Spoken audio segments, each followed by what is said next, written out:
Hello and welcome to the October 30th, 2024 special called meeting. I'm Candace Leidy, his HDC staff. Today's meeting is a continuation of the October 9th agenda. We will only be hearing the cases not heard at the October 9th meeting. Just a friendly announcement, our court reporter is remote today, so I need everyone to speak up clearly and state your name prior to speaking so the court reporter can hear what you are saying. Commissioner Barth, if you would like to start the meeting and swear everyone in. Our attorneys are running a little bit late right now, but we can still get started with swearing everyone in and hear cases once they arrive. Thank you. Good afternoon. I am Chris Barth, Second Vice Chair of the Charlotte Historic District Commission. The regular October meeting of the Historic District Commission is now back in session after recessing on October 9th. I also call today's special meeting to order at 1:02. Welcome back to those who joined us on October 9th, and welcome to those who are joining us for today's special meeting. Also sitting on today's commission are Krista Lineberger,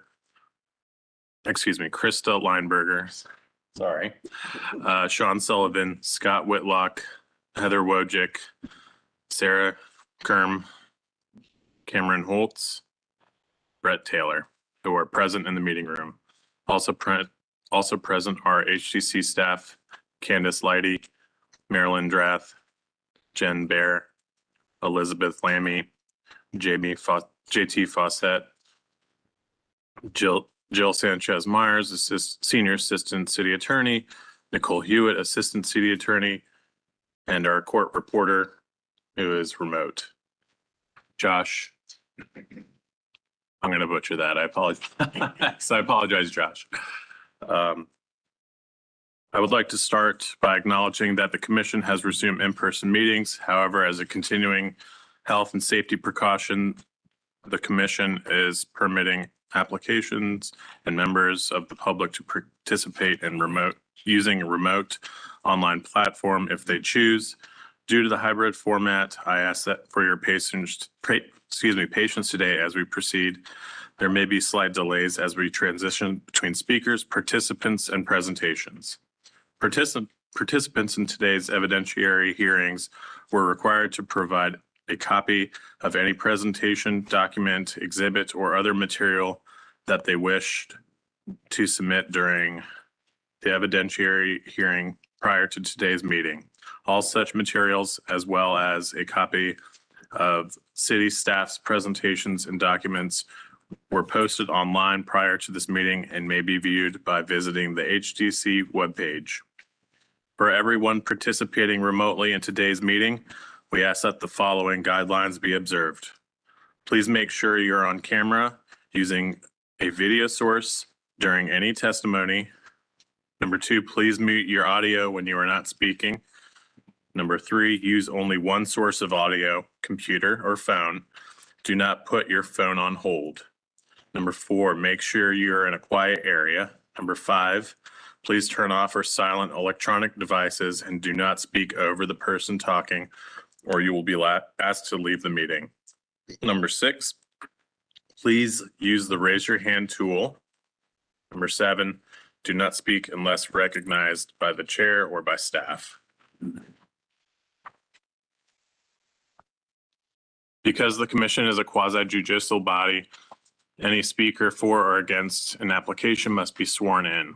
Any individual wishing to speak for or against an application was asked to sign up and provide any additional evidence in advance of the meeting.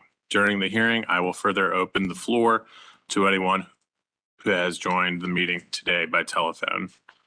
When it is your turn to speak, please begin by stating your name and address. I need to read this next part. Okay.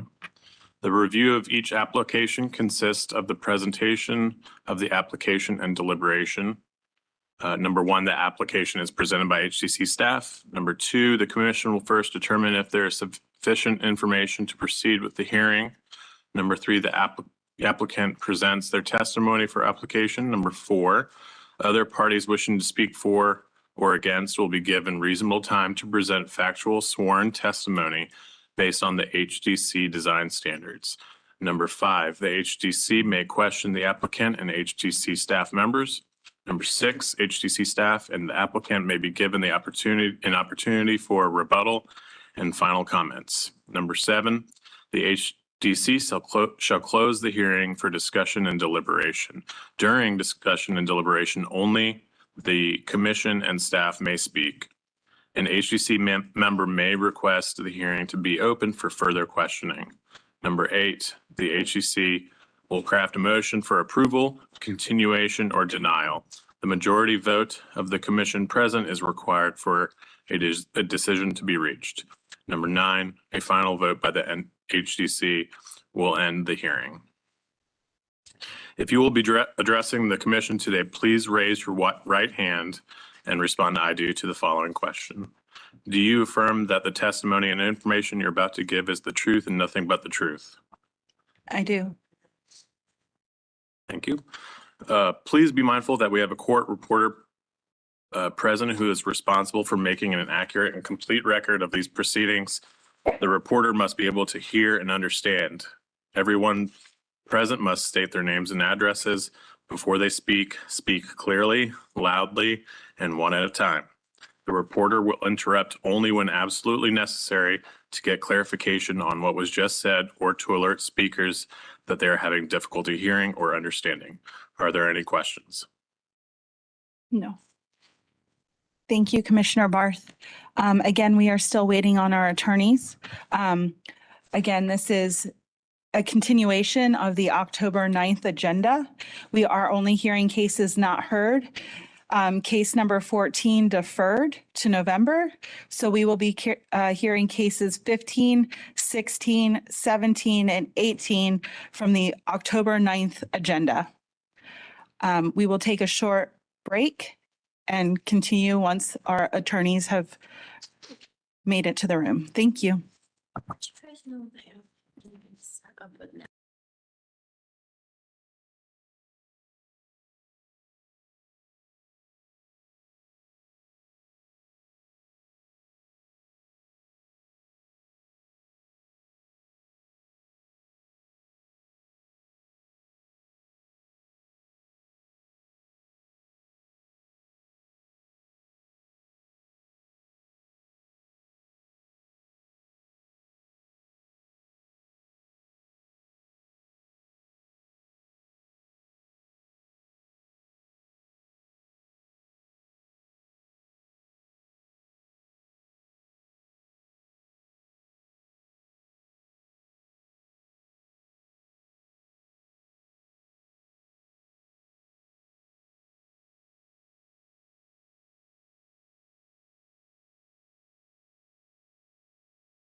Hello and welcome back to the October 30th special called meeting of the October 9th continued agenda.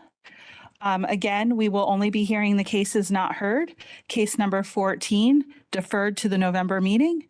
Case 15, 16, 17, and 18 will be heard today. Also, as a reminder, our court reporter is remote, so you will need to speak up and into the microphone and say your name upon speaking. Our first application is 1433 The Plaza, and the applicants are in the room.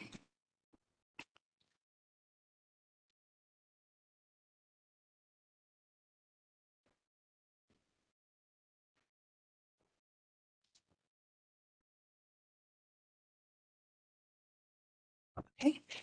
This project, 1433 The Plaza, the proposal is a new construction of a residence with an accessory structure. If you could state your name, your addresses for the court reporter, and again, speak loudly and into the microphone.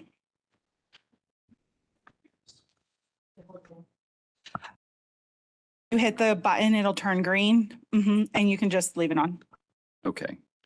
Do you need us both to state our address before we talk? Yes, both name, address. Thank you. Okay. First. I'm Ashley Durrance, address 1433 The Plaza. And my name is Brian Lapointe. My address is 1160 Market Street, Fort Mill, South Carolina. Thank you, Brian. If you'd like to let me know what slide you'd like to start on. Okay. Let's move to slide 2, please.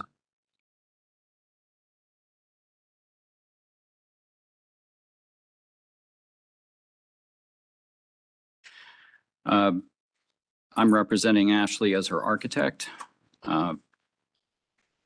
This application proposes the construction of a new residence and detached garage at the corner of the Plaza and School Street in Plaza Midwood.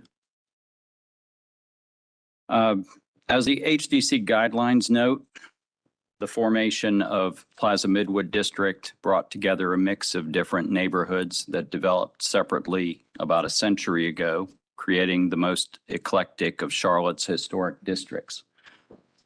This blending of neighborhoods may be nowhere more evident than at Ashley's home site, where we think a clear boundary can be identified between larger parcels and homes found to the north and east along the plaza, and the smaller ones to the south and west. You can see her home site identified there on the corner. Please move to slide 3. Ashley's 0.12 acre property is actually the smallest anywhere on the plaza, made even more difficult to build upon by its extreme shape. The frontage is less than 56 feet, with both side lot lines tapering to the rear boundary, which is only 28 feet long. When we overlay the 35-foot average thermal setback and the zoning setbacks, she's left with a buildable area of only 1,820 square feet, measuring 33 feet along the front setback and 18 feet along the rear lot line. Now, back in July, this board granted approval for the existing derelict structure and outbuilding to be demolished after a 1-year stay. You can see on this survey a couple of important issues that we'll be dealing with in the new project. There's a large oak tree on the lot next door, and we need to take care to work around the roots and the drip line with our new layout. Also, the existing block retaining walls reflect a 5-foot drop in grade from mid-site to the rear and along the School Street sidewalk, which we'll need to resolve in our design. So let me point out that large tree right along the left boundary, 30-inch oak tree that we have to work around. And then this side is currently has a long retaining wall on it So we have from this point on the site, a 5-foot drop toward the back corner. So one of our challenges.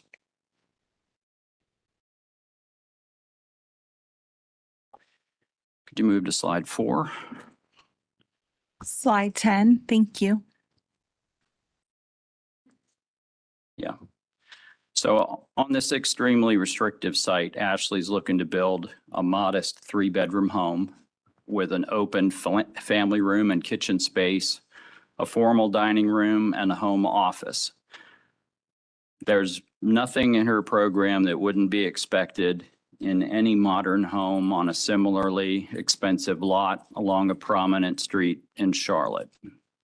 We aren't suggesting any spaces that could be considered large or oversized, yet the new plans total 2,195 square feet of conditioned space and 357 square feet of porches.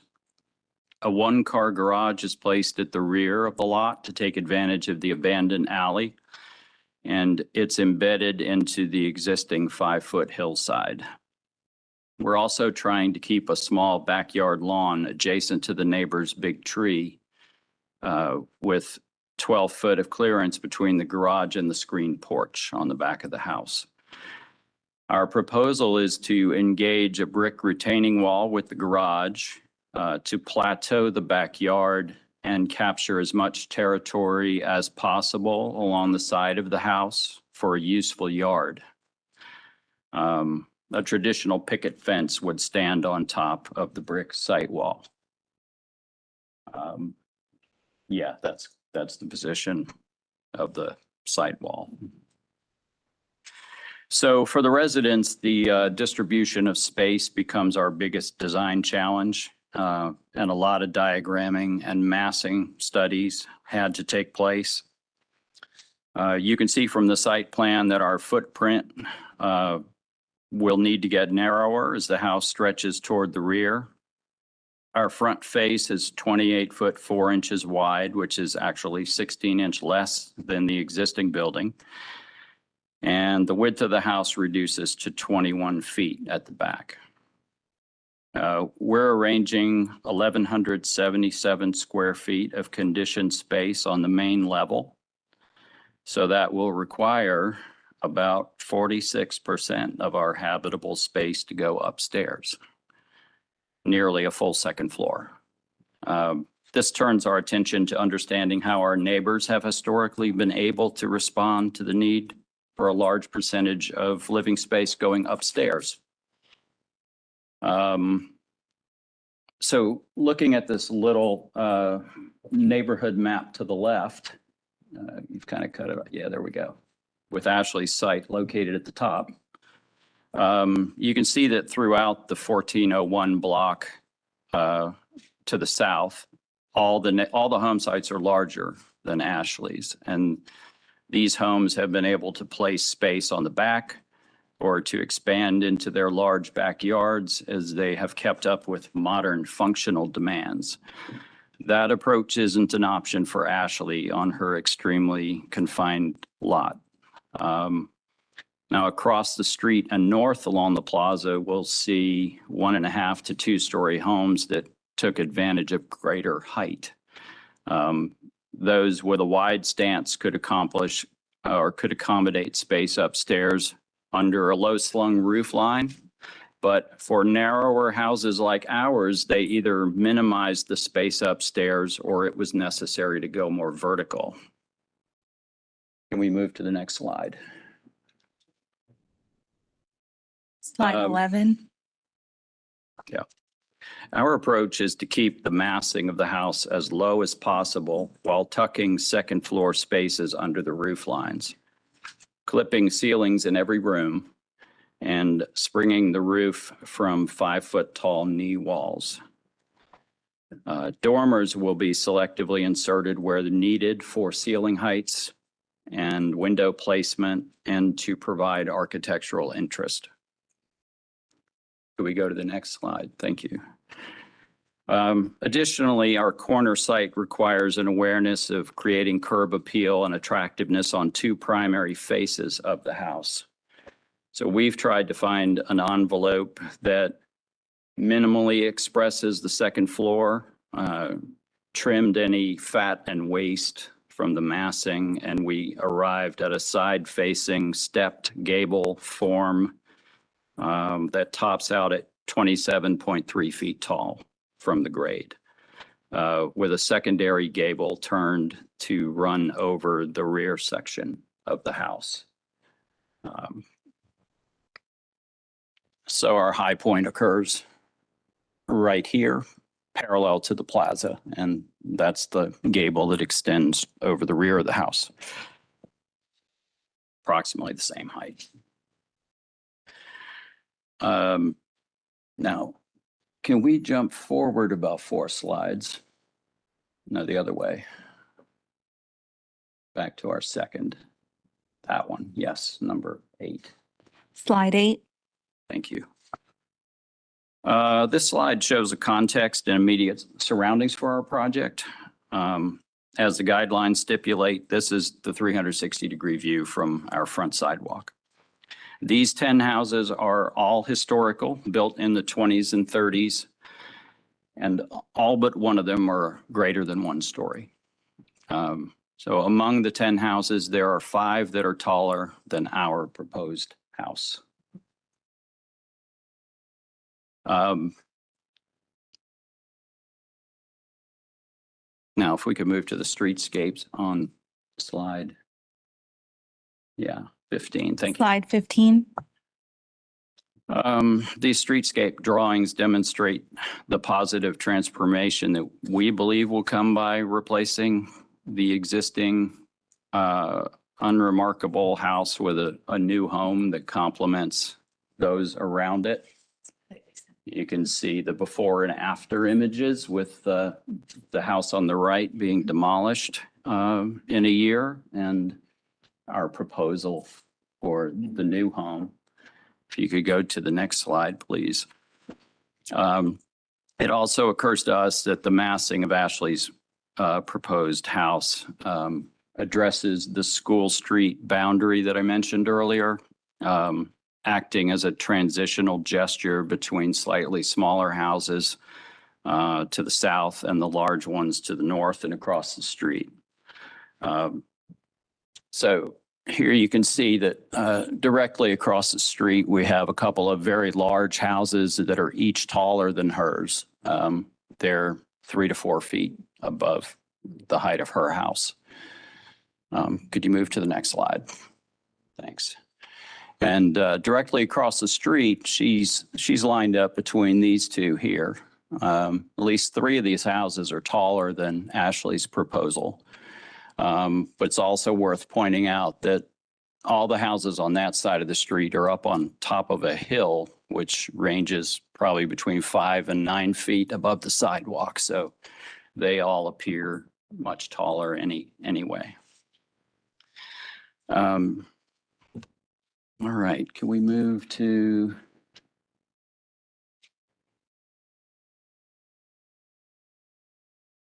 for me, slide 5. So let's go back to the front elevations. Thank you. Thank you. Slide 11. Once we resolved our floor plan and massing studies, it's only at this point that we began to search for an appropriate architectural style to dress the form.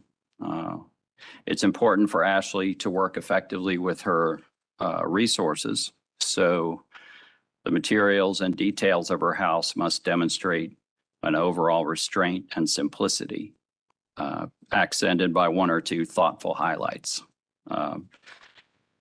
These are the same values that shaped Plaza Midwood when it was developing 100 years ago in response to social and economic forces at the time, and as the emerging middle class began to build private homes in the suburbs. Most of the original builders here adopted the popular American craftsman architectural style, embracing modesty, natural materials, and artful handicraft. It's a style that applied easily to homes of all sizes, from small bungalows like those beside us to the large homes like the ones up the plaza and scattered through nearby blocks. Even today, we see that among the handful of new Plaza Midwood homes that have been approved and constructed in the last decade or so, most can be characterized as American craftsmen. And we can show you a few examples of that when we later in our presentation on our last slide. So in keeping with the predominant character of the district, we're proposing to design the new residence in the detached garage in the American Craftsman architectural style. So our design, if you could move forward one slide. Our design incorporates all the typical architectural features of this style, including low-pitched roof lines, usually gables. We're using 9/12 slopes generally, with shallower pitches at the porches and the dormers. You'll find deep roof overhangs in the style. We typically have 18-inch overhangs with 12 inches at the rakes. There would be exposed rafters and decorative brackets. We're using 2x6 rafter tails, some of which are tapered, 2x8 rake or fly rafters, where brackets are fabricated from 4x4s. You'd find a wide front porch. Ours is an 8-foot deep porch with painted tongue and groove deck. Typical window styles are double hungs with a 4/1 or a 6/1 grid. Now we're proposing to reduce our grids to 2/1s. There are some exceptions like that throughout the neighborhood that I can point out. In the style, you'd find handcrafted masonry and woodwork, such as our tapered porch columns on the 2-foot tall brick piers, and you'd find a mixture of materials. So we're proposing mostly shiplapped, hardy artisan siding. We have a few accents using board and batten, which would be flat cement board with 1x3 battens at 16 inches. You might notice that on the drawings, those battens are noted as 1x2s, and that's an error. They're drawn correctly as 1x3s. You would find we're using brick for our foundation walls and for our site retaining wall. Such as at the garage, the brick would be capped with a row lock course. And asphalt roof shingles in general. We're using standing seam roof at the front porch only. Can we go forward to slide, I guess it's going to be about 17 or 18 on your list.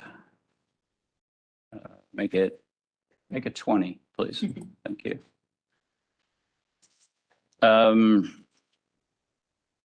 So here are a few other specs for our project that are noted on the plans. Windows and patio doors are clad wood with simulated divided lights and grills between the glass. We're suggesting using Sierra Pacific Westchester series. The wood front door has a 1/3 flat panel, and it has true divided glass lights.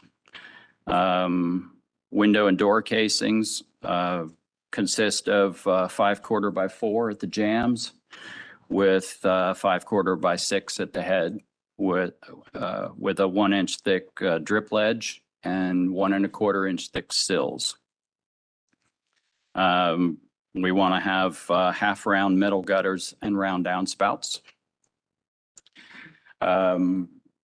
At the back of the house, we have a stair and landing consisting of painted wood horizontal slats, as well as a picket rail style. And I also wanted to point out that the brick retaining wall along the side of the yard is it ranges in height from 28 inches at the front corner to maximum of about 52 inches at the rear. So it's a relatively short retaining wall. And now if we can go one more slide toward the end, 21. Yeah, thank you.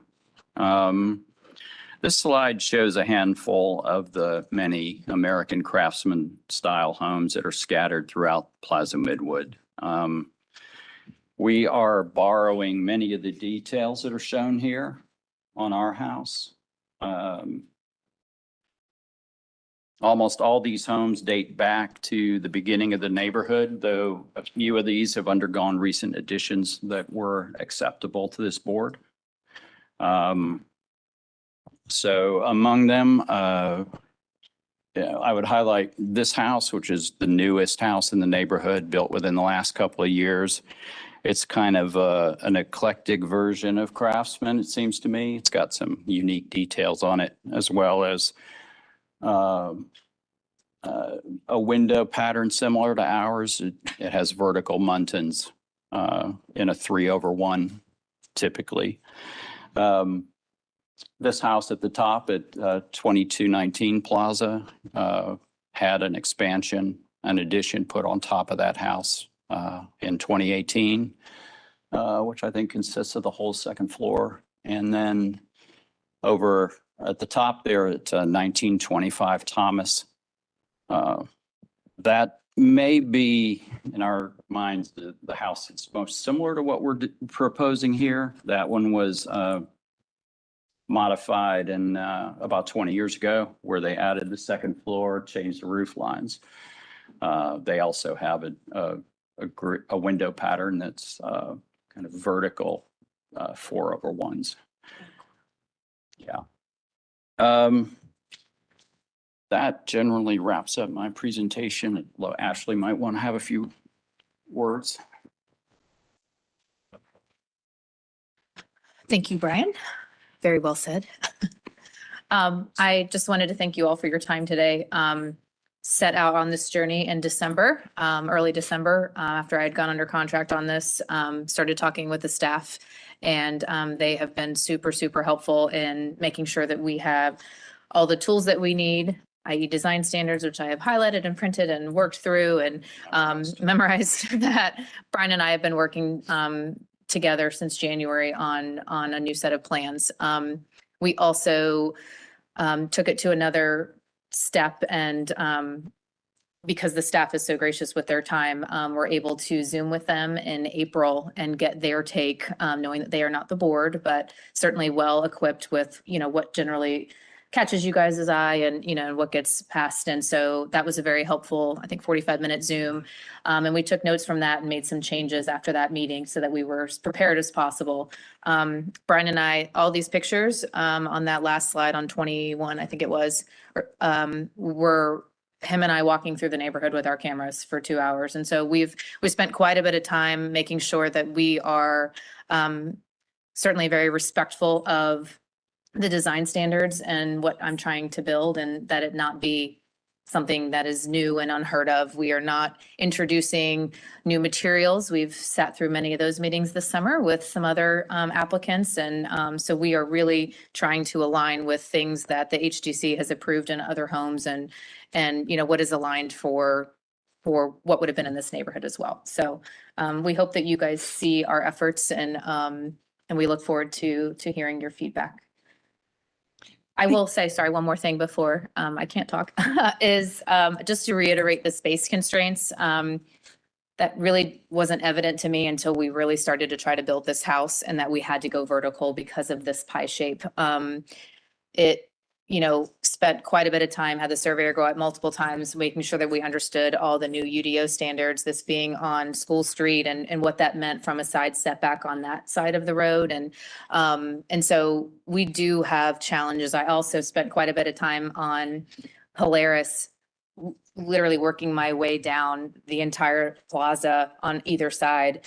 And you guys could also look at that. It is, I have the tightest smallest lot on the plaza. There is, I think, two other homes closer to Mimosa, where they are maybe 48 inches, or excuse me, 48 feet wide, and that's maybe the smallest. So, I mean, the fact that we go 28 feet in the back is really quite the constraint, and is what has driven our design to have that second floor. But we've really made a conscious effort to, again, looking at the design standards and being aware of the height of what is currently on that lot, and then, you know, what is surrounding us. And to get y'all's approval is to make sure that we can kind of tamp that height down as best we can. So, thank you. Thank you. Do we have any unknown? We have no unknown callers and no one wishing to speak on this application. Just a friendly reminder that we're basing our decisions off a historic single family in a 365 radius. Thank you, Candace, for the reminder. And you all for your presentation. This is Chris Barth, acting chairperson, by the way, for our court reporter. Thank you all for your presentation. I have a few questions, and I think we'll get into some of the other commissioners have some questions as well. My main question is, and I totally sympathize with you all, this is a very challenging lot, as you've pointed out in a number of different ways. What made you pick the Craftsman style as sort of your jumping off point? I imagine when you were thinking about what this house would look like on this particular site, and given the site constraints, you had a reason for going with this architectural style. Can you explain that a little bit, just to give us a little background? Yeah, I think it was, it really didn't lead the design. It kind of came in at the end, as I mentioned. And it was a response to where we arrived with our form. At that point, I admit that we were thinking about some of the style that we saw around us, some of the details that are found in the neighborhood. And then the fact that, the use of low slope roof forms kind of fits within that character. The possibility, the prospect that you can have, your walls a little taller before you spring your roof, that kind of can fit within that style. That's one way that you'll find it. So it's at that point that we kind of found this convergence of our design constraints along with a style that was easily applied to it. So in some ways, I would say it was definitely the last consideration for us was to find a historic style that could work with the design that we were arriving at. Okay. And I imagine you looked through our section 3 of our design standards, where it talks about the architectural styles, and some of the things that you're talking about, actually, if we can reference, the arts and crafts bungalows, typically 1.5 stories. The second floor oftentimes takes place in the roof volume with pop-out dormers and that sort of thing. And particularly the two pictures on in section 3.17, and some of the things that you're talking about where, the architectural style allows for like 2-story spaces and things. I think that's true where you see this architectural style like you're kind of doing here, albeit tastefully done. It's usually, it's taking bits and pieces of that architectural style and applying it to a 2-story box. And I would wholeheartedly consider this a 2-story box. Typically when we see the bungalow and arts and crafts style the roof starts at the ceiling plane of the main floor, and then we have those pop-out dormers. So the reason I bring up, why you chose this style is because there are a few others that, can accommodate 2 stories and still be in keeping with the general form and the architectural flavor that you get with each of these. The 4 square, which is, your neighbor to your north, Queen Anne Victorian, Tudor. And as you guys have pointed out, Plaza, and I live in the neighborhood too. Plaza Midwood's a very eclectic neighborhood. We have a Adobe Spanish revival, on Thomas. So Yeah. there are other, so I'm kind of curious why you went with that style versus like other ones, like the ones I mentioned. Well, we didn't think any of those 6 styles listed in there were much of a match, to be honest. Brian, if you could speak up just a little bit. Yeah. Thank you. We also asking about this, the staff pointed out that those 6 styles were not an exclusive list. Now,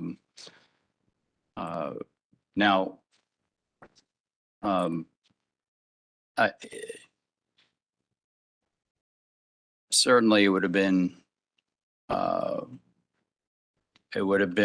to our advantage if we could slot neatly into any of those categories, but I don't think that applies. The bungalow style, as I understand it, is more of a subset of the craftsman style.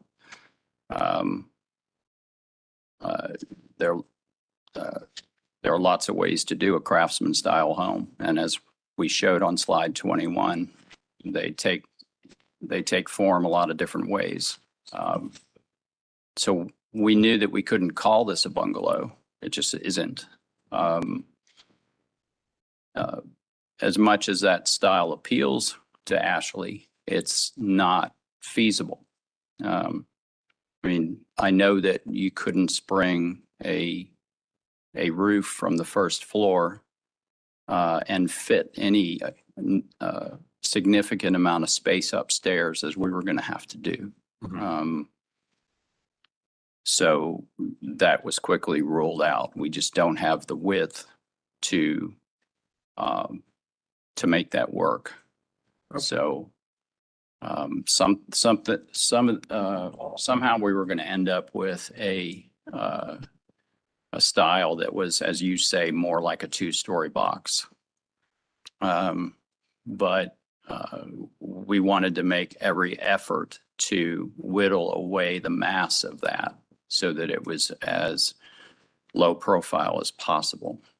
That was a lot of the conversation, not a lot of it, but that was part of the conversation with the staff in April too, was probably, I would say the biggest takeaway was them. And we actually made progress and did bring it down from that conversation, was the height. Yeah.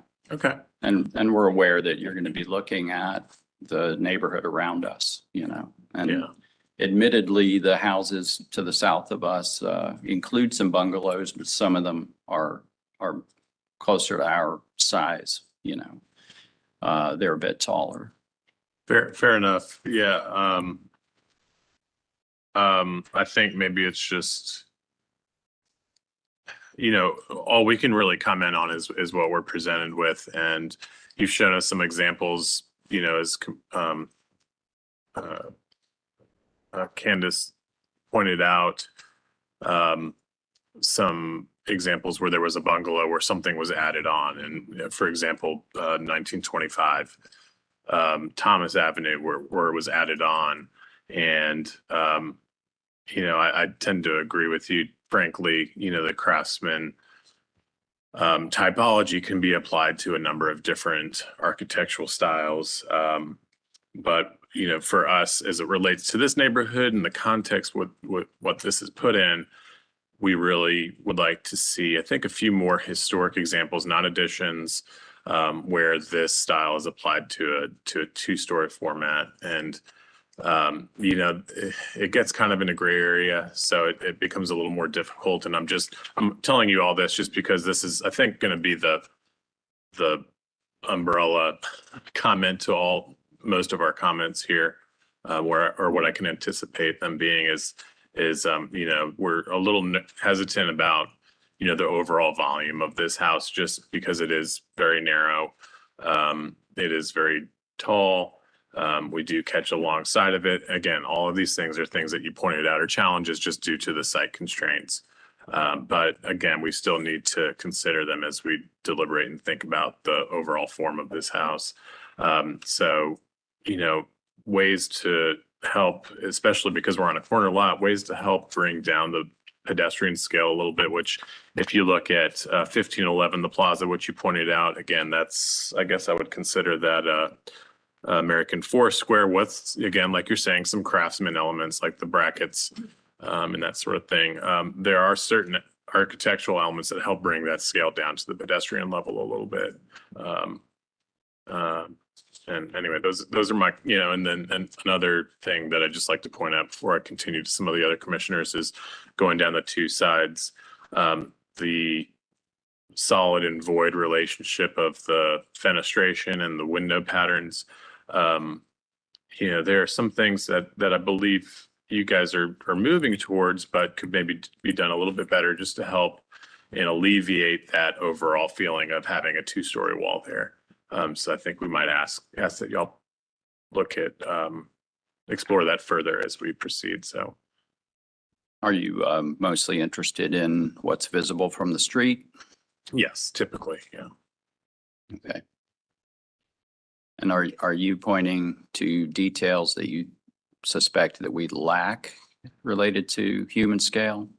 We'll get into that, but yeah, predominantly, just looking at those two sides, I feel like, we have essentially, granted, like you said, the second floor does have clipped ceilings, but it's more of a two-story wall than a one-story wall. So, it doesn't have to be the whole thing, I don't think, and we'll get into this when we get into deliberation.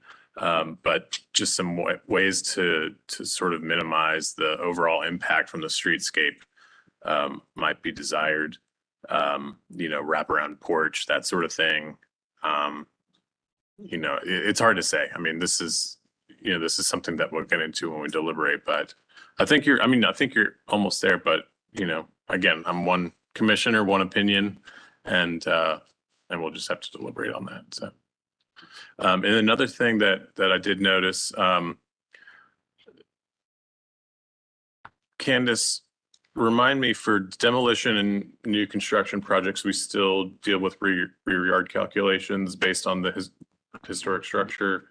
No, once the lot is vacant, the new construction is the new construction. So if they wanted to add something in the future, then we would take that into consideration. Okay, but as far as the rear yard does it then take place from the new? Yes, Rear the new rear wall. Mhm. And we still require 50% permeability? Yes, in the future, yes. Okay, so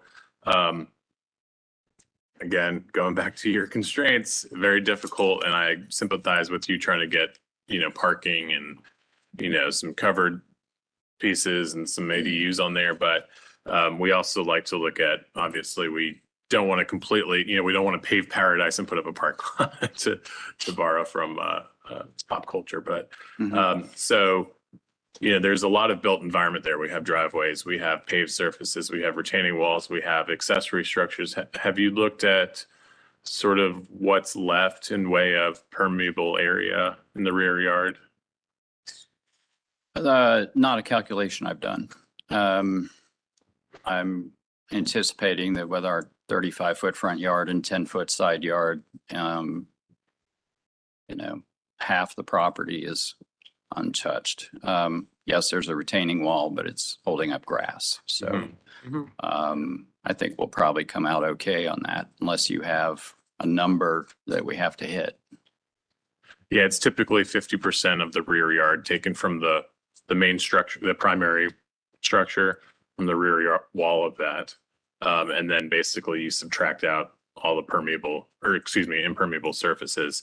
So like, for example, I'm seeing driveways and 50% of and accessory structures. Those would all be subtracted from, what rear yard you have left. And, that's just something that we will probably ask you to come back and identify.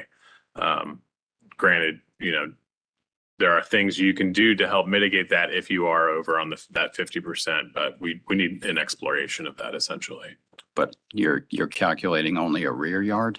I'm You're sorry? calculating only from a rear yard? Yes, the rear yard area, correct. Where do we find that rule?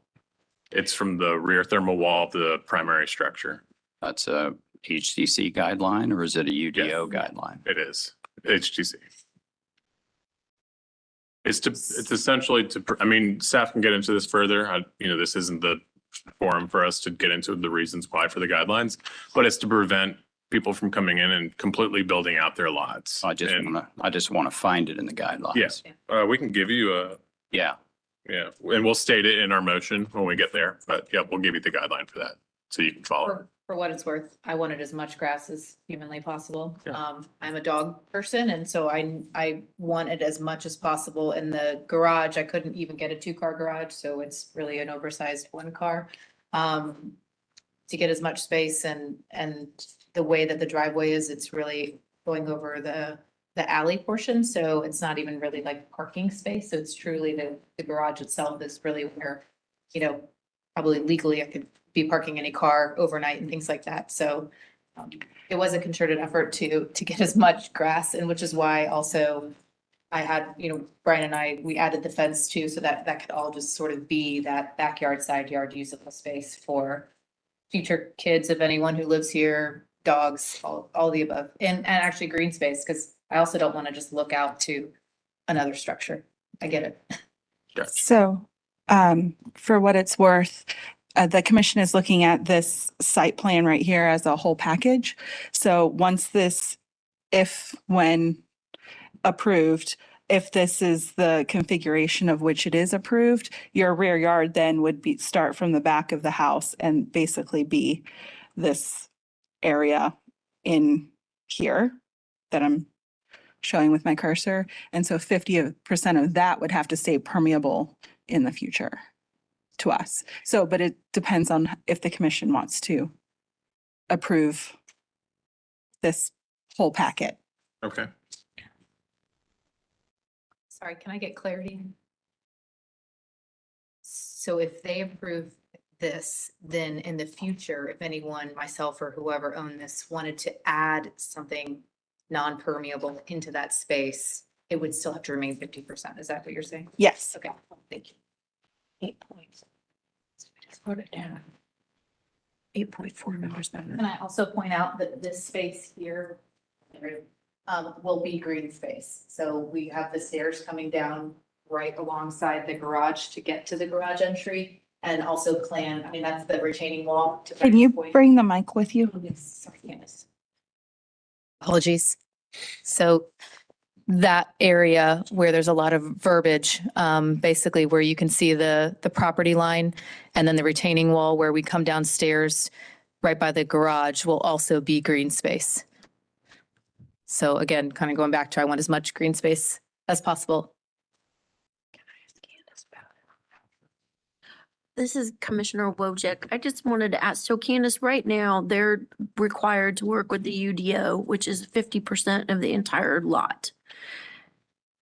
That's their standard that they're working with, not our 50% impermeable rear lot, or they need to work with both.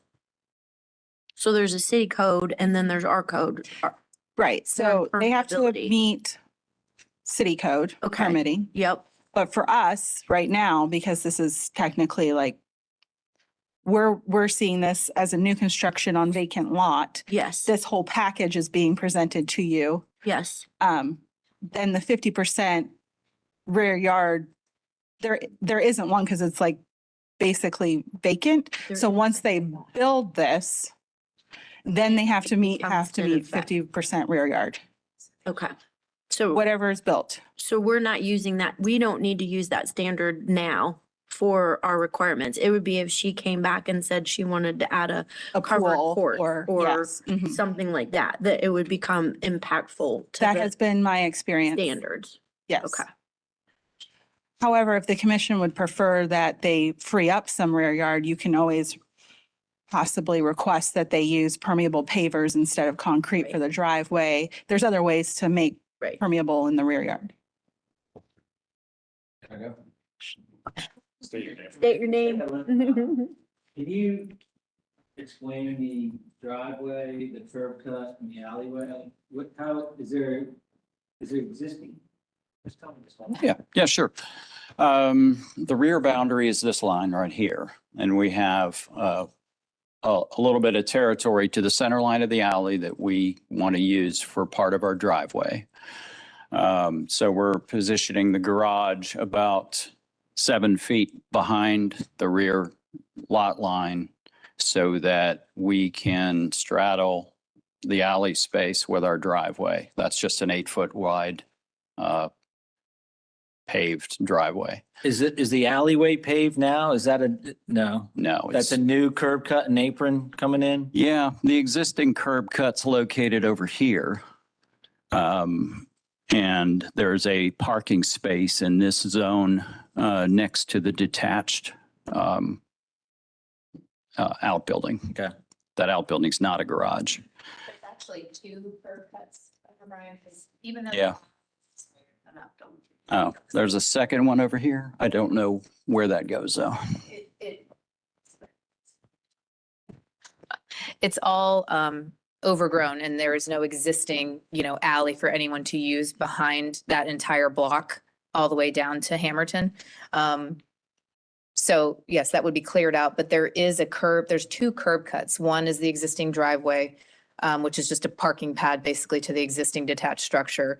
And then there is another curb cut, which I'm sure what the thought was for that alley. Second question, your shiplap selection, what drives that? Or why shiplap? I'm just curious. I think that's just a personal preference from Ashley. Okay. To do something that look isn't clean. found everywhere else. Yeah.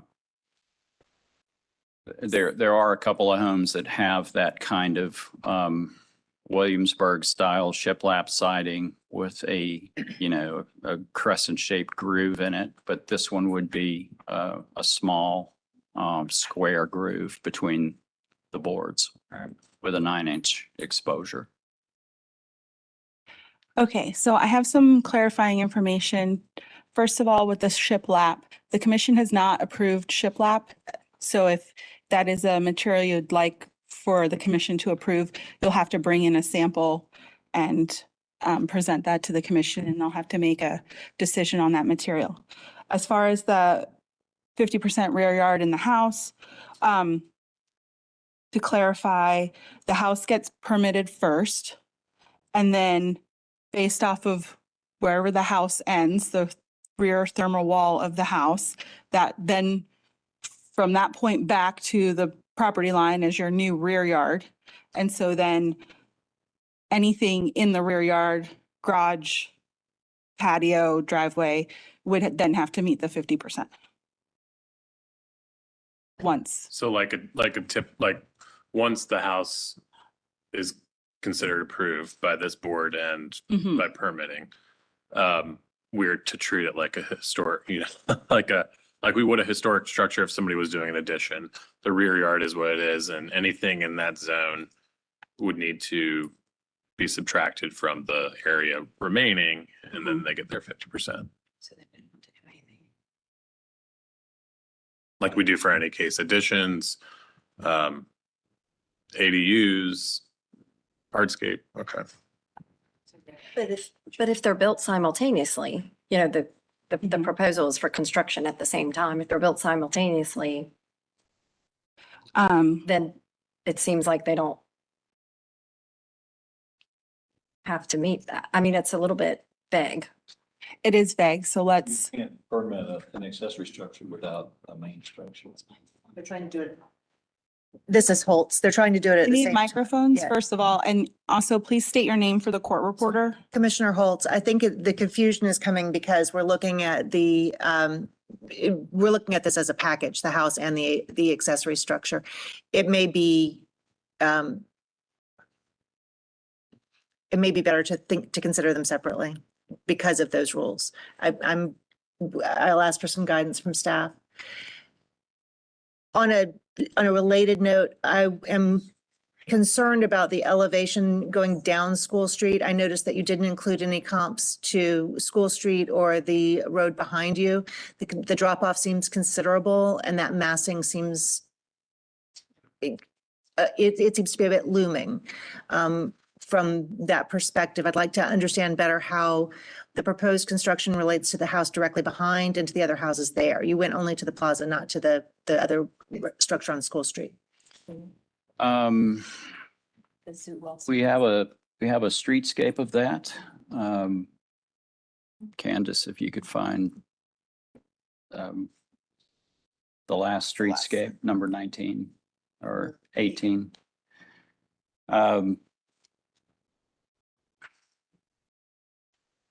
Yes, School Street consists of 2 houses at Thomas, which are side facing towards School Street. And then it's not till you get further back that you find any front facing homes. And yes, they're all smaller. Our garage, our detached garage that's nearest to our neighbor is shorter than the neighbor by about a foot. So there is some stepping up in the mass as you approach Plaza.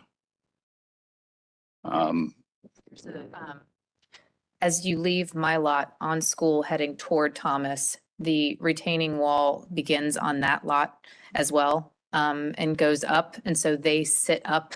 There's a few steps up to their sidewalk and then up to their front porch. It is a 1-story bungalow on that corner. But yes, they do sit higher than where I will end, to Brian's point, in the back of the house. And there's no, to be clear, there's no school facing, School Street facing homes between the plaza and Thomas.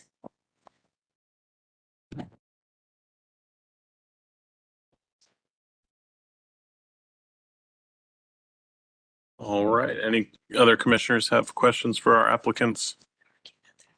Commissioner Barth, by the way. Yeah, you might mention that. The house to the right of me, 1501? The big one. Just to kind of go back to your point, is the largest 2-story. I think it's 31 feet Yeah. high. And they have a quite long backyard. They obviously have the larger lot once we get into that block. And then behind them is also a 1-story Craftsman that then faces Thomas. So kind of to understand the massing of that as well. Yes, we weren't provided a streetscape that looks at the north side of School Street across from us. Okay. Any other comments by you all before we close for deliberation? Any other commissioners? I wonder if you could just explain the rationale, This is Commissioner Crew. Yeah. For the window selection, the 2/1. I look at other houses and I see a 3/1 and I see other selections, but I don't see anything similar to a 2/1. Thank you. Yeah, I mean, I know that there are some examples I can point to. Our feeling was that the 4/1s and the 6/1s were a little bit too colonial in a reference for this house. We wanted it to look a little more casual, I think. So that was, again, another personal preference.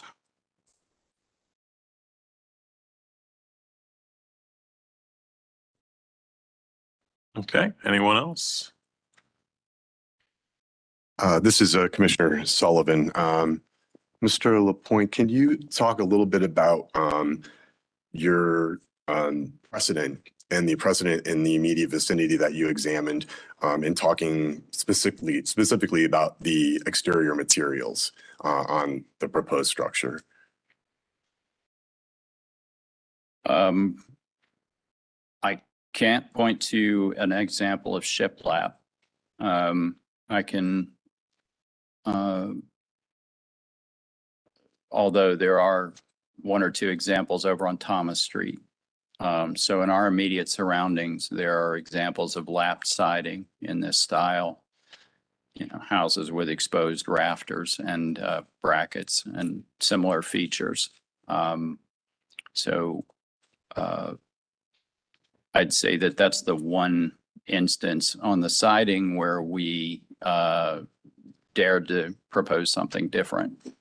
But in the houses surrounding us, there's a lot of use of lap siding, occasional board and batten as an accent. And the other features that we have, such as the tapered porch columns. And how about roofing materials?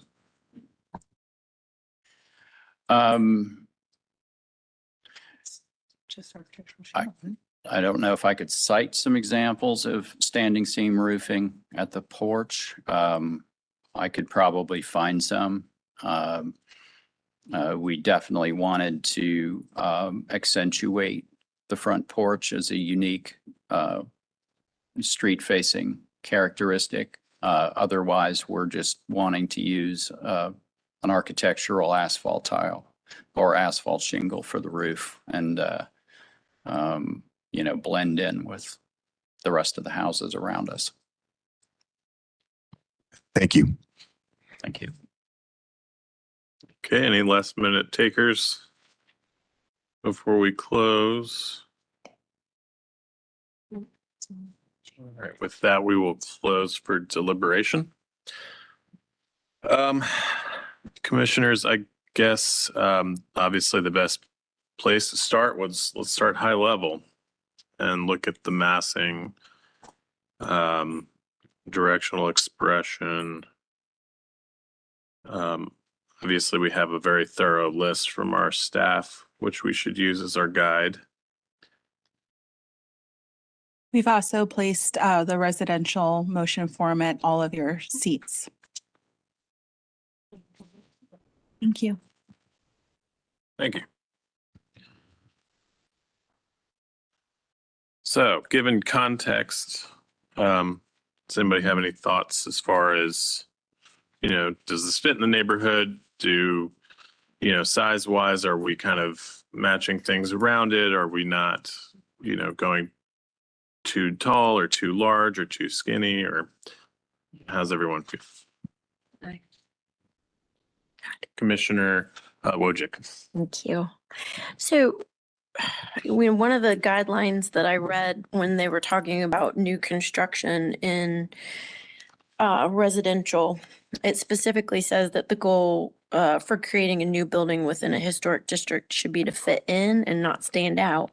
But it also says that the design of a new home or multifamily building should respect and not, or sorry, well, hold on, where did I go? It basically said that it doesn't have to match it exactly. It, you know, it needs to have the elements, it needs to play nice with others, but it also doesn't have to be an exact historic house.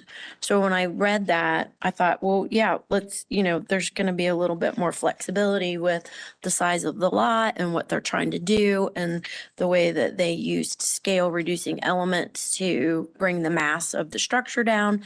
And so I felt like that they were going, in the right direction from a massing standpoint. But then when Commissioner Barth brought up, you know, the details of craftsman versus, you know, another architectural style, and it feels like there's a couple of different styles being combined.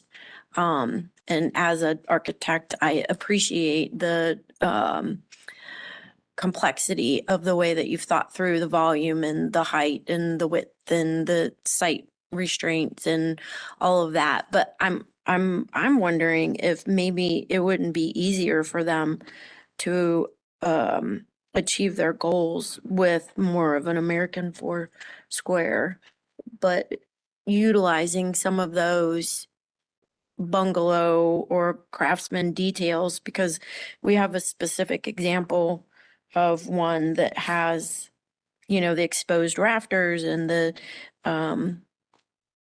column bases that are the same design. And I mean, there's a lot of elements that transfer between what the design is that they've presented to us. So I'm not opposed to it not matching in a bungalow directly or a Foursquare directly, as long as the details and elements make it feel like it's part of the neighborhood, because they have multiple.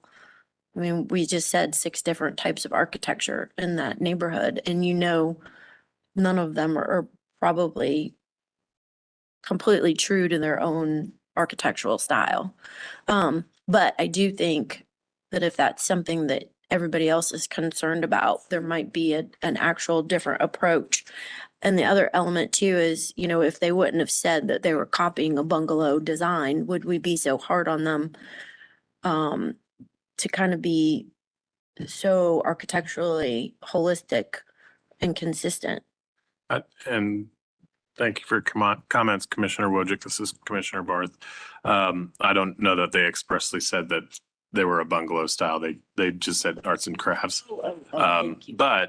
But I think most of us sort of assumed that was the intent, because there are certain like you said, there are bungalow elements, there are Foursquare elements, there are many different things that we're kind of meshing here. I think all good comments. The one thing I will point out is, in speaking directly to context 6.3, number 5, we have a bungalow next door. We have a Foursquare across the street, across School Street. We're changing pretty severely from a single story structure to a 2-story, and the plaza is a very eclectic street. So I think stepping up between the two, and they've done some things that help that, but I think I'd want to take it a step further just to aid in that transition personally.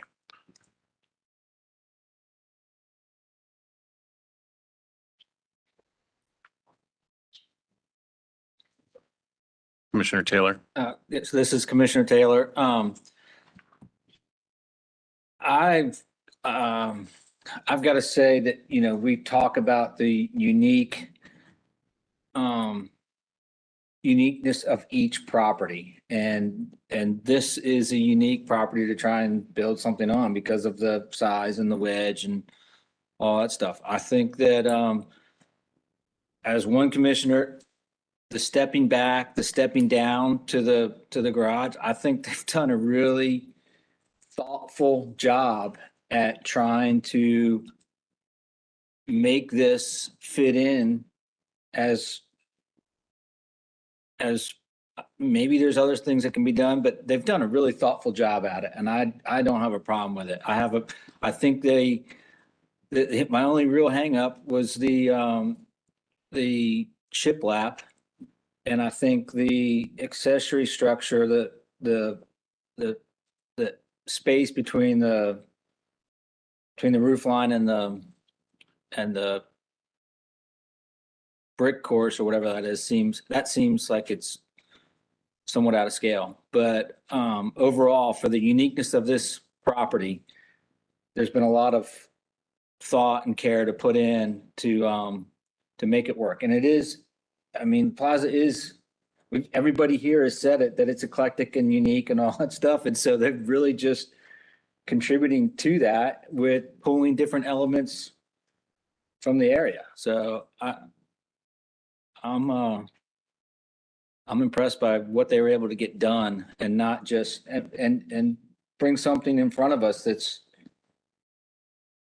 that we're not like, well, that's got to be a problem. There's a lot here to be proud of and to appreciate, and I feel pretty good about it. And Commissioner Taylor, are you speaking in general terms, like the overall massing, or are you talking holistically, details, window proportions? I'm speaking overall, and to a large degree, the details, the massing, because there's only so much you can do on that property, and it's stepped back and down. And then details, you know, the whole soffit detail, the porch detail, all that is pretty much what we would typically require. The shiplap, the fenestrations, you know, there's some, the school street has, in my mind, particularly with the shiplap, elements of a contemporary house to it between the shiplap and the fenestrations. But that's not to say that that's wrong, because it's eclectic and unique, like the neighborhood. Mhm. So to challenge what you've just said, you know, shiplap, we don't ever approve, or I've never approved since I've been on here, flat shiplap. We'll do a, I guess it's called German shiplap with a scoop on it, so we get a shadow line. You know, just speaking of one thing, materiality. I don't know of any, you know, the applicants did mention board and batten was used in the neighborhood. I don't know of any instance. I'd love to have them come back and show us an instance or two of where we see board and batten. We don't approve metal on any front elevations, metal roofing. I agree with some of what you're saying, Commissioner Taylor. I think the massing and proportions could work on this lot, particularly because the plaza does have larger homes right across the street, right across School Street as we see. But I would challenge the rest of the commission as well as the applicants to sort of massage these details a little bit further to just keep in some of those more historic examples that we see. You know, the window proportions are all over the place. You know, and I think they'll find this when we get into permitting as well. I think we may need some larger windows on the second floor. There's a lot of spacing between. There's a lot of wall space between the lower level windows as well as the second floor. There's a lot of field of siding, particularly on the accessory structure. The left-hand side of the house walls, I'm not as concerned about that. I would like to see some additional detail there. You know, the front porch, eave to beam relationship. All these things are very small, but they add up. And let's see if I can go to some other things. If we're going to point them out. Again, I mean, I agree. The front porch is quite nice. You know, they've borrowed a lot of elements from what we see in the neighborhood. So, you know, there's a lot of good here. I think there's some things that could be worked on. I would like to see, going back to context, where we have this style of window used within the 360 on a historic building. Again, we always want to be facing towards the historic examples, not an addition on a historic or a new construction that we did in 2023 down the road, as they've pointed out. But thank you for your comments, Commissioner Taylor. Anyone else? This is Commissioner Lineberger. I agree with Commissioner Barth. I think overall, this, I don't want to repeat everything he just said, but overall, I think that the scale and the massing is still just a little bit too much for, I'd like to see it a little bit brought in a little bit, both for the plaza, the house next door to it. It's taller than the house next door. It's not wider, which is great. But I think that stepping down to Commissioner Holtz's comments, the stepping down on school, I think I could see a little more, I would like to see a little more scale reduction on that elevation and that side, but just bringing in all of those elements that we've mentioned that we haven't typically done before, or well, that aren't in our standards, haven't been approved before. The fenestration, looking at those in the dormers. Anyway, a lot of what he said, just want to reiterate. Thank you, Commissioner Lineberger. Okay, anybody else have any comments? Commissioner Whitlock?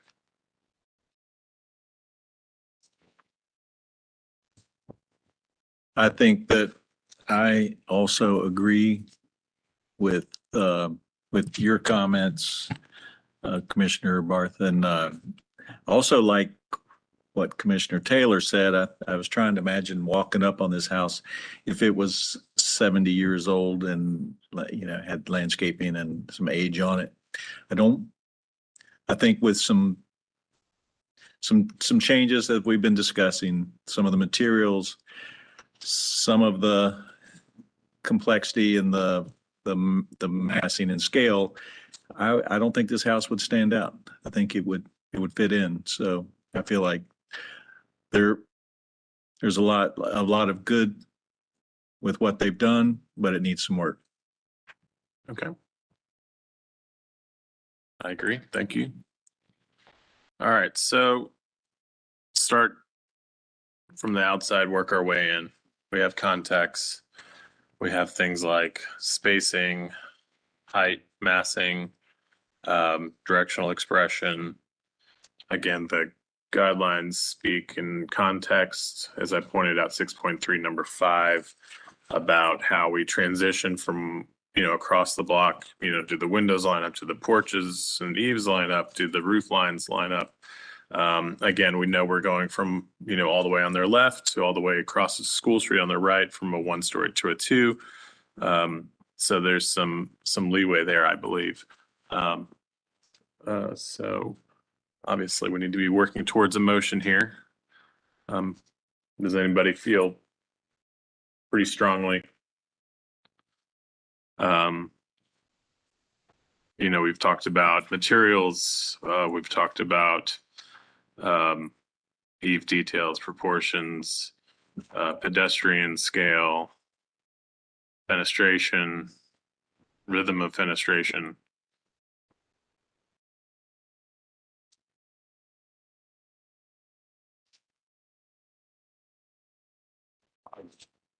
Commissioner Sullivan. I was just gonna add, that I think I was the only one that brought it up, but maybe somebody else did, but roof materials.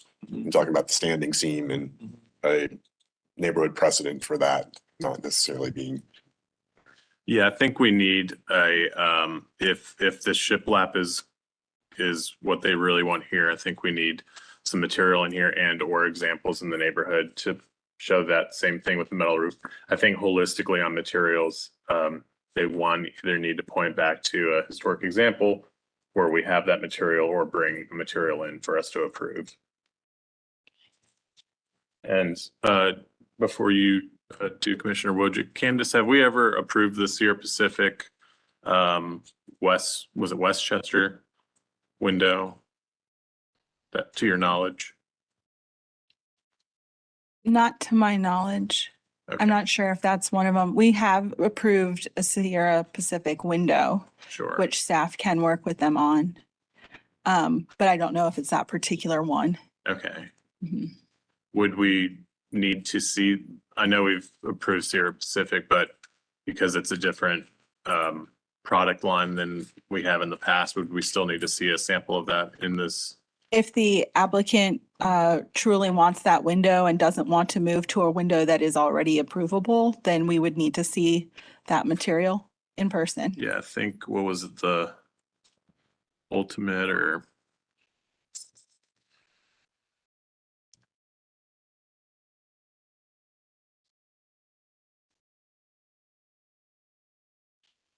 Anyway, I would just make a note that we may need to see a sample in front of us, and they can confirm that with staff at a later time. Sure. Before the next meeting, I would imagine. Yes. And also for items that you guys have not reviewed yet or planning to review in the future, just remember to add the caveat,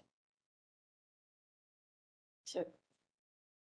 such as like the accessory structure. If you're having completely, we need to work out that detail too.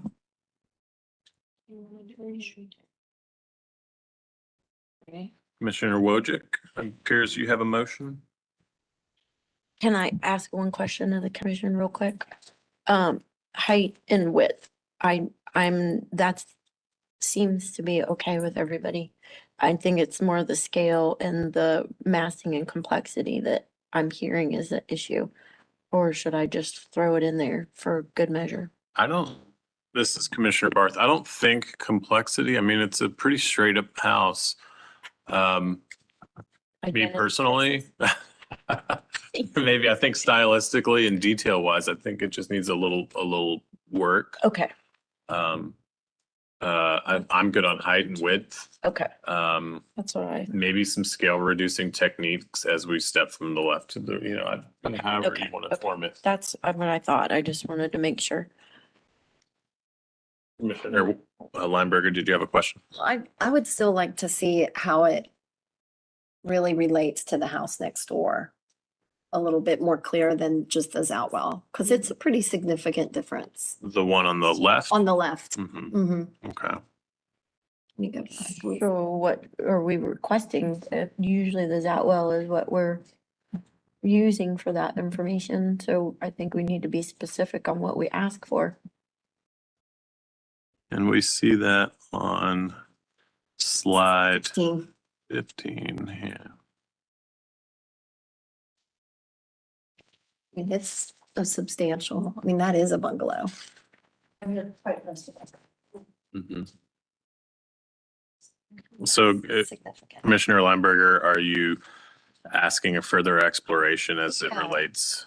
I think, And to what details are you talking about? Roof lines, height, all that stuff? I mean, it appears the porch lines up pretty well with the first level, but then obviously we step up to a 2-story Right. right next door. Right. The header of the second floor and the header of the second floor and the house to the left of 2 houses away line up with each other. So that dormer that's on that second house to the left, that horizontal line right there is running over and that engages with the top of their second floor. Their roof line is lower. So, I mean, it's kind of in between their first floor and their second floor. So their heights overall are engaging. I just think it's part of the overall study of the massing and scale. And the height is just a, The bridge goes from Piece of 781 that. to 777 to 783. right. I mean, That's, I just think it would be worth a look. I just Okay. think we should mention it. Okay. I'll go, Holtz, I'll go a bit further. I think it's too high. And this is Commissioner Holtz. Oh, you said that, sorry. Yeah. Again, I'm looking at not only the one next door, as you said, Commissioner Taylor, the one 2 doors down, but the rest of the block is much lower. This is a transitional point, and I think the jump is jarring. Okay, thank you for your comments. Okay, well,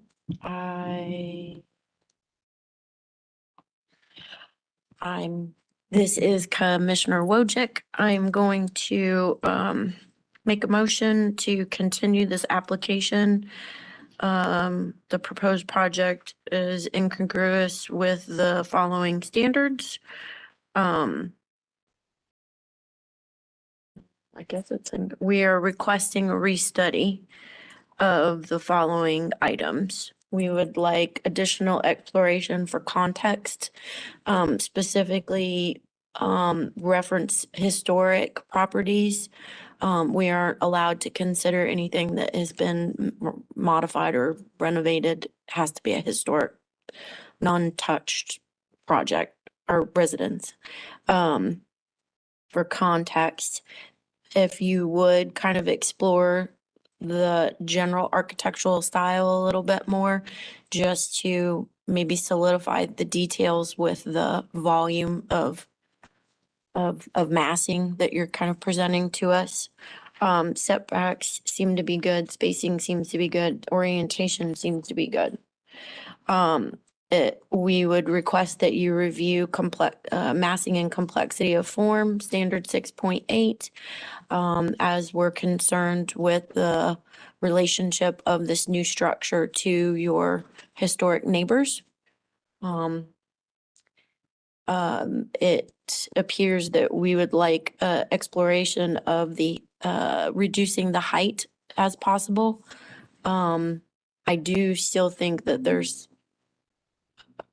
um, a presentation of the consistency of the street that might make the commissioners feel a little bit better if you could bring back a little bit more specifics on and details on heights and how the volume of the roof lines present themselves. That would probably be more beneficial for visual for the commissioners to review.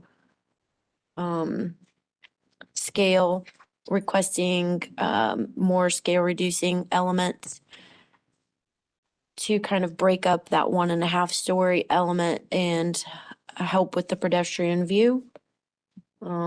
Foundation seems to be consistent with the neighborhood. Roof forms potentially, depending on what happens with some of the other elements that we've requested in terms of massing. But specifically materials. So materials is 6.13. We are not familiar with houses that have batten board and or shiplap in your vicinity. So if you could bring us context for that. Correction, 6.18, Thank you. as well as 6.13 for Okay. roof materials. 6.18. And the metal roofing, we would need an example of that. And then windows and doors, we would like you to restudy the fenestration. Windows is 6.15 and more for, let's see, 6.15, number 1, A through D. If you could just review those and give us a little bit more consistency. We would also like an example of the 2/1 window mullion button design. And then I do think that the staff has some specifications on mutton details in terms of spacing and widths of moldings that we would love for you to review.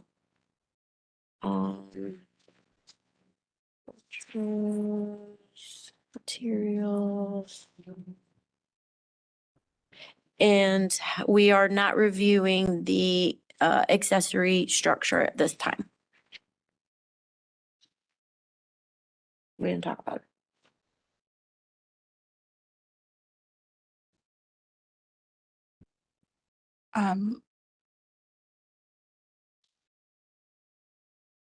Standards and accessory. Should we talk about it? If you want to, but we still need to figure out with the attorneys, the 50%. The 50%, we still need to discuss that with. And if you could please present the rear yard permeability percentage. Friendly. And that amendment. was. Oh, yeah, I know that. I wrote one, that standard 8.4, number 7. So we'll confirm with council, but I believe it's from the rear of the thermal wall of the main structure back to the property line, 50% of the rear yard needs to remain permeable.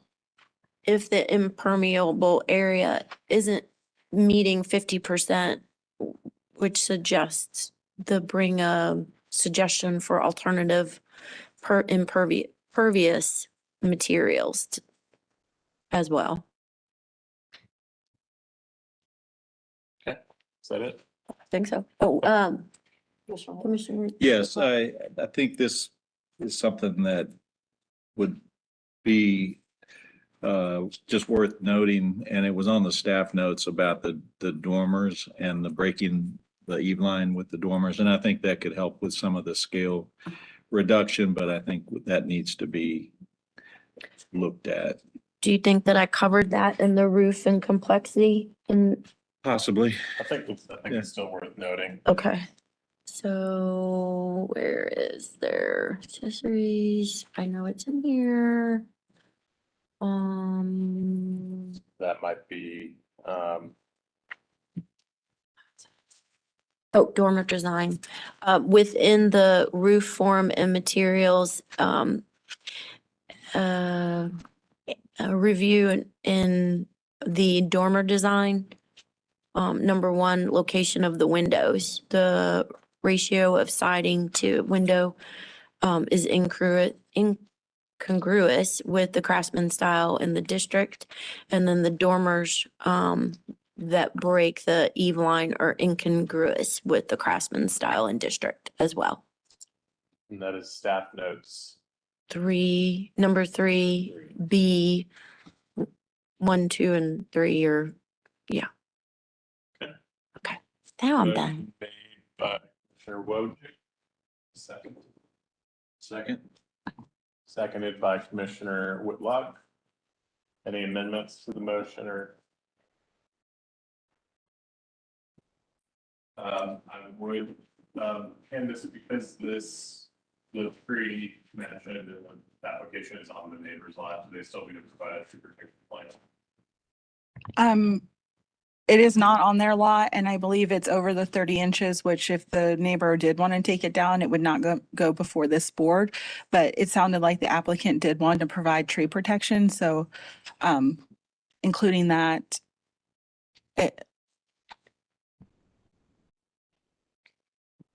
This is Assistant City Attorney Hewitt.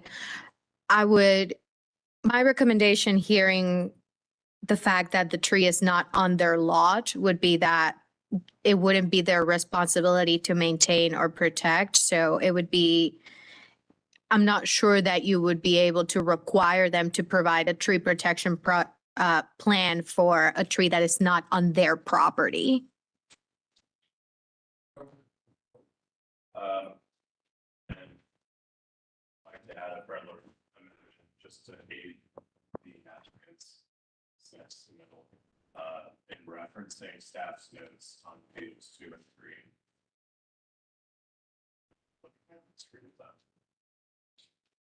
I accept that. Friendly. Commissioner Wojcik, accept, and Commissioner Whitlock, you accept. Yes. Okay. So with that, we will move to those on this motion. Commissioner Taylor, Yes. Commissioner Holtz, Yes. Commissioner Whitlock, Yes. Commissioner Lineberger, Yes. Commissioner Wojcik, Yes. Commissioner Sullivan, Yes. Commissioner Kern. Yes. Our motion passes to continue passes 1, 2, 3, 4, 8 to 0. Commissioner Barth, I don't think you voted. You said your name, but I don't think you said yes or no. Like always. Commissioner Barth, yes. So, motion passes 8 to 0. Thank you. And we can go 5-minute break. Sure. 5-minute break. Thank you. I don't think my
Thank you and welcome back to the October 30th special called meeting, continuing the end of the October 9th agenda.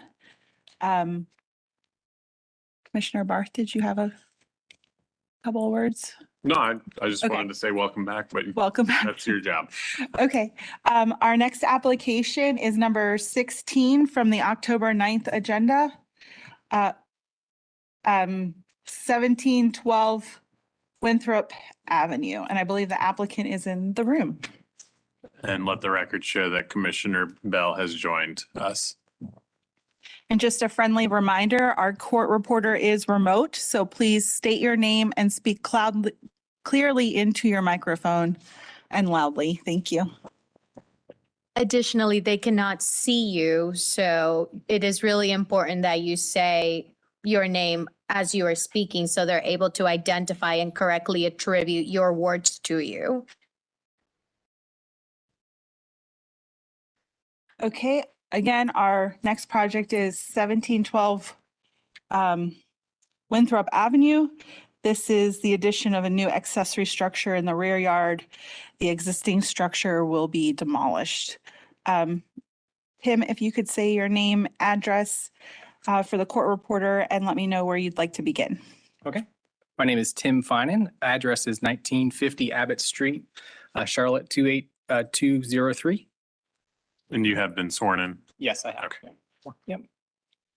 I do have an exhibit that it was a last minute kind of ad I talked to Candace about. It's signatures and letters from all the surrounding property owners, basically voicing support. I do understand that, this is just it's paper, so it's not the people coming in here and doing it, but I have 15 copies here. Get that out of the way.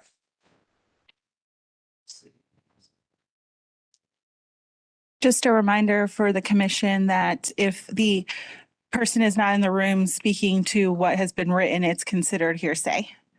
Thank you.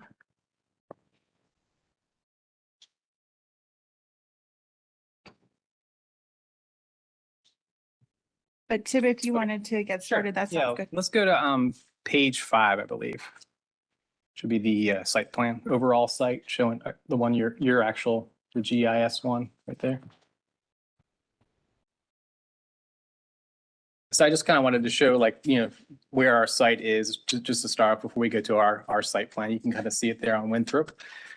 If you notice, there's several other accessory structures in the vicinity that pretty much, maybe a little bit more, about half of them have it, especially the 4 that kind of oppose each other here.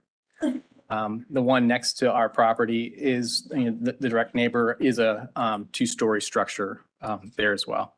So if you go to the page number 7. So here's our site plan. At the top, you can see the existing site plan. It shows we have an existing structure there, an existing garage. It's 1-story, kind of really low roof. It is pitched roof, but it's kind of an older, worn out old structure. It is in the rear easement right now. It's just, I imagine it was built before that easement was in place, so it just kind of landed where it was. You can see the driveway comes down the alley there and it cuts into the backyard pretty significantly. And you can see the existing trees as well. We are proposing to remove 2 trees on the kind of, I guess it's kind of the southwest corner. They're really close to the existing property or existing structure, so they're battling each other right now. So we wanted to remove those. Now, the new site plan, we're proposing a new carriage house. It is 2 stories, done in a similar style of the home, using similar details. We pulled it out of the easement, so it complies with that code. It has a covered area at the bottom below. We've reduced the driveway so that it's not as large as it was. So impervious area has gone down as far as the driveway goes.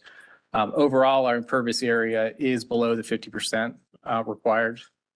And the building itself kind of goes from side to side of the setbacks. It has an entry coming off the backyard, which you can come into the carriage house. 2-car garage, like I said, with a covered area on the other side, kind of patio. and then with a living space above. And if you move to, let's go to page 8, the next page. So I don't know if you remember, but this house, we just did the, an addition to it. This little piece got added to it. It's not under construction yet, but it was approved, I believe, end of last year. And that will go under construction here soon. So there was a small addition that came off the back of the home. The carriage house is being done in a similar fashion, same kind of details to kind of, blend with the existing home. It is 4'2" lower than the highest point of the home. It, does deploy some of the same, transitions and materials from the base up to the top. The, let's see here, if I move to the next one, you can kind of see some of the site images, page 9 through 11. And this one is probably a good one, the top left one, that is the existing carriage house that's the property adjacent to ours. And the one below, you can see the kind of our small garage there. You can kind of see those two next to each other. So you can see the one a lot taller. That one is 2 foot or 23 foot tall. So it's a pretty tall carriage house, compared to some of them. But it's that one we're kind of using as reference. Ours is a little bit taller, but again, ours is still lower than our main structure by 4 feet. Move to the next one, page 12 and 13. So 12, you can see the existing garage compared to the structure of the new. We have, again, you can see the covered patio area in this area right here. The entry to the carriage house here. Behind that would be where the cars are. So it's just windows looking into the garage portion. And the upper part's going to be the apartment place, a little flex space. And then you can kind of see the scale of that. This is the side facing the Gambrel Roof side, Gambrel Roof carriage house. And then if you go to the next page, page 13, you can also see the rear that faces the alley in between with the two garage doors. Done with the fashion, to kind of have the 4 panels there, so it doesn't look like one big garage. And then that's also the covered patio portion here on the right. And then let's see here. If you go back to page 2, I just kind of want to look at the staff comments real quick. They're all good comments. First one was about massing height, width, and size. The height is lower than the primary structure. The width is a little wider than the primary structure, just to note that. The overall size of it, we've broken it down by having different roof planes to kind of break down the overall mass of the building. There was a comment about 2-story and coplanar walls. The design matches the primary structure, so that's what the primary structure has. So we kind of were matching what the existing structure is. Then the information about the Gambrel roof structure, like I said, it was the one next door. We actually measured it's 23 feet tall. The footprint of that structure is 24'9" by 26'6". So ours is very similar in size to that structure. And then, of course, there's several comments here about adding some additional details and things like that. But all of our details will match the existing home, so we can add those as needed to comply with anything. And that's pretty much it. Other than, like I said, the neighbors provided the support letters to you as well. There was pretty much that whole block agreed that they are okay with the addition of the carriage house. So. Thank you, Yeah. Tim. Yeah. I don't believe we have any callers, no callers. Okay. Commissioners, any questions for the applicant, comments?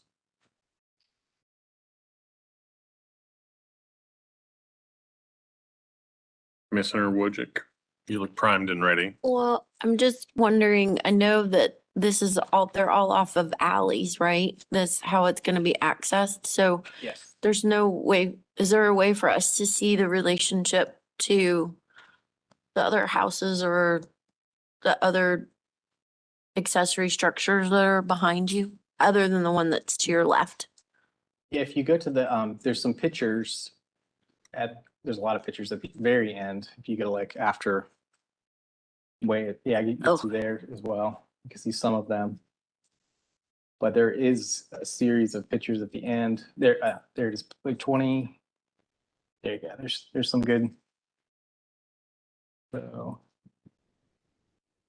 yeah, you kind of see there. So that's the structure. That's the alley right there. That's behind the two. That's the Okay. gambrel roof structure. So ours is right next to it. To the left. Okay. Yeah, and these are the more kind of the paved lot areas over here. So they have some of, we have a picture of, Is that a multifamily? Okay. yeah. So is that behind you? Where is that in relationship to your Yeah. house? Go to, I want to get the site.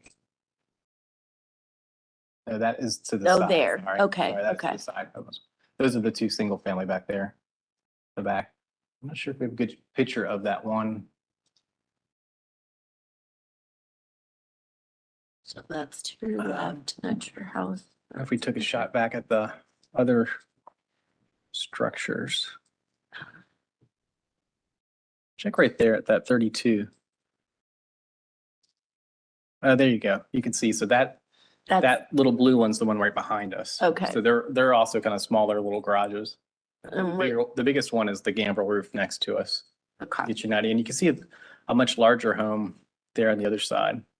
So that home belongs to that garage that we Correct. can That's see. right. Yep.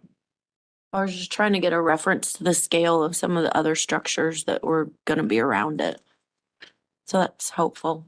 Our biggest reference, I mean, you can kind of see here, this is probably a really good shot. You can see there's the multifamily over there. So these are kind of tucked back in.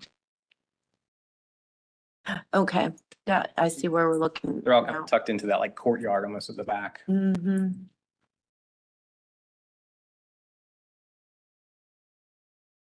Do you have any other questions, Commissioner Wojcik? No, thank you. It's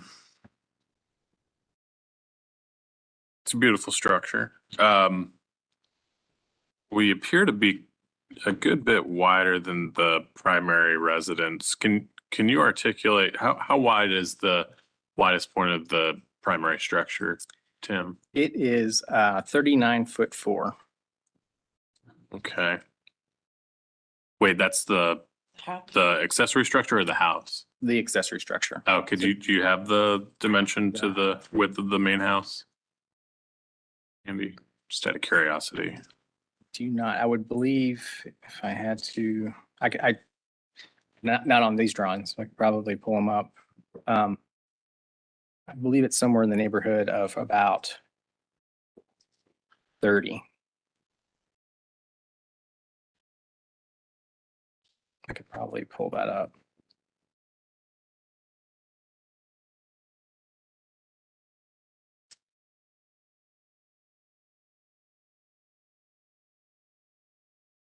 Yeah, it looks about maybe 9 or 10 feet narrower. Yeah, it's about 10 feet. Okay. And you have on your left elevation, Candace, if we could a slide. This is Commissioner Barth, by the way. I don't know if that was apparent. Slide 12. You have no windows on the lower level of that. I imagine it's because we're directly adjacent to another accessory structure and you're not really looking at much. Is that correct? Correct. This one right here? Yeah. Yes, that faces that gambrel roof structure. So you'd be kind of facing off to each other like that. So we do have a window. Okay. There. And just, I don't know that will require it, but just to see if you're open to the idea, would you be interested in putting any windows there as well as I'm looking on the rear elevation? We could Toward the alley. possibly put one, there's a stair there, so Yeah. we could possibly put one on the right side and probably on the left. So we could have two kind of smaller ones on each side, Mhm. which would be nice in the stairwell at the bottom. And same question for the rear on that second floor. So you have one window, I would imagine, because of floor plan program requirements. Yeah, if you look at we have a floor plan there on 14. It is in the bathroom, so if I put a larger one, it would probably restrict the bathroom, but I could possibly put 2. Or just reconfigure it and get it to work, so. Okay. Well, there is some symmetry there that I think you were going for, which I think is kind of nice. Maybe we can relate it back to the house. I'm just thinking out loud here. Yeah, it does have a similar, Like single on on the the house. gable, yeah. yeah. So maybe we make that a little bigger. I'm just thinking about proportions and how this is viewed from your neighbors and things, but otherwise very good. And then have you done any rear yard permeability? I think you may mention Yeah, that. so if you look at the cover sheet, it's at 47%. I think it was previously at 41, right there. Those two numbers. So we're under the 50%. Okay. And the trees that you're planning on replanting, do you have Yes. species for those? We do not. So there's a proposed new tree there. We were probably just going to come back in with a similar species that we were taking away. I think that tree's not doing as well just because it's so close to that garage already. It's starting to get into the foundation some. But the big trees are being left and they're being protected. We put tree protection around that the larger tree. Okay. And all individually applied shingles, correct? Yes. Okay. Yeah. Just checking. All right. I have no other questions. Other commissioners? Commissioner Lineberger? Tim, the garage doors, Yes. I see that it says they're separate, but I think they visually, I don't know that it looks separate enough for our guideline 8.10, number 6, which is garage doors shall either be authentically separate. Single bay doors are designed to give the appearance of separate doors rather than one long continuous panel. I'm just wondering if you've considered other ways you could articulate those as a little more defined as two separate doors. Yeah, if you go to the plan on sheet 14, Mm-hmm. they are two separate, there is a piece of siding in between it. So it could be that we're just not representing it well enough on the drawing. So I think if we kind of, it looks to me like they kind of are closer. I think it's the trim got close together. See right here.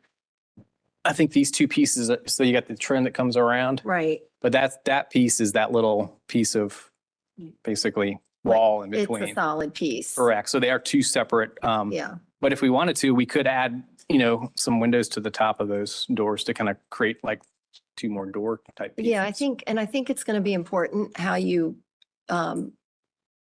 how those are finished out, Yeah. both Yeah. in color. Like if the trim, I think I would suggest the trim maybe being painted a separate color than Different. Yeah, the doors themselves. That would be huge. I agree. Guess we could specify that, but Yeah. Well, I don't think we can talk or comment on paint color, unfortunately. right, it's not color, but what I'm saying is to use a contrast so that it helps to articulate that they're two separate doors. Do you not feel that due to the shadow lines created by two recessed doors, I mean, they are articulated and opening. Right. And if we do request that he adds window lights to the top panel of those Right. garage doors, do you feel that I just articulates it further? I just want to avoid a Big- previous A big white door. a previous situation where we didn't articulate that or specify that, and the end result is a double, visually a double door. Mhm. I just wanted to specify it however we need to so that that it keeps in with the guideline. Okay. And just to Thank you. interject, I guess, we don't get into paint color, but we do have paint standards, so that would fall under your paint standard. I do know that our owner, he's a big, he's gonna have a wood shop in here, so he's really into like woodworking and stuff like that. So I think they're gonna look good because he'll probably want it to look good. He's pretty particular about Good. his house and his restaurants, so. Looks good though. Commissioner Wojcik. When Can you just review it and make sure that it's drawn correctly? Because that doesn't look like it's drawn correctly based on the floor plan. Yeah, I'll check it. It looks to me like the dimension might be off a little bit. Yeah. But I think I think the trim got so close. I'm guessing we probably just made it a little bit wider so you didn't have like a thin little piece of siding On running the up between. floor plan, it looks like it's about 2 feet. of Yeah, it space, looks a so little the off. Trim's not Yeah. gonna fill in all of that. It'll Correct. look more like the sides where the light fixtures are, so. We can check that. I just think graphically it can be corrected and then it won't be an issue. Okay. Any other comments? This is Commissioner Sullivan. Mr. Finan, I just had a question on, I'm not sure which slide it is. It shows the first floor plan and the area around it. There's a covered area and then the wall that's almost aligned with the garage door wall. Yeah. That's a brick wall. Yeah, it's a low brick wall to Low- kind of, And then covered area and then parking pad. correct. So is there a driveway that will loop around, or I just was curious about the So- parking pad? Go to the site plan on the page there. Yeah, that one. So this might help. It's hard to see because that little nub that comes out the top there, that's the brick wall.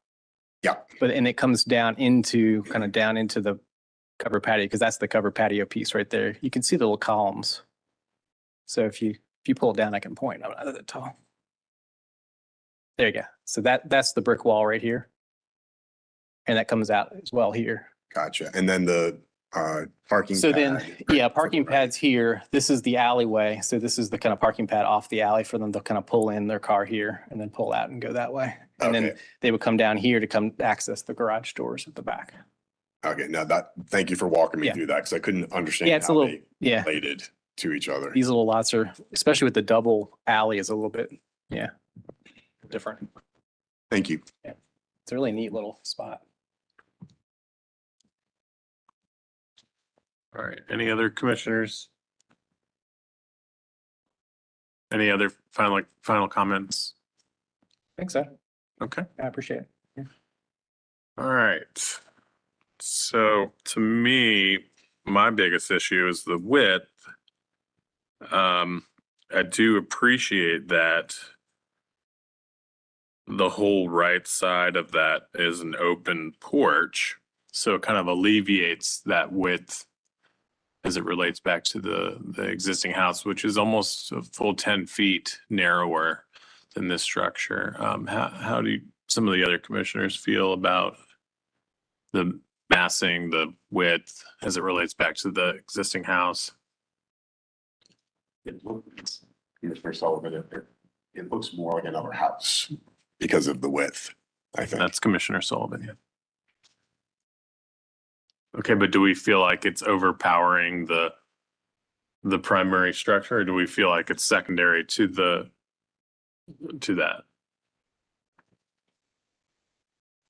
This is Commissioner Holtz. I feel like it's definitely competing with the primary structure. I think the co-planner walls are part of it. Are part of making it seem like it's a fully independent structure that doesn't, I appreciate the relationship between them with the materials and the detailing, but it does seem like it's in competition. All right, thank you, Commissioner Holtz.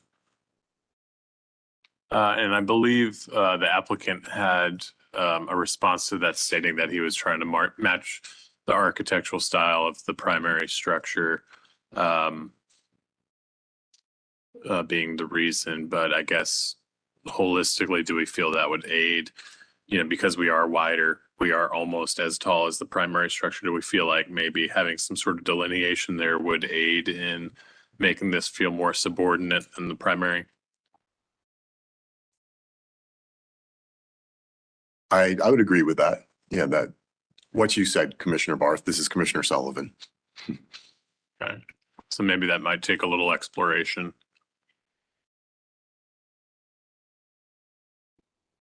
This is Commissioner Lineberger. I agree that the porch really alleviates that massing. But it also is on the back. It's not a corner lot. I just don't think it has the visibility that a corner lot has.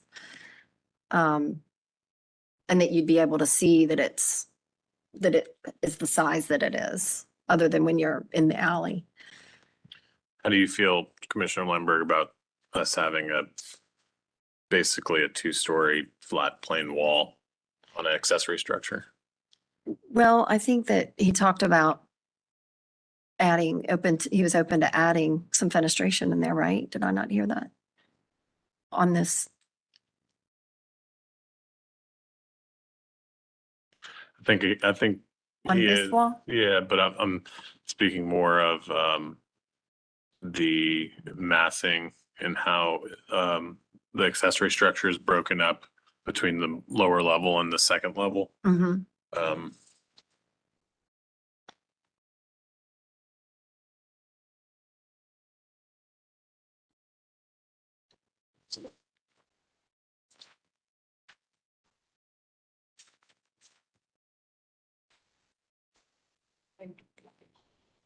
yeah, Commissioner Wood. Based on the general standards and approach that we typically take to accessory structures, normally we would not approve something that was this much wider than the original structure. Typically, as far as I know, we have not. Typically, we ask for a restudy because of the width difference between the existing, the primary structure and the secondary structure.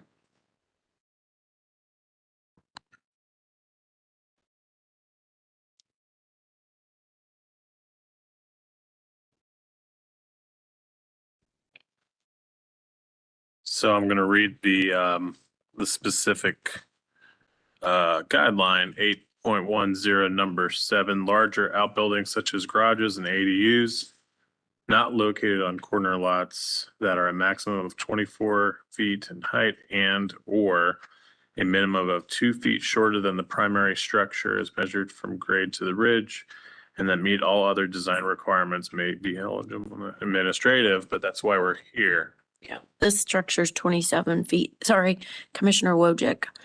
If I read correctly, the ADU is 27 feet, 6 inches tall, so it wouldn't meet that guideline. And I think that's why we're here. That would be Yeah. for administrative, So then but I think number 3 would be more design new outbuildings with compatibility and style and character of the primary building on site, especially in scale, massing, and other architectural elements. Any new outbuilding must be clearly secondary height, footprint. And I think that's where my issue is, scale, massing. I think that they've done a great job connecting it to the main structure, but once you exceed that building in one direction or another, it becomes pretty powerful on the lot itself. okay.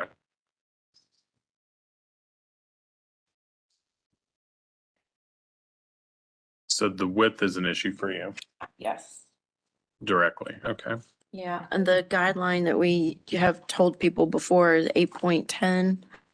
The example, not recommended. I know that Commissioner Lineberger points that out, and I know it's super helpful because it's such a good visual. It's not just words, it's a example. And I feel like that's kind of, though it's a pretty structure, I feel like the relationship of the width of the example of what not to do in A compared to the scale of the existing structure in A is what we're looking at here. Personally, that's me. Okay. As one commissioner. So that's a pretty high level thing. How do we feel about the rest of it, or do we feel that really needs to be explored before we can look at all the smaller pieces? This is Commissioner Kerm. Can someone tell me the height of the house? I think he said it was 4 feet below or above the accessory structure.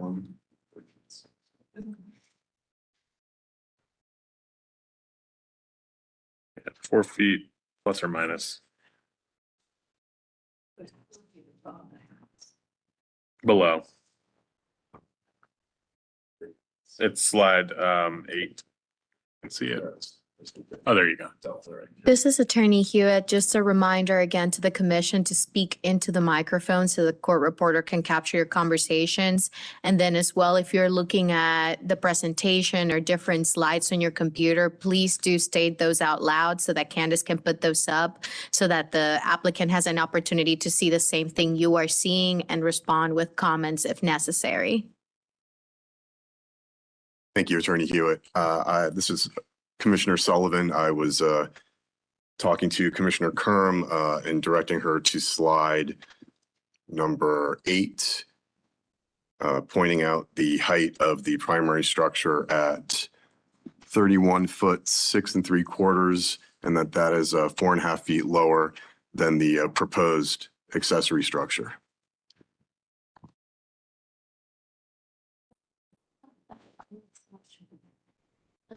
I have a question. Can we clarify that? Because the line that we're looking at, it seems to be above the ridge. That cross. Oh, sorry. Okay. Okay. Tallest point. Thank you. I'm looking.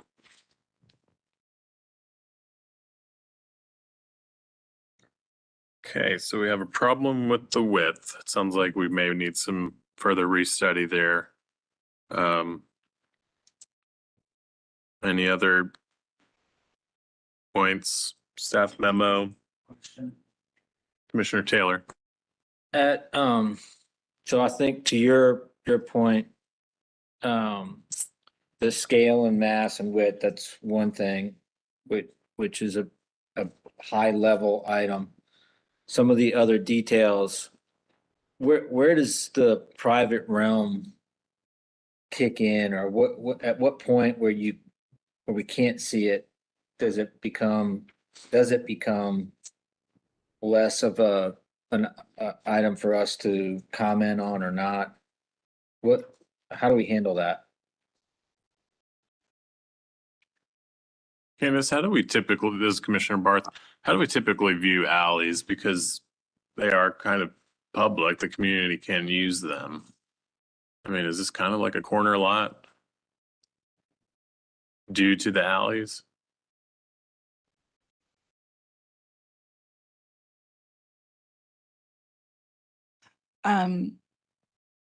I mean, yes, they're public, so people are going to see them from the alley if they drive down the alley.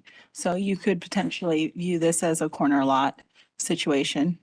And this particular property has Two alleys. two sides, yeah, that are very visible.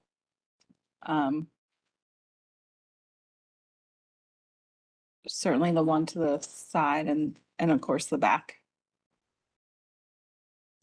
I mean, me personally, as I think it was Commissioner Lineberg or Wojcik pointed out, the width is a problem for me. I don't think the overall scale and size of this structure, I mean, it's substantially smaller than the primary structure. I think it's just that width part that's getting us hung up a little bit. You know, it's significantly shorter. It's not taller. I mean, we've had 2-story ADUs done before. Maybe some scale reducing techniques could be used to help minimize that 2-story wall, which it sounds like the applicant's open to. But I mean, are there any other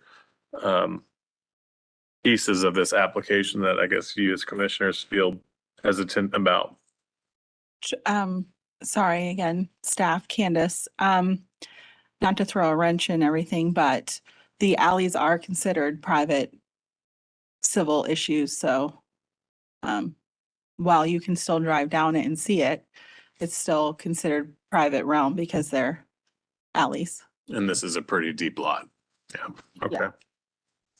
Hey, Candace, Yes. could you go back to slide 9, please, and pull up the house that's adjacent, the ADU that's adjacent to this property? It's that Dutch colonial. Oh, sure. Second one on the left, second one down on the left. Oh. I'm sorry, you want? The second photograph, yeah, that one. Gambrel roof. Yeah, Oh, this. Yeah. Project, yeah. I just wanted to point that out. I mean, the scale of that, and that's right, that would be right next to it. I mean, that's pretty substantial. Mhm. It feels, that feels more, But it's not as wide. right, it's not as wide. I agree. But I'm And just we- saying it, And do we know if it's historic or not? He said that sorry, Commissioner Wojcik. He said that structure was basically 25 feet by 27 feet, and I'm rounding up to make it bigger. And it was 23 feet. So you're talking about 27 feet wide versus 40 feet wide. Yeah. There's a big difference between that. And honestly, I think it's a beautiful structure, and I think that they've did a wonderful job tying it all together. I just think that, you know, it's a standard that everybody's kind of pushed as we've gone through these processes before. The heights, I mean, the width is the only element that stands out to me as being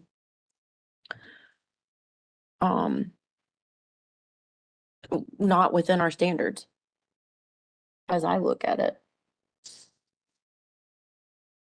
this is Commissioner Lineberger again, that porch being on the, the side where you see the house. I mean, the porch aligning the front of the porch, with that left side of the house. I mean, I just think that really alleviates it quite a bit. And gives it lots of transparency and doesn't feel as wide as it is. This is Commissioner Barth. I agree with you, Commissioner Lineberger. We do have essentially a half story above that. Does that change your opinion at all as far as the structure is viewed overall? I mean, I think it helps a lot. Yeah. I just But think we it's- are so significantly wider. Does this put us into a position where we wouldn't feel comfortable? If we ask for a restudy of, sorry, Commissioner Wojcik, if we ask for a restudy, we're not necessarily taking anything away. We're just asking him to manipulate the footprint of the structure. So I don't think that I don't think it's a big ask. Would you like to ask that in a motion? I would love to ask that in a motion. Okay. Uh, Shoot. Before your motion, this is Holtz. Can I just second Commissioner Barth's comment that the half story above the porch really does also read as a solid piece, and I think that needs to be considered. Although the openness of the porch is great, that solid second level, again, is just a lot. Thank you, Commissioner Holtz. Commissioner Wojcik, would you do the honors? Love to. This is Commissioner Wojcik. So, I would like to ask for continuation of this application based on, our standards for, well, really width, 6 point, oh, no, sorry. Let me go back to accessory buildings, right? We need to do that first. 810 number 3. Okay. 810 number 3.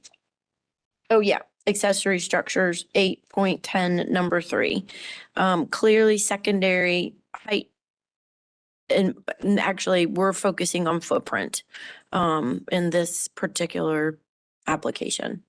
That we would request that the applicant restudy and come back to us with something that minimizes the width of the footprint so that it has a better relationship to the primary structure.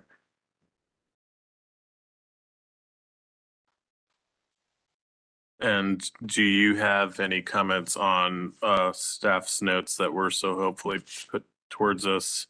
Or are we not going to review those at this time? Page 2.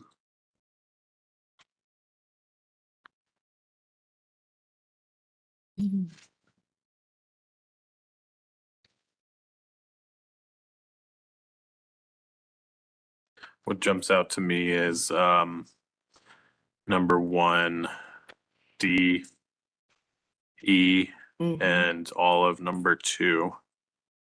And all of them too. Okay, so we'd also like the applicant to address staff notes on page 2, Specifically, number one would be the accessory structure, focusing on D and E, which are the design details for trim, beams, columns, handrails, lighting. E is window and door materials and specifications. And then, site number two is the site plan. Provide brick fence designs, provide size and species of trees to be removed, and provide rear yard setback information to the alley easement line, from the alley easement line to the structure. Okay, motion made by Commissioner Wojcik, seconded by Second. Commissioner Lineberger. Any discussion on the motion? I would like to add in, as we restudy this for the next iteration, I believe the applicant expressed some interest in adding fenestration on the left elevation, lower floor, as well as potentially the rear elevation, second floor. Would like further study in that as well for our due diligence. Friendly amendment made by Commissioner Barth, second, or do you agree? I accept. You accept Commissioner Wojcik and Yes. Lightberger? Thank you. All right. Any further discussion? And with that, we will take a vote. Commissioner Taylor, what do you say? Yes. Yes. Commissioner Holtz? Yes. Commissioner Whitlock? Yes. Commissioner Lineberger? Yes. Commissioner Wojcik? Yes. Commissioner Sullivan? Yes. Commissioner Kerm? Yes. Commissioner Bell? Commissioner Barth, yes. Motion to continue passes 9-0.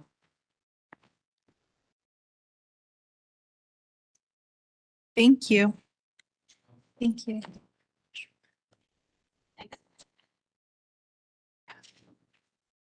We're going to take a quick 5-minute break. Thank you.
Welcome back to the October 30th special called meeting, reviewing the not heard items from the October 9th agenda. Our next application is 1901 Thomas Avenue. I believe the applicant is in the room. Okay. This application started out with a front door change and a side door addition change. And you can see that on slide get there on slide 8. So originally it was the removal of this side door entrance and also the removal of this front porch side door entrance. Since then, when this application we were prepping for the October 9th meeting, we were informed by code enforcement that additional items had been done to this house, one of which was the removal of the rear porch, the replacement of the windows, and the replacement of all of the siding. This house was cladded in vinyl or aluminum clad, to which we always approve the removal of. However, the wood beneath it, staff approved just the repair and maintenance of only up to 30% of that. Thus far, it seems that more than the 30% was removed. It was all removed and replaced. We have photographs presented to us from code enforcement. So here are the images from code enforcement. We also found out after this project was posted that the brick chimney had been cladded in stone. And then staff went out and took some additional photos, as you can see in these images. So this is slightly, some of the items are after the fact. The memo is not written in the after the fact way because of how close it was to being posted for legal noticing. So slightly different, but this is where the project stands at this time. So, sir, if you could turn on your mic and state your name and your name and address for the court reporter, and speak loudly and into the mic because of the court reporter not being here. I'm Rod Overman of 1901 Thomas Avenue. Have you been sworn in, sir? At the beginning of the meeting, yes. At the beginning of the meeting? Okay. So we have your presentation uploaded if you'd like to let us know where you'd like to start in your comments.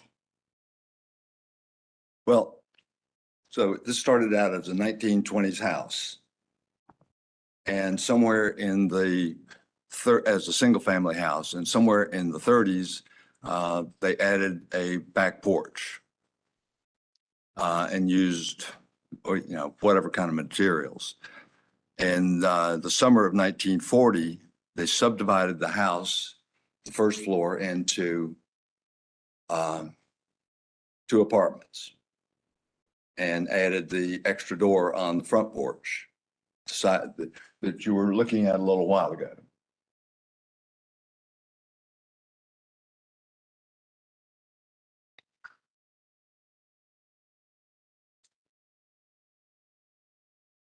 That extra door that was added in the summer of 1940. Sometime after that, I believe after 1950, someone added a extra door to the side of the house.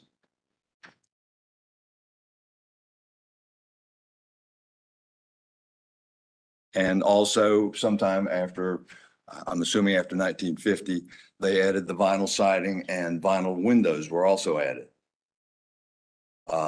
So And our project is to return this house, the exterior to pretty much to its original. So that's what we've been doing. We took off the side door off the front porch and the bump out side door that was on the side of the house, on the bell tear side of the house, and the back porch. In taking off the vinyl, we found that there was a great deal of damage. Well, they put the vinyl on there to cover up whatever was under there. Found missing siding, rotten siding, split siding, and also that the piers around the exterior of the house, a lot of them were out of place. So we had to replace 22 piers around the exterior of the house. And doing that, and we also had to, at the same time, replace a lot of the curtain wall because it was not in contact with the girders or the beam, excuse me. And so in doing that, we also ended up damaging a good bit of whatever siding was there at that low level. So, and this is, I've got a letter about this, but anyway, I did not realize that if there was over 30% that we had to get back, that had to be replaced, that we had to get back to staff. And actually, we've addressed that issue in a separate application to HDC. So really, I think I'm just here to talk about the things that were on the original application, which was about the side door, the extra side door on the front porch, the extra side door on the side porch, on the side of the house, and the back porch, and the windows.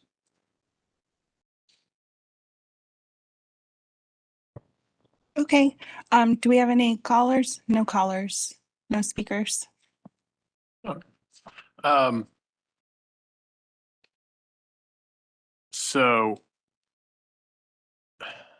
So we're at a point now, obviously, as you've expressed, some things have been done. Typically, we want those to come back in here so we can review it. You can tell us all day long that the siding was rotten, but we don't know that. So I don't know if you have any photo evidence of that or documentation of that, or have saved any of the siding to bring in here and show us that. I mean, we really can't speak on that unless you have it available.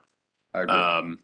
And then there was, I believe we do have some photos too. It looks like the existing chimney was covered in a thin stone veneer. Can you speak to that a little bit? I know that it was done, and I really can't say more about it than that. Okay. I think the chimney was painted and needed some work, so they pointed it up a bit. And I'm not sure about the siding. I'm not sure about how the decision to do the stone siding, stone veneer was done. But it's there, and I'm responsible. Okay.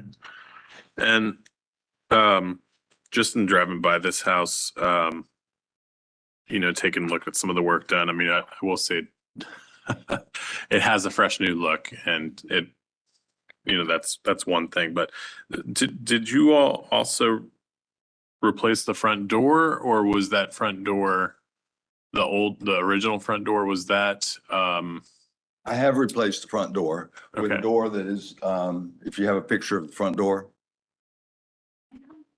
Yes, you do. Yeah, well, okay, you can see it there, but there's also, if you'll look back to earlier pages, you'll find a picture of the front of the house before I did anything.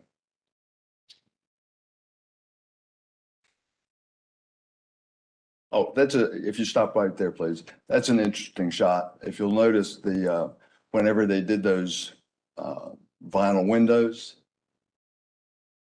the orientation is different on some of them. mhm. Some of them, the upper six are side to side, and some of them, the upper 6, are up and down. It's odd. I agree. It's just a thing. Single pane. Mhm, mhm.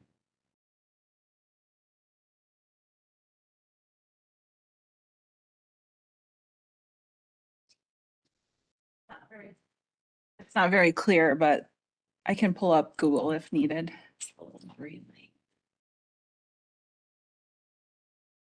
But it looks like a 6 Yeah. over. So we've done very much the same style of door.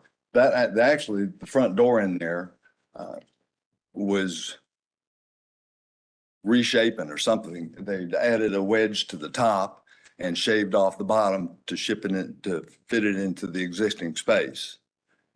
May or may not be original, but the door that we have now is very much the same kind of door. I mean, it has the side lights and the plywood panels are just there to protect things. But it's very much, I mean, it's very much the same style of door.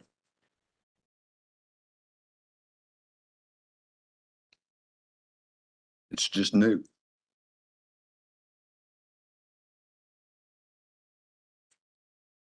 Commissioner Wojcik. Thank you. So does that picture represent the old windows or the new windows? That's the new windows.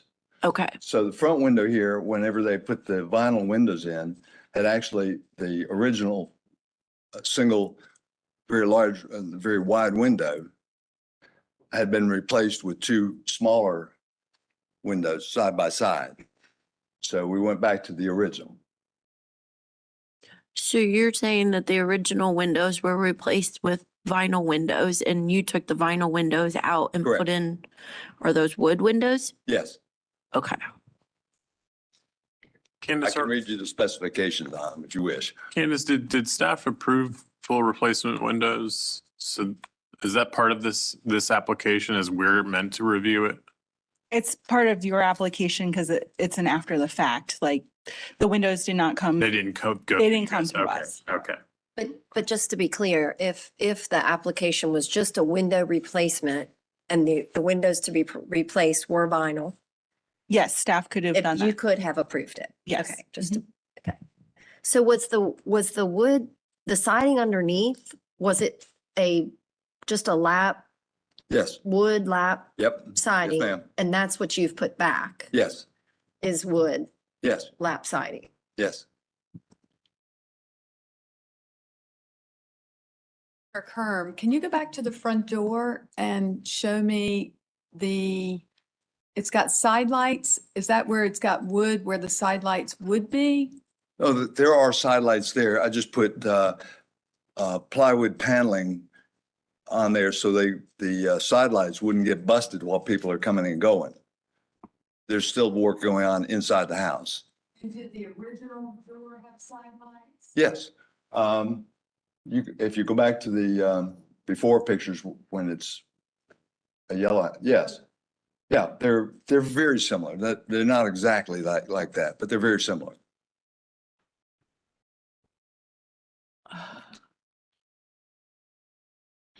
This is Commissioner Bell? What is the material of the new door? Wood. Wood material, okay.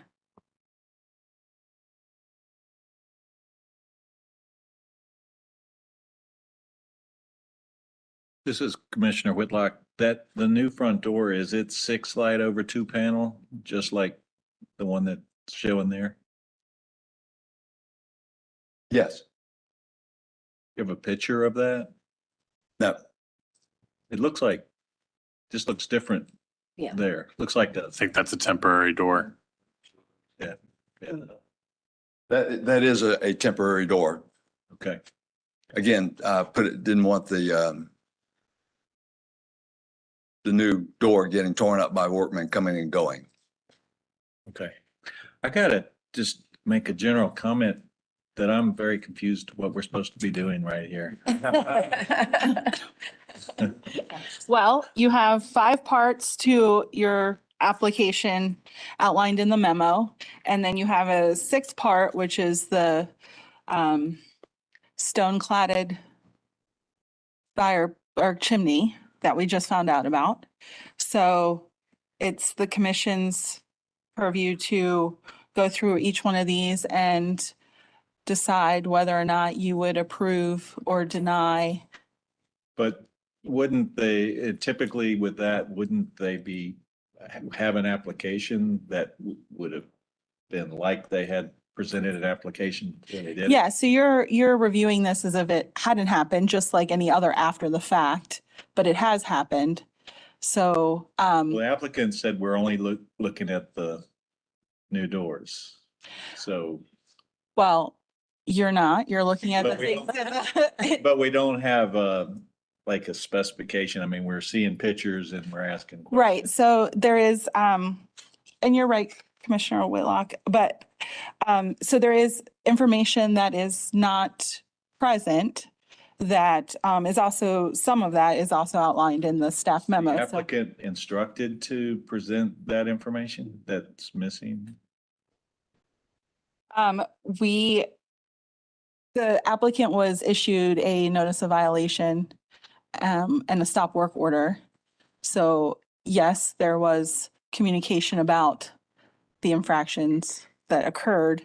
And we did put out our staff memo prior to the October 9th meeting agenda, as we do with all applications, and send the applicants, all applicants, an email to reach out to us if they have any questions about their project as outlined online.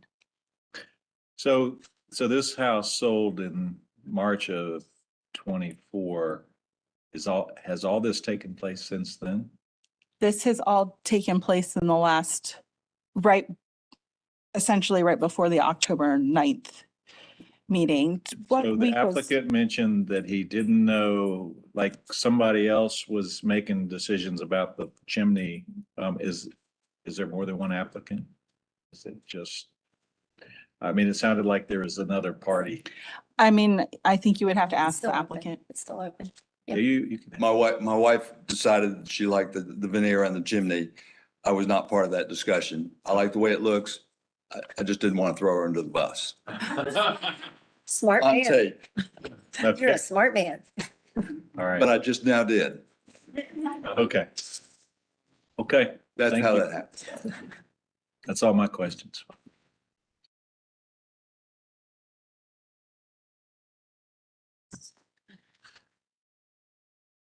Okay. This is Commissioner Barth again. Any other comments or questions for the applicant before we close? I think, it's fairly obviously we need some additional information on some of the things that were replaced. We have some questions about some things that were done specifically to chimneys and foundations and porches and I guess the 5 or 6 parts that staff outlined. Any other questions for the applicant? This is Commissioner Kerm. I just have one more question about the window on the front porch on the left-hand side. That window was replaced. Yes, And is it the same grid as the original window or? was I don't the- know. But what I removed was a pair of vinyl windows.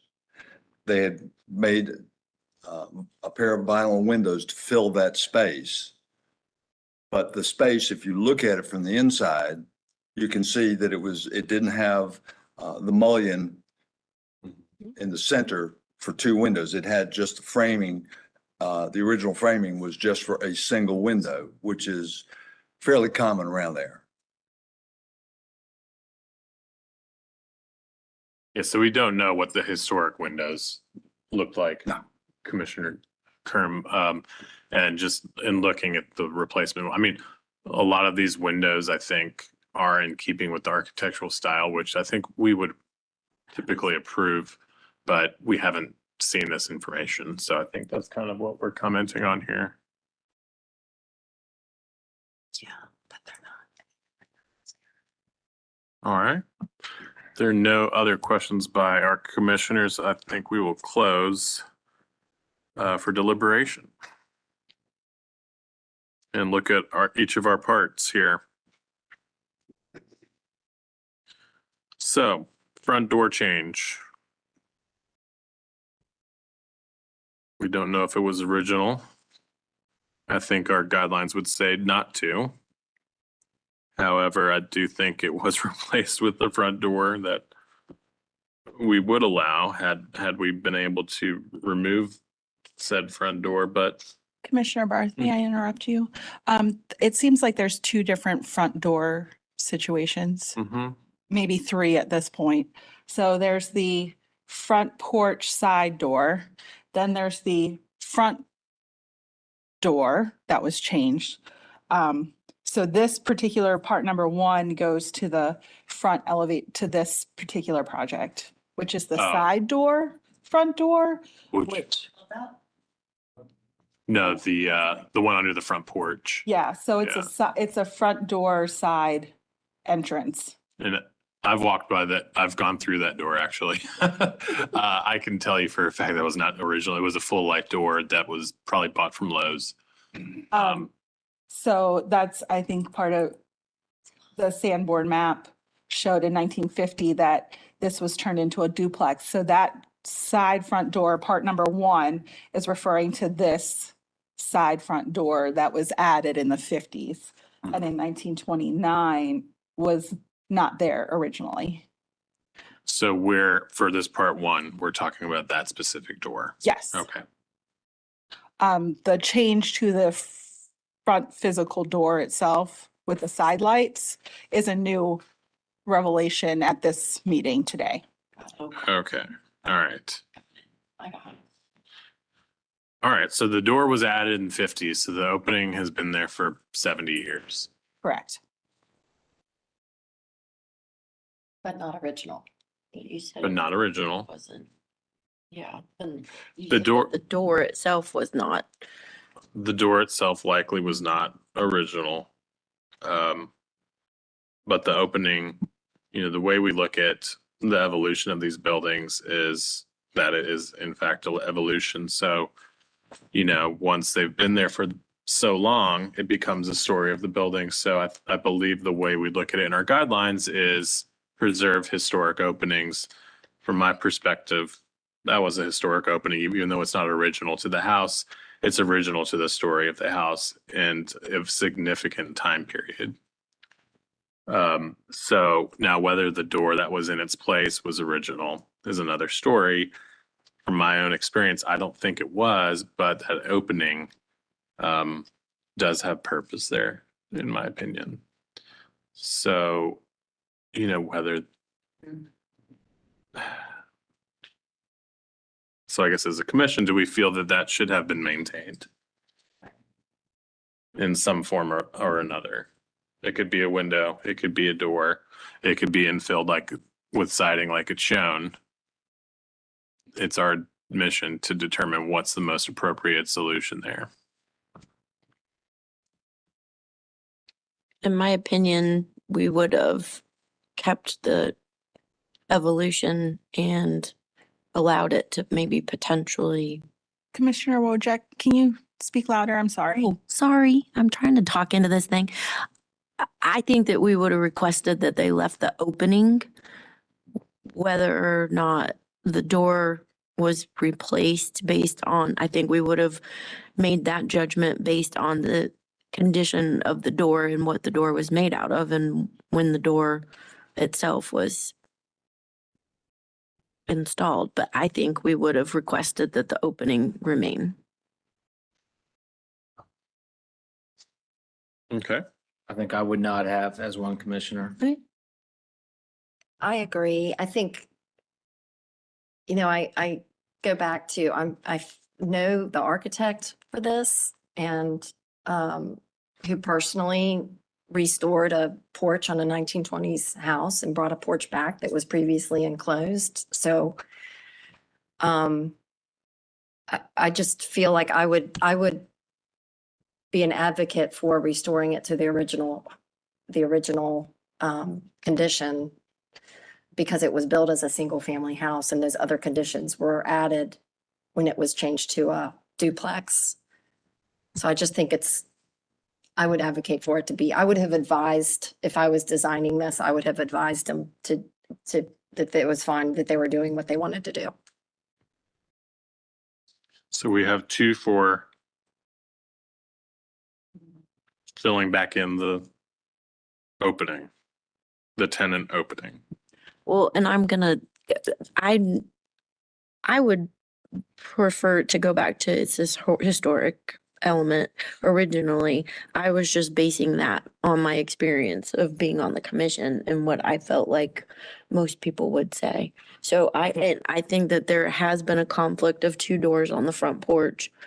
And that's been an issue in the past too. So I think from a orientation standpoint, we could support the closing in of it based on the guidelines. So let me, So having 2 doors is more of a competition. So let me counter Yeah. your point with, it could be a window. yes, yeah, And that's sort of the best of both worlds. true. We're celebrating the fact that it's been an opening for 70 years, but it's no longer a tenant household. We're going back to the single family occupancy, which we don't talk about, but it's how the building's used. So, you know, it could have been an opening, and this is after the fact. And I think this is when we ask what the ideal situation should be and what we would generally approve. And in my perspective, in our guidelines, historic openings are supposed to be maintained, especially on front elevations, which this is. And it's been there, you know, because of its time. That opening has been there for a substantial amount of time, over 50 years, I think is the threshold typically. Yeah. So, you know, because there's a conflict of usage, you know, entry door versus window versus wall, you know, it doesn't have to be an entry door, it can be a window, in my opinion.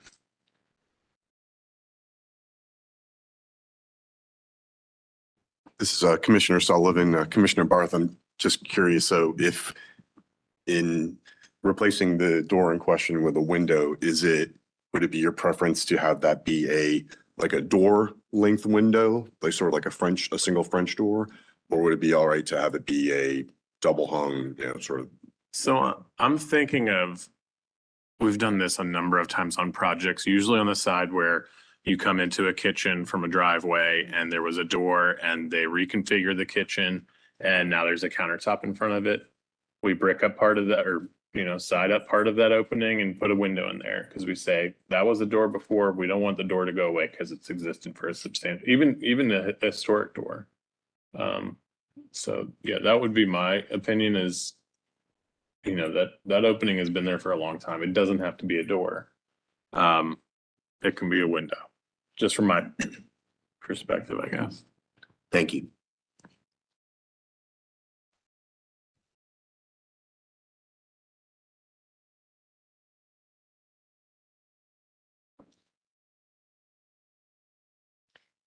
Can we talk about the rear porch? Yeah. Well, do we want to go in order? Number 2, the side door, bump out vestibule. Candace, can you go to slide 8?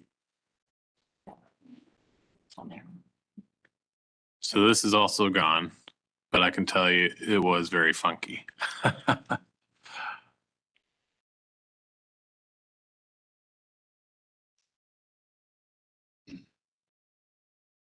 You know, this is a bit of a different situation. From what I understand, we don't know the exact date it was added, sometime in the 50s or Yeah, staff does not know when it was added. After what appears to be the Sanborn map of 1950. mhm.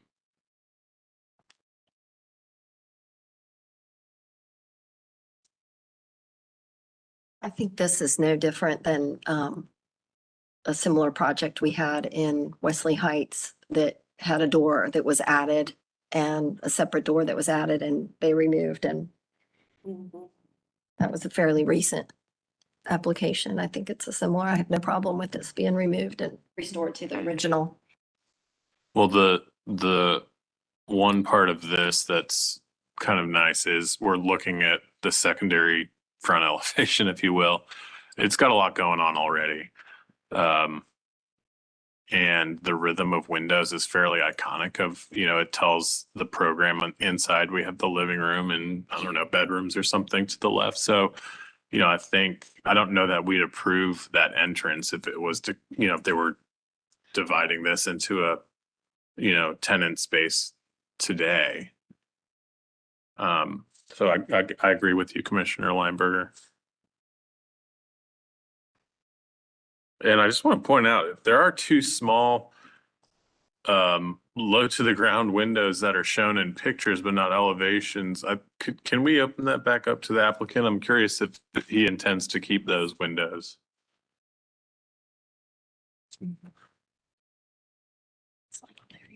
Do you have a slide that I can reference? Let's say slide 13. This is Commissioner Sullivan. I think slide 17 has the photograph from the street. Or 11. There you go. Yeah, Mr. Overman, do you intend to keep those windows? They're on there. Those two, yes, sir. Yes, You do. they're still there. Okay. And I imagine, do you know if they're original to the structure? I mean, are they, Yeah. it They- appears They could be. They're wood. They just, boxed in there. everything, it's just a little pane with a hinge. And there's one on the other side. Were you closed for delivery? I reopened. You reopened. Okay, So- thank you. Okay, thank you. We'll reclose.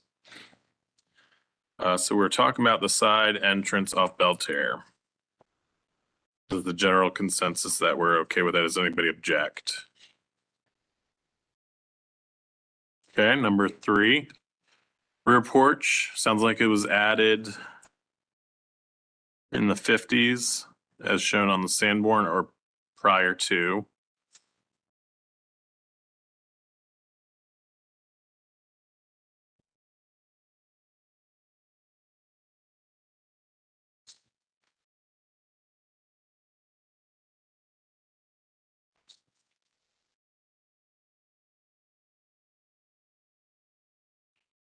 And I will point out the unfortunate thing about this porch is there is a dormer on the second floor which overhangs the eave line of the rear thermal wall, which we would not approve. The advantage of that rear porch is it kind of hid that condition.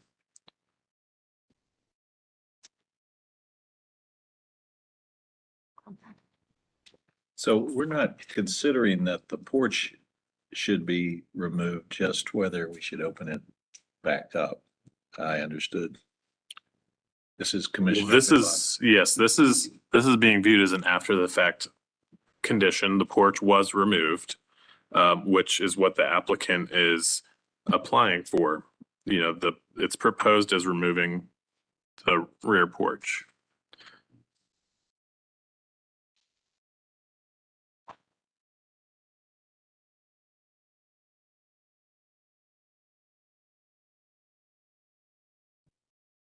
And to me, in doing so, we are highlighting a nonconformity. This is Commissioner Holtz. Do we have a photograph showing the structure after the porch was removed? Yes, we do. It's in the addendum. We do. I'm just trying to figure out which is the best. Maybe that one right there. Because it is deceiving. It doesn't seem like, There it is. it seems like it was closed in, but it wasn't. It was removed. Yeah, so there was a porch So- attached to the back of the house there. This is the porch. And that's it now. So where's that?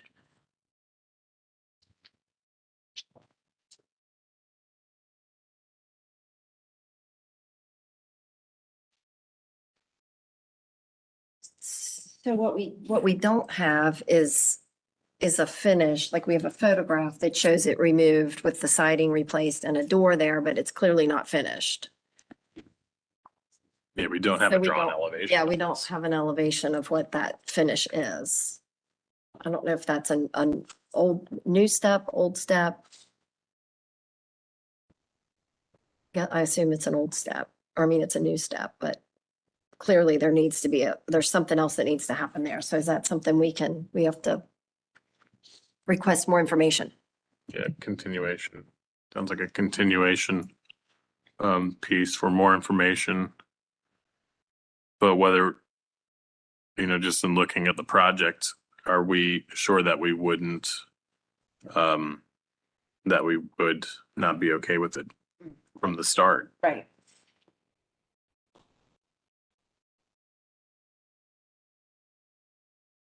My vote would be no, because we're highlighting a nonconformity. Again, like the front entrance, it's a part of the storied past.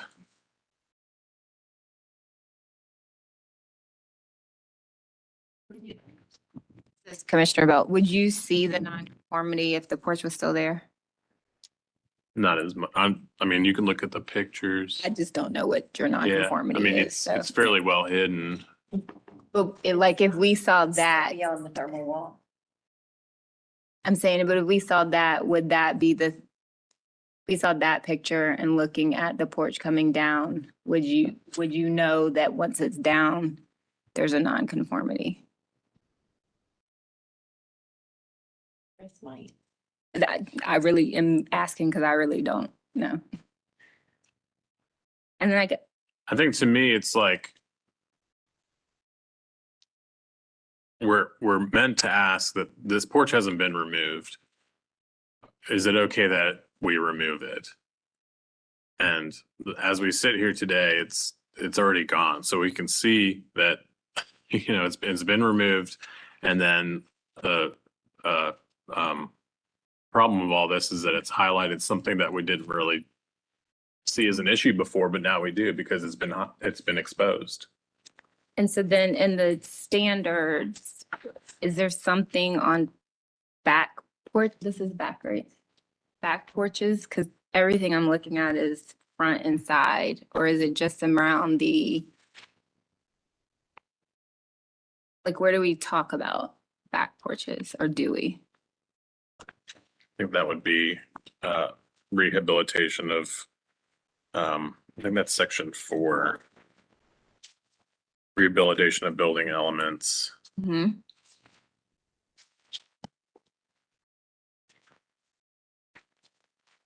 Porches, 4.8.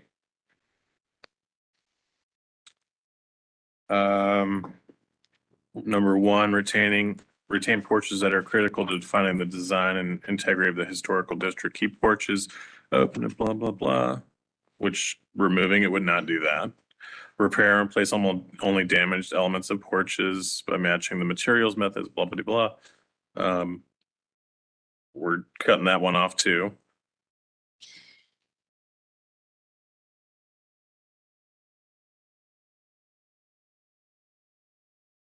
This mostly refers to front porches. This is Commissioner Lineberger.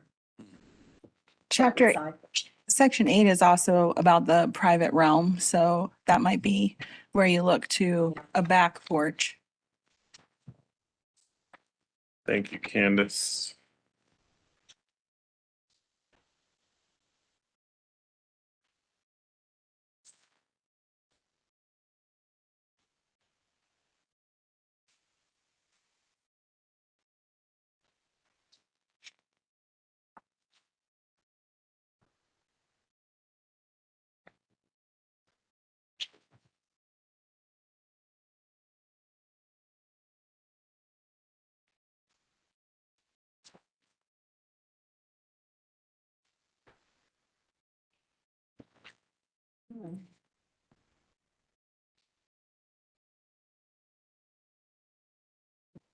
Really?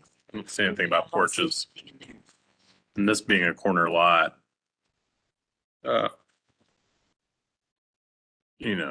brings that more to the front for me. But anyway.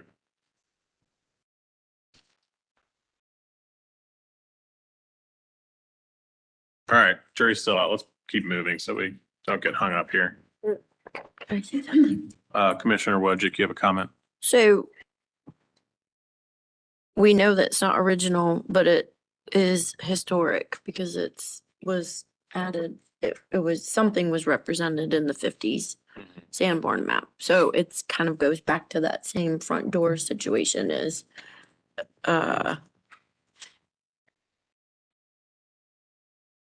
from a design standard, the design of what was there wouldn't have met our standards in terms of keeping porches open and 8 feet deep. that sort of element. So it didn't really meet our guidelines in general for porches based on the picture that was represented. So I'm not sure that it necessarily has, I mean, they say that we're supposed to take everything back to compliance. So But then that would tell us to take that dormer back into compliance. okay. If he was asking to change it, yes, for sure. This is Taylor. Would we not, if this came in front of us as an application, not after the fact, would we not say, the application was take the rear porch off, would we not say, go do a restudy of that and come back to us and, because we would pick all this stuff up at that point? Yep, I think that's where we are. good point. So we need more information. We need a restudy of that, how that looks. Okay. Thank you for reeling us in, Commissioner Taylor. So part 3 restudy of rear. All right, part 4. The windows, they weren't historic. I think we just approved that because staff would have approved Yeah, them. yeah, I think so too. I don't think we have any information on that for documentation purposes, do we not? Candace, do we have a spec on the window? I mean, we know they're wood. It seems like the applicant said he brought something to this meeting, but from the pictures, it looks like they're Geldwin, and the applicant did say they were wood. Okay, so that might be an approval pending confirmation from staff, between staff and the applicant.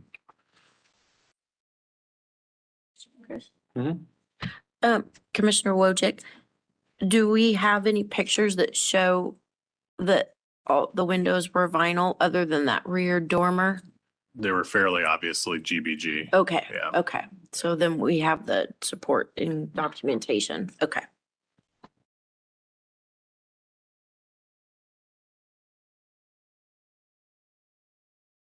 And actually, we can see the old front door, the side front door.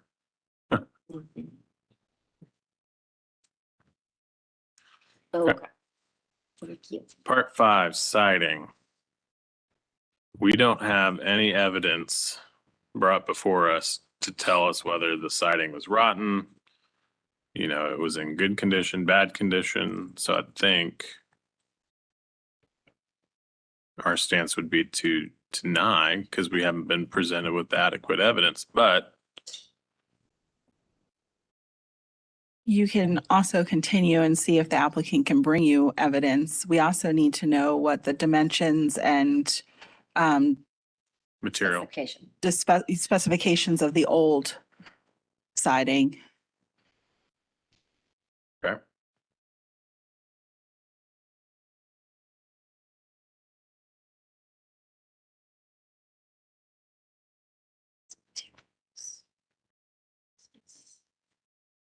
All right. Part 6. That's a question. This is Commissioner Whitlock. In the addendum supplement, there's a picture of a bunch of materials stacked up. It does look like some of it could be siding. I'm not sure. Do we know? Looks like baseboard from inside the house, but yeah. Does- I'd leave that up to the applicant Yeah. if they have any of the old siding or pictures or any sort of evidence to bring it in so that we could review it. We need dimensions on the new as well as the old and specifications for what was put up. Great. Part 6, chimney, clear denial.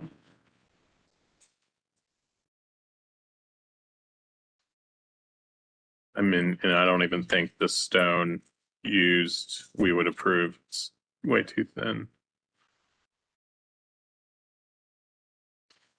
Is there a part 7?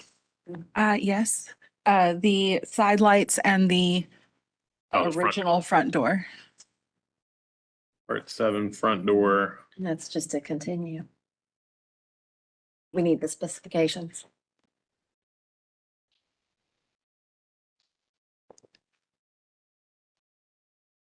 Well, I think we need the specifications on the new as well as the reason for replacing the front. I think we need photo evidence or some sort of evidence showing what the state of the original front door was.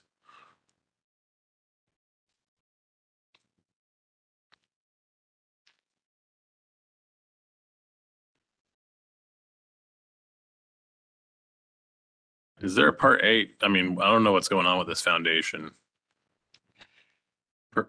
Yeah, we can, definitely the foundation had some interesting. Per the testimony, it sounds like a significant amount was replaced, and I also see modern foundation vents Yeah, too. So we need more info on that. correct. What was there originally, what's been replaced, and specifications on the brick used, the vents used, all of that stuff we need.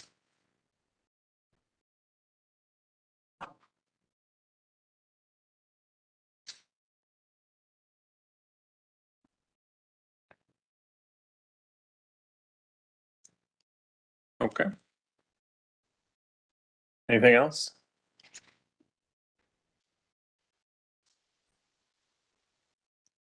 Who's got a motion for us?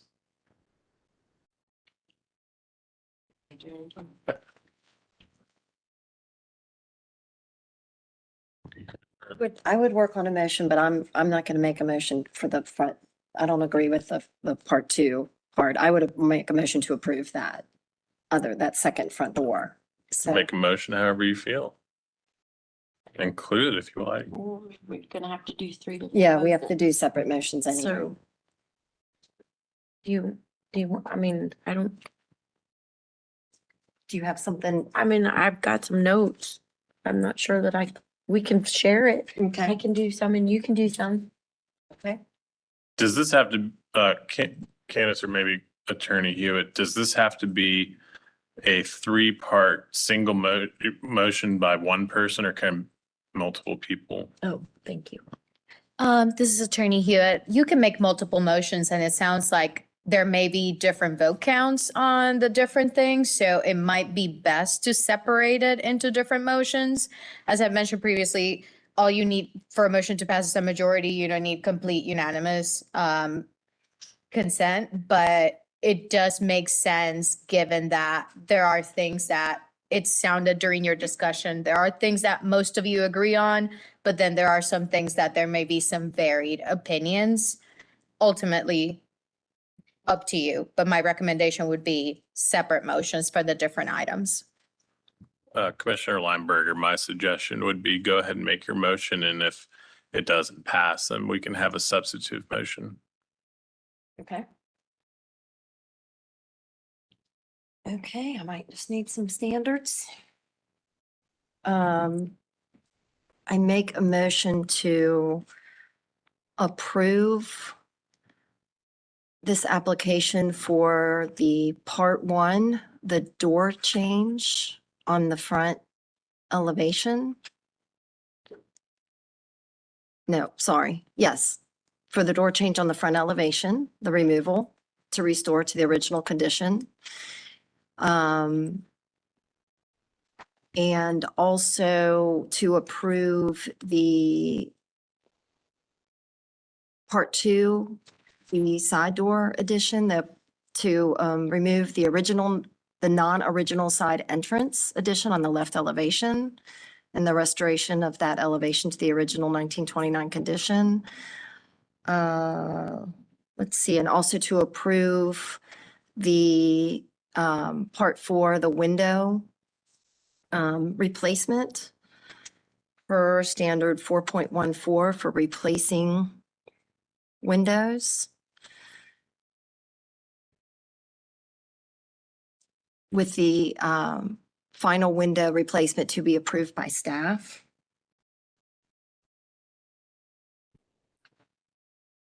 And I think that's it.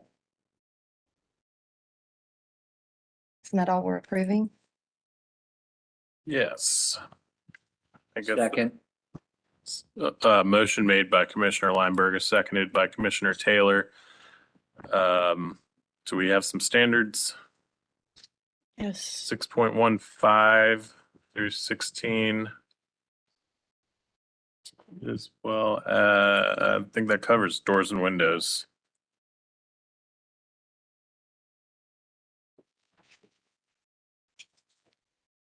All right. So first motion or first part 1 motion for staff notes parts 1, 2, and 4. Commissioner Taylor, Yes. Commissioner Holtz, No. Commissioner Whitlock, Yes. Commissioner Lineberger, Yes. Commissioner Wojcik, Yes. Commissioner Sullivan, Yes. Commissioner Kerm, Yes. Commissioner Bell, Yes. Commissioner Barth, no. Motion passes 7-2. And Commissioner Lineberger, do you care to make a part 2 motion? Sure.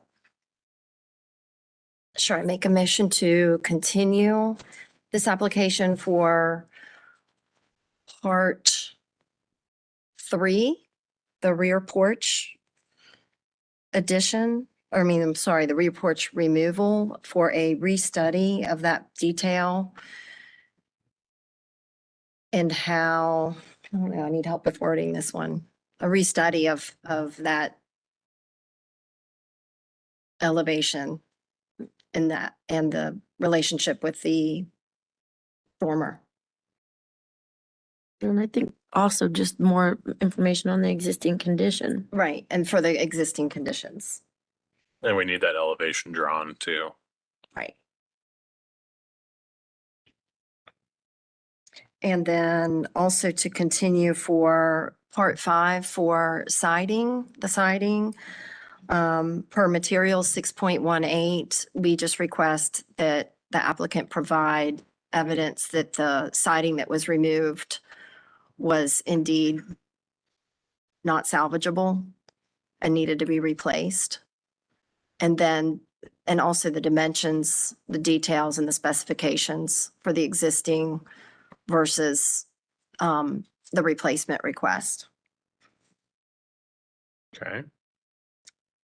And what was another one? Part 6 is Number 7's the front door. And then the front door, yes. And then for the front door,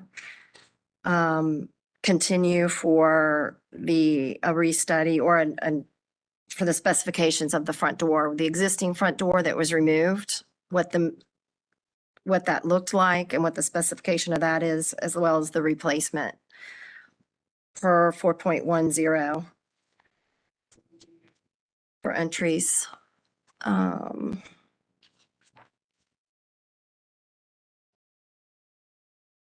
think that's is that, oh, and the foundation, sorry. Yeah.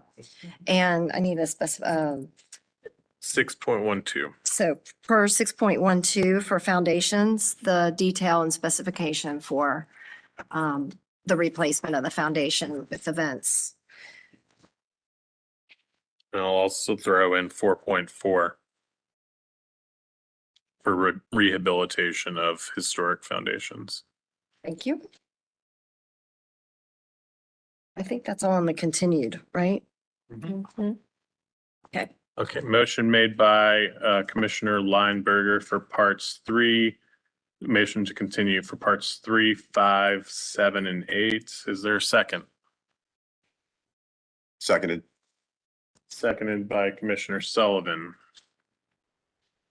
And with that, we'll go to a vote for part two of this motion. Commissioner Taylor, Yes. Commissioner Holtz. Yes. Commissioner Whitlock, Yes. Commissioner Lineberger, Yes. Commissioner Wojcik, Yes. Commissioner Sullivan, Yes. Commissioner Kerm, Yes. Commissioner Bell, Commissioner Barth, yes. Motion to continue parts, let's say 5, 3, 7, and 8 passes 9-0. Okay, third part. I just need the chimney standard. Do you have that one? 4.7. Yeah, okay. I make a motion to deny the platting of the chimney it is incongruous with the standard 4.7. Commissioner Lineberger, this is Attorney Hewitt. Could you add additional facts from your discussion that show why the stone shading or It's- cladding is inconsistent with the standards? Get back to.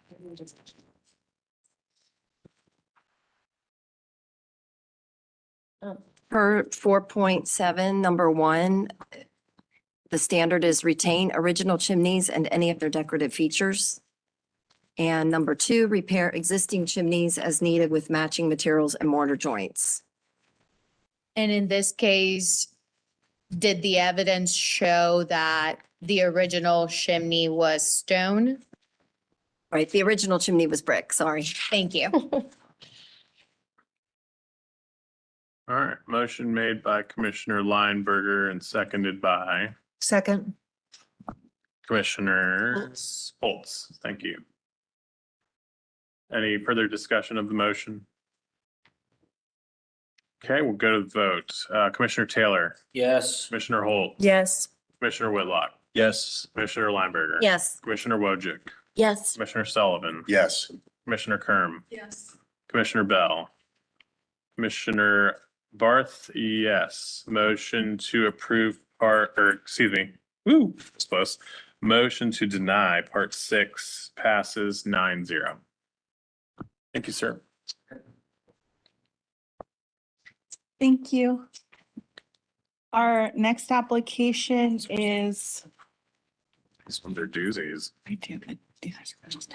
okay, I think we're going to take a 5-minute break. Thank you. Good. I mean,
Welcome back to the October 30th special called meeting of the October 9th agenda.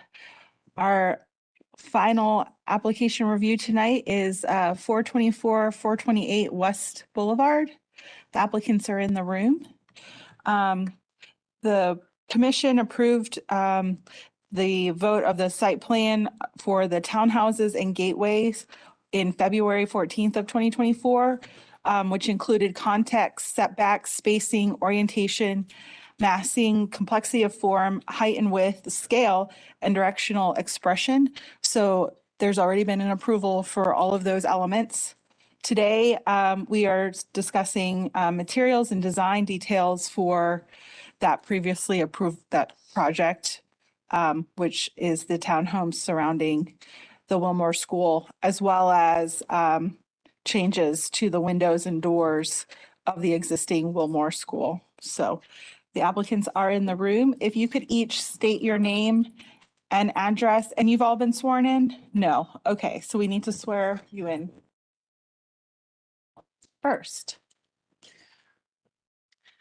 Commissioner Barth, when you are ready, we can swear people in.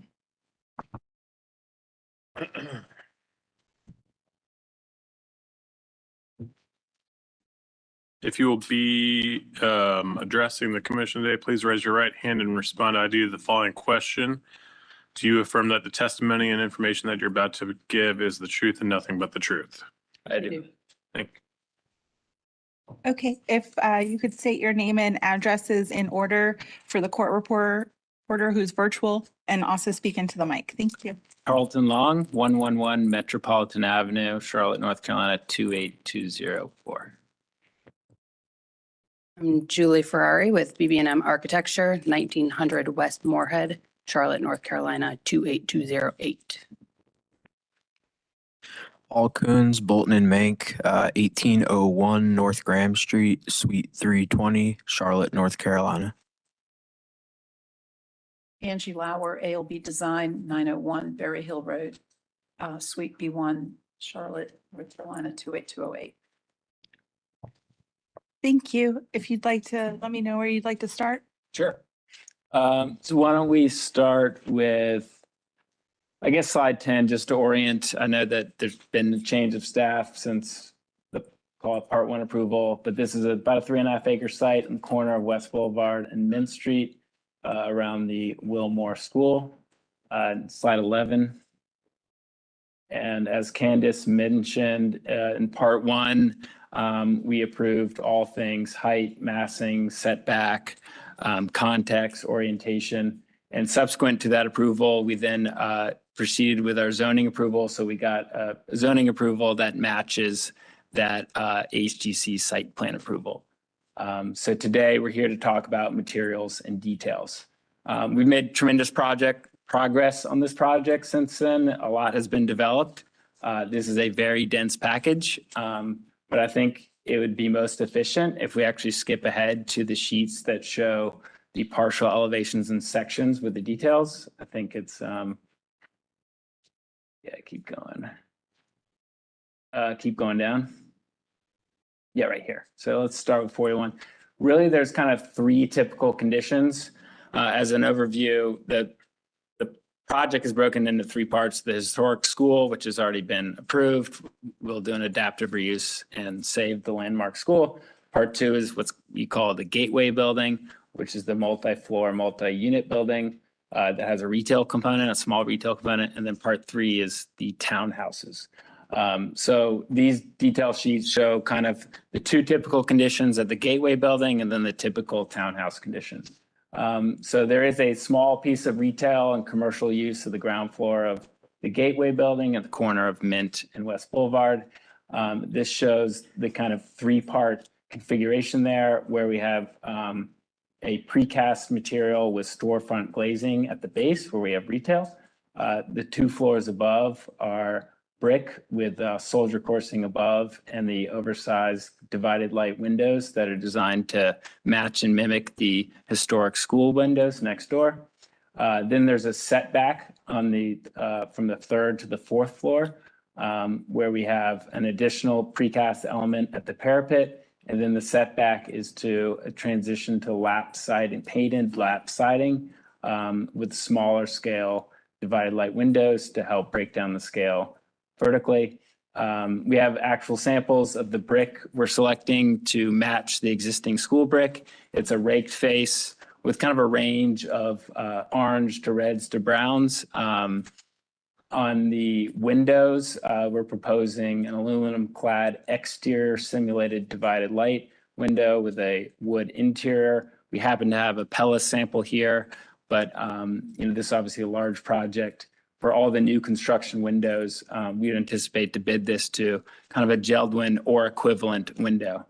For the railings, they're aluminum powder coated vertical picket railings, not shown in this image. Let's go to the next slide. The more kind of typical condition for the gateway building is where it's all residential use up and down. This happens to show a residential entry as well.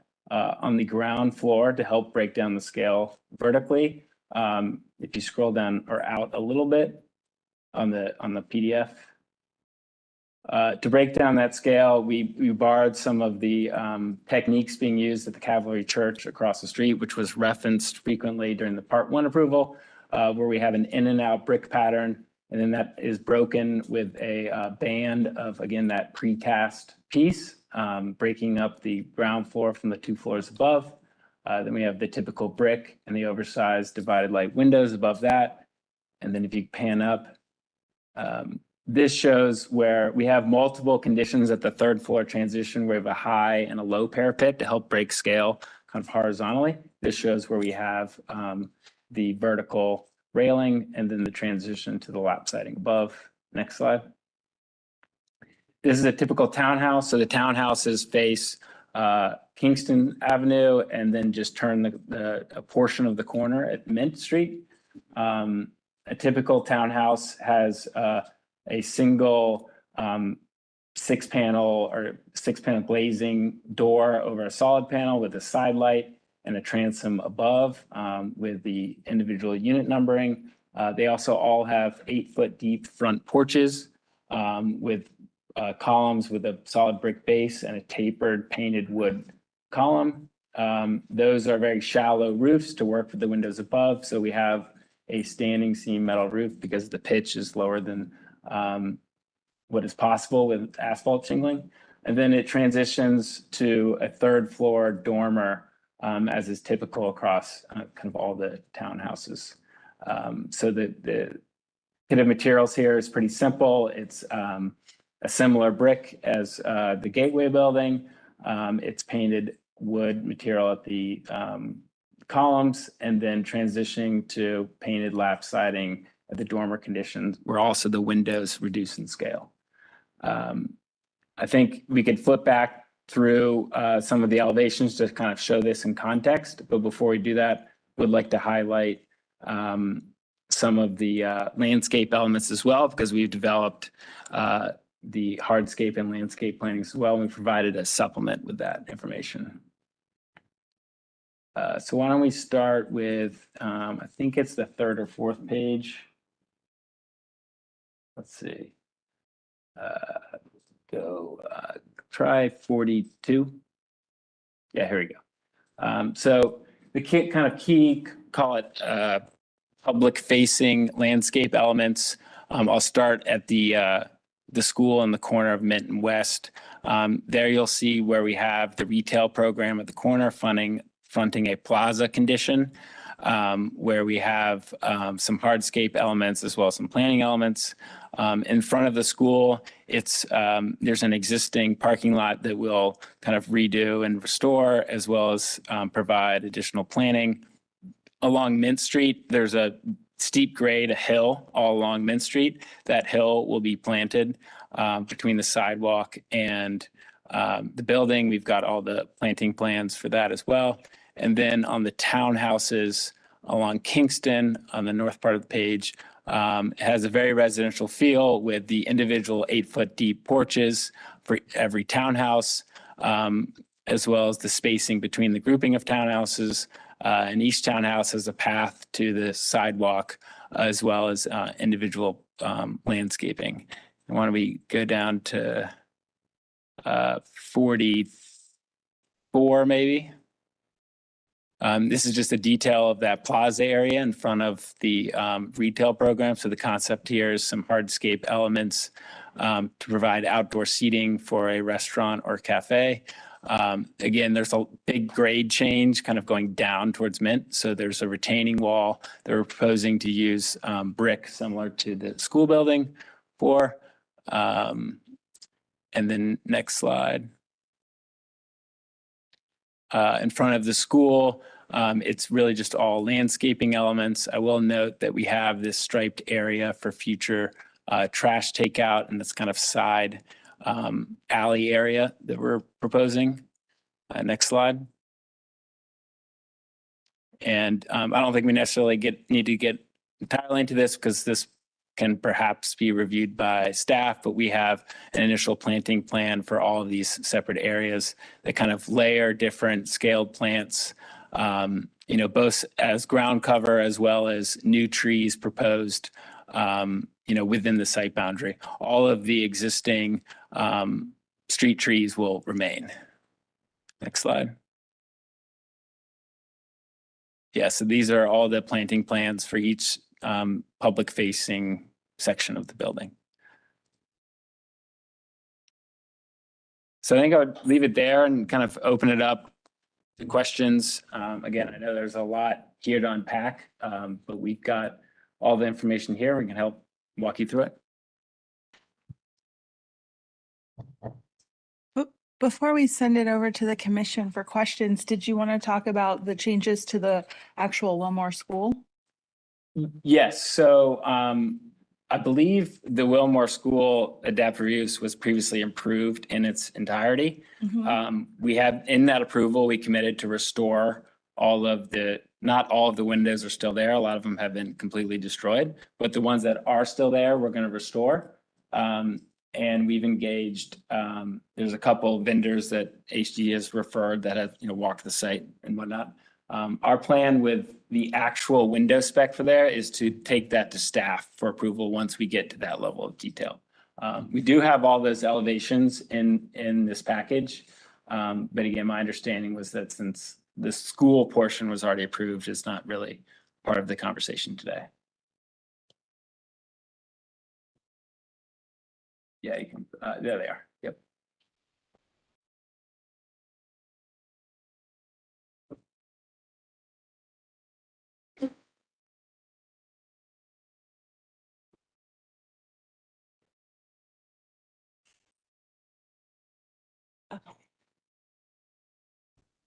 I think that when I saw the proposal and wrote the staff memo, I just assumed that the changes to the school were going to go to the full commission.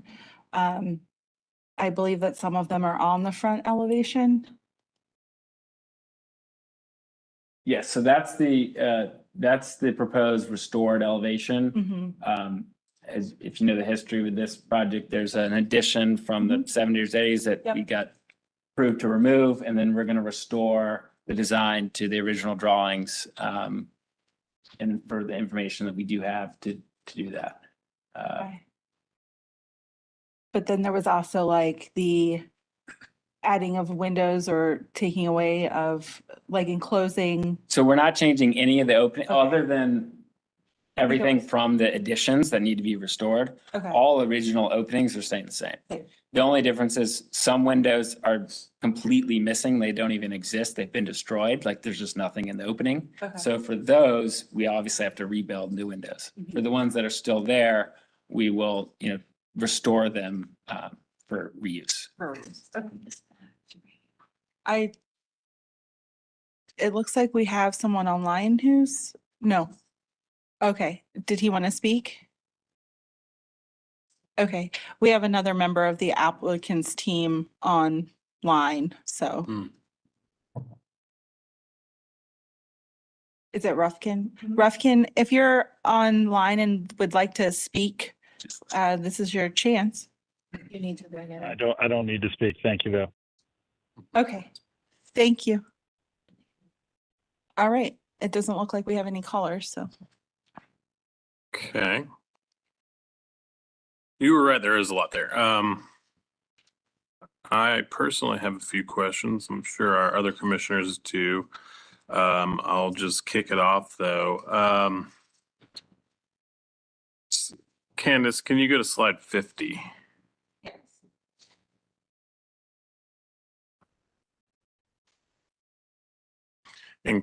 So we're looking at, this has been approved for the overall, 50,000 feet look of this structure. Now we're getting into the details, correct?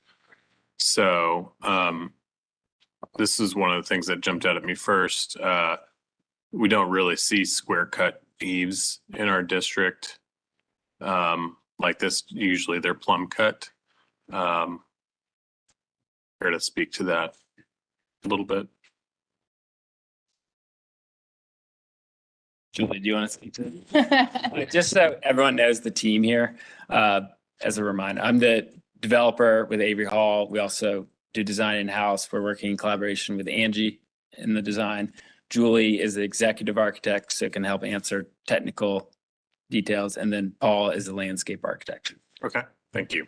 And I don't think that we're against plumb cut eaves, so we can probably just start there. I guess we just really wanted to start somewhere with all of the details to get feedback on this.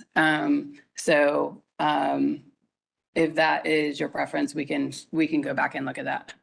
Okay. Yeah, I think holistically, generally we don't see those in our districts. Usually they're square cut, whether they're closed or open soffits. I mean, it would be good to see some evidence to that degree. Most of these are shown as closed. Okay, yeah. And it looks like everything's being clad with some sort of hardy material or cementitious Fiber cement. paneling. And then if you could go to 49.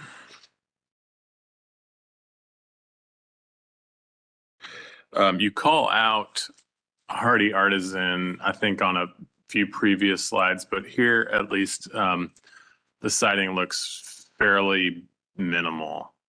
Can you explain the extent of the siding you intend to use everywhere on the structure? And how it relates to this detail specifically, as well as some of the notes that call out hardy artisan, which again, I would imagine is hardy artisan smooth. But can you comment on that, please?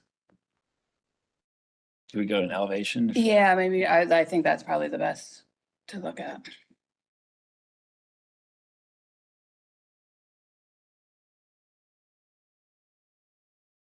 So my understanding, Julie, correct me, dormers at the townhouses and then fourth floor, you Of the just gable. go one sheet up. Is all the hardy artisan smooth, right? Mhm. Painted smooth. On that upper Plastic. floor? Yep. Okay. And then that's the only location that we have this, or this I material? think it's just dormers and fourth floor, right? Yeah, that's the extent. We do have overall elevations too, but that is, Oh, there's the notches. If you remember those notches that go down, we can show it on, there's one other spot. If you go to like an enlarged elevation on page, no, yeah, Oh, well, yeah. actually it happens in the townhouses too, but if you go to some of the townhouses transition between that same lap siding and brick, then also, yeah, like, so notches to break up the massing, that was part of the part one approval, that lap siding goes down. at the rear of those. Yeah, balconies. that's set back. Yep. Yeah. So basically, anywhere you have shown in elevation, hardy lap siding or horizontal lap siding will be the hardy artisan product. Correct. Smooth, okay. Let's go to slide 43, please, Candace. Jumping all over here. I'm not too organized, so I apologize. So zoom into the section detail, or the elevation, excuse me, in the middle, bottom middle. And I know one of your designers on your team knows this very well, so feel free to use Angie as a resource. But so this particular instance, and I'll mention this across the board since it's a huge project. Typically, we like to see a column to beam relationship that is aligned. I'll reference our porch standards. I'm not entirely sure what's going on here. Candace, could you pan a little bit to the right? There we go. Yeah, so it appears there's a just difference in drawn elevation versus section. In elevation, it appears a bit off. Like, there is no beam condition and it's just roof or ceiling going into, the top of the columns. And in this section, it's shown as, there's some sort of beam or something with a minimal overhang. I think we want that articulated out on both elevation as well as section, just to show the proper porch column to beam relationship that we see in our standards. Additionally, the proportions of that tapered column, which I imagine you're trying to mimic a sort of craftsman feel, seem a little off. With the brick pedestal as well as the tapered upper section. So I might ask that you just kind of restudy that. Would you say there's too much taper or too little taper? Probably too much taper. The relationship of the pedestal base to the column seems a little exaggerated too. I mean, I can't design it for you, but I would recommend you look to your designers to dig into our standards and massage that a little bit. And let's see. There are a few instances, I don't have them because the website kept crashing on me. Candace, let's try slide 41.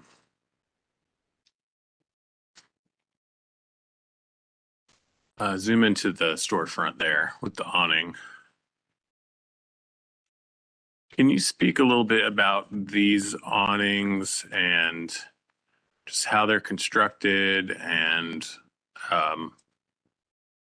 supporting what the doors are made of? Sure. I think if you show the section view as well.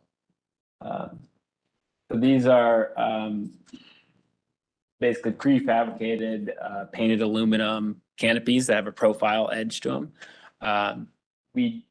For a waterproofing standpoint and just functionality, we typically need these over street level entry doors. And they tie back to the structure that holds up the storefront as well. So those are connected to, there'll be a steel beam hidden between the transom and the door below that also, is anchoring the doors below. And it's just a simple kind of painted aluminum canopy. Okay. If there's comments on the profile or things like that, all of that can be adjusted. Yeah, again, this goes back to section versus elevation. And I know it's a huge project, so it's a lot of coordination that has to happen. But I think in elevation, what you appear to have there is like almost like a channel or steel I-beam sort of configuration, which we would probably be more in favor of, just, speaking to our own experience with these type of buildings. The prefab aluminum, I mean, we'd really need to see what that looks like, because there's a whole slew of different designs out there, some of which I would be safe to say we would not approve. And then, how that attaches to the header or whatever's going on above the door. I mean, this gets into structural as well as maintenance things that I would think you might want to explore that a little more. And then the transom, is that a transom above the awning? Yes. It seems very thin, proportionally, just as we look at windows and doors and openings and all that stuff. I would, if there's some examples on the existing school building of transoms, I would probably recommend looking towards that and sort of refining this. But to me, it appears way too horizontal and linear for a transom application.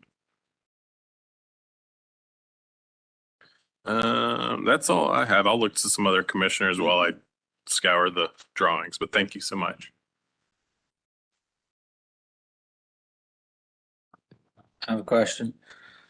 The God, I lost my page. All right, so on slide 42, the townhome balcony rail. There's a detail. So on that elevation. So how do I say this? So that picture to the left of there is that's what's gonna go on there? Is that accurate? It's not the best example. We couldn't find exactly our condition.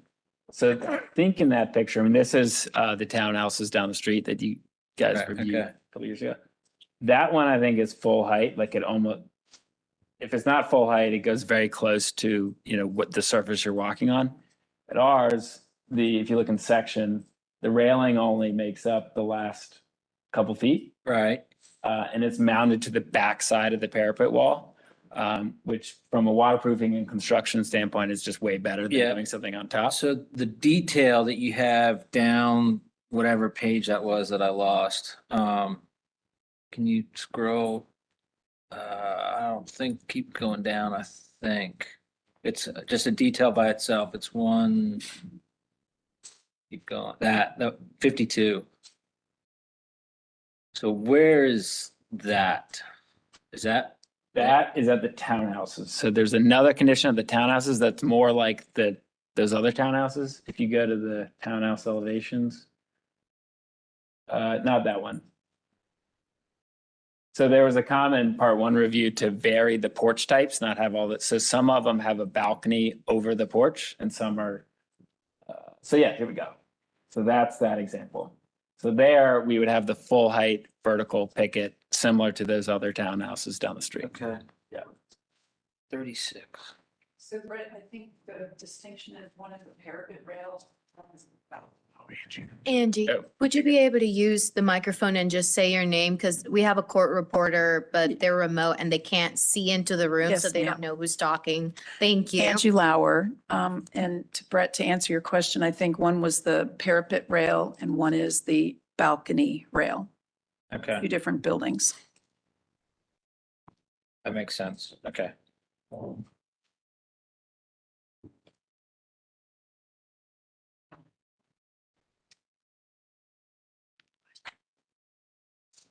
Commissioner Wojcik.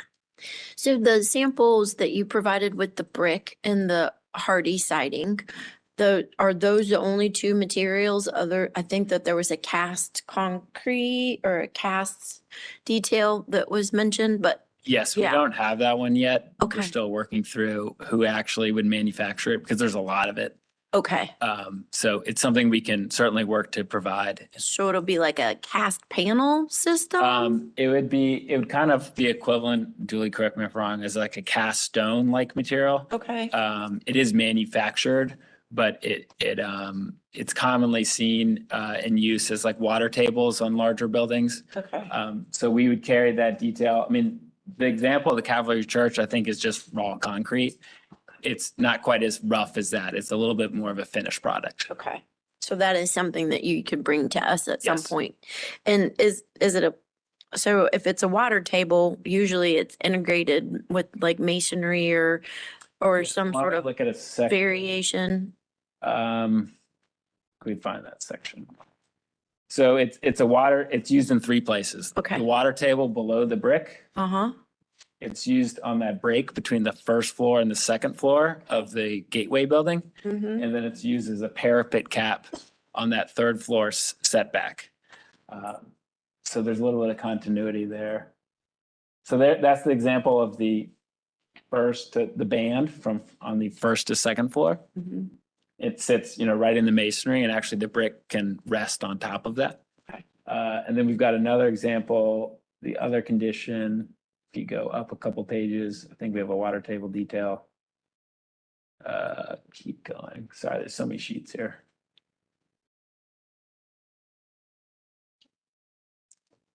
There we go. So there's the water table condition. Yep. So again, the brick sits on it. It's usually for wheat purposes. It's a little proud of the brick. And then the final condition is the parapet condition, which you were just on that sheet. I think 51 maybe. Page 51. Yep, there it is. Okay.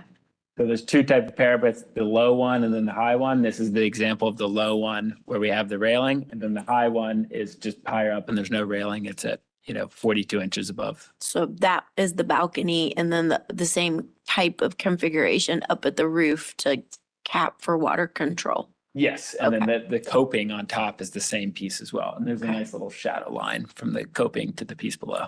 So those are our three materials. And then Yep. what's the trim made out of?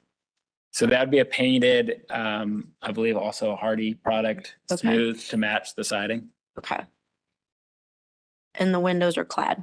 Yes. Okay. So coloration wise, everything's gonna be consistent That's from right. So one we to want to the use other. this one brick for both the townhouses and the Gateway building. Mhm. The, call it warm gray would be the same, townhouses and Gateway building. Mhm. The precast piece, other than at the water table, is not used in the townhouses. But in the Gateway building, it's in those three parts. Carlton, do you want to pass that around or? Yeah. Okay. So this will be exhibit 1, which is the brick. And is to match the existing, Yeah, so the school brick has a raked face. And again, it has that subtle variation of a little bit of oranges, reds, and browns. So we're trying to mimic that. It's not a monochrome brick, so we're trying to mimic that variation. and then I just wanted to touch on I don't know if it's a cornice and trim detail, but the porches, that header relationship that Commissioner Barth brought up. It seems like the header's a little bit squattier, and I was trying to look for an actual detail in our standards. And I don't actually see what I was looking for. I know that there's a cornice and trim detail, and I know what he's talking about. But you'll bring that back to us with a revised layout. or- Yes, we can revise that. Okay. I just, We'll work with Angie to make sure we get it. okay, the header just looks a little squatty too. No, but that doesn't have a direct relationship to the capital of the column and the header. It does talk about porches, but it doesn't talk about the relationship of those two elements, does it, Angie? Well, this is Angie Lauer again. Page 617, I think is what you're talking about, where it says the beam or the frieze and the column relationship. Okay, well, maybe it does. Maybe I was just looking at the pictures.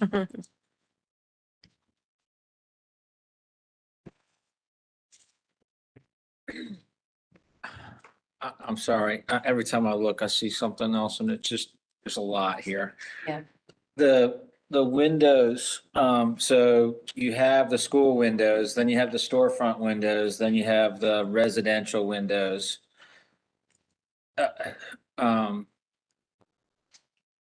What's the condition of what's the relationship of the brick to the window frame? Is a school brick mold? Is that what you're trying? The storefront's obviously gonna be different. How is that? Yeah, sure. The school windows have a full brick return. I think almost to a full modular brick. So we have that depth, that same full return on the Gateway building to match that. And the intent is that for the Gateway building that has kind of the most relationship and scale and type and went up to the school, we have the white oversized simulated divide light windows in brick inset. And then to break down scale on the fourth floor, the scale of those windows is reduced. There's still a 6/6. In the townhouses, we actually switched to slightly smaller windows all around just to match that scale. Let's look at the front. That's the back. So the little bit larger ones on the ground floor, it's a 6/1, again, to kind of more reference kind of the neighborhood and the residential architecture versus the school. And then we transition to the 4/1 and the smaller scale and the dormers above. And these windows are all the dark bronze color, not the white. But it's very similar detailing with, row lock brick at the sill, soldier course at the head, as well as the return. This is Commissioner Whitlock. Just keep it on the brick. Have you done any sample panels to kind of compare the brick with the existing brick? We can. We have not done that in the field. I've taken that and kind of held it up to the school. Yeah. But in large buildings like this, before we lay all this brick, we always do that. We also care a lot about brick. It's hard to just see a brick here and see a Yeah, picture and exactly. know. So I think, personally, I'd like to see that with a mortar match, brick Okay. match. And on the existing school building, are those components that you're figuring the precast, are they precast or are they limestone? They're precast and not limestone. Everything on the existing is precast? Oh, on the existing. Yeah. I think it's not limestone either. To me, it looks like we can of course verify that. Angie might know better. So Angie Lauer again, Commissioner Whitlock, they were provided with the original CMS drawings and we can research that. But obviously to do limestone today would be exorbitant in cost. Not that cost is an issue with the commission. However, if it could be matched in a precast that is a smooth texture, I think to simulate what's there is the intent. I will say that depending on the detailing, it's not necessarily going to be more expensive. So the limestone, so but it would be interesting to know. I think I would like to know if you're matching what's there and see that. I believe they're matching the profile of what's there Right. Yeah. versus the material. In previous conversation about context, it's also a reference to the Calvary Church building across the street because they use similar details. And I know that one's actually just concrete, or at least I know because I touched it and it's kind of obvious that it's concrete. But we can verify that the school is as well. That'd be good. Thank you.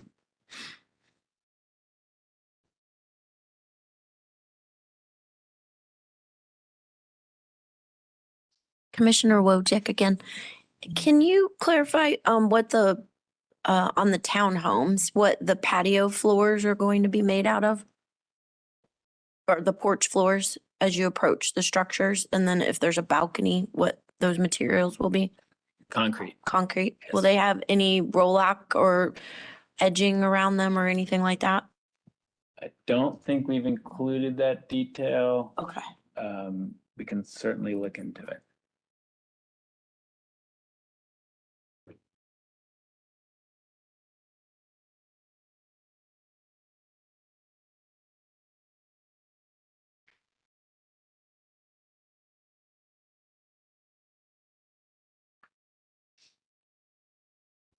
All right, any further questions for our applicants? This is Commissioner Sullivan. I had a question. I think it's is that slide 30? Can we go to 36, please? And this is, if we scroll to the right, just at the dormer detail on that top right elevation. Yeah, if you could just go to the right where we see the side of the dormer. There we go. I'm just having trouble I know there's a balcony and then the dormer behind that is a full dormer, but can you sort of walk me through that detail and how that works? Yeah. It might be helpful to show the front elevation of this. I think it's on the same sheet if you just zoom out. So yes, on the townhouses that are on the corner of Mint and Kingston, the third floor dormer is also, I guess it doubles as a recessed balcony. Top left, yeah. So there's a door and a small window set back, and then 2 columns in the corner. And you have a little inset balcony in that dormer. Gotcha. Yeah. And the intent of that is that there's a quadplex across the street that has balconies on multiple floors. And we kind of wanted to create a dialogue there just with those unique townhouses with what's across the street.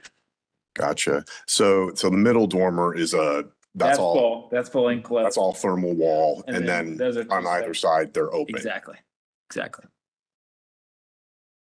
And then if we go back to the side the elevation that shows the side of the dormer. So the left side, that's sort of like a taupe color, that represents what?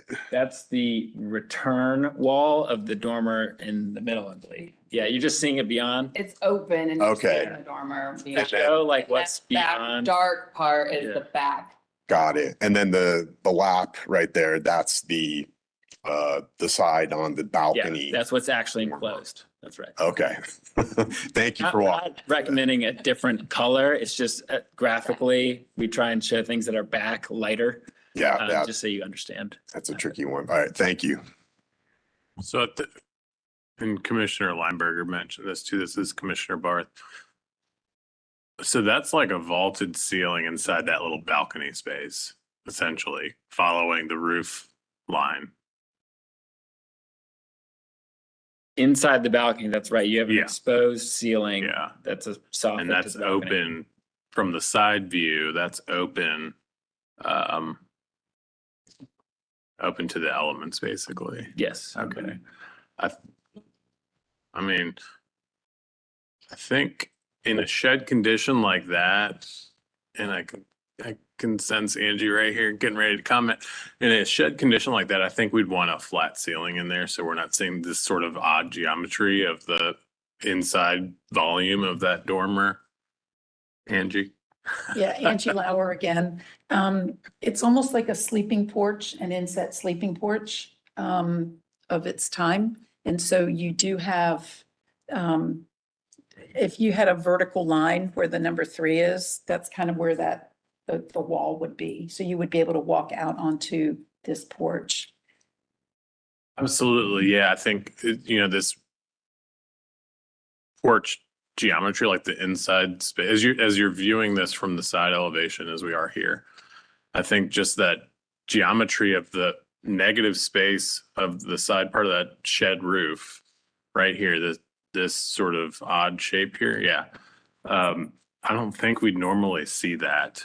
I think usually there'd be a flat ceiling there and you'd see sort of like a triangular shape coming out. You would have a flat ceiling. I think it would be wise to have a flat ceiling in that Yeah. porch.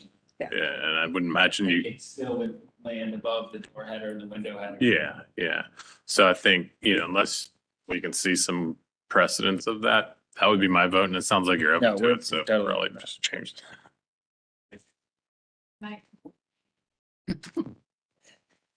So as you know, small details that are pretty large, but if there's details that can be resolved with staff that we can, work through, I think the grand scheme here is to get through the materials, the selections, the product, and then any decisions that can be worked out with staff that can be resolved, we would like that.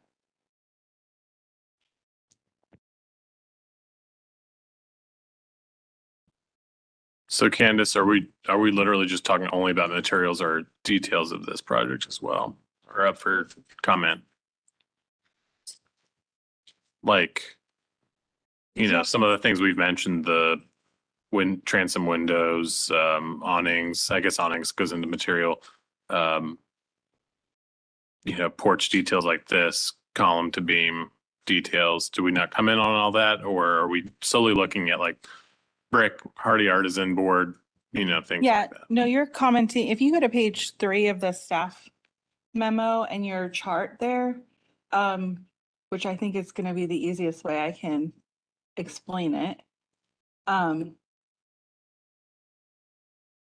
So context, setbacks, spacing, orientation, massing, complexity of form, height, scale, and directional expression have already been approved upon or approved. So now you have like all the rest of your chart, you're still commenting on, and then private sites from chapter 8 as usual, as normal.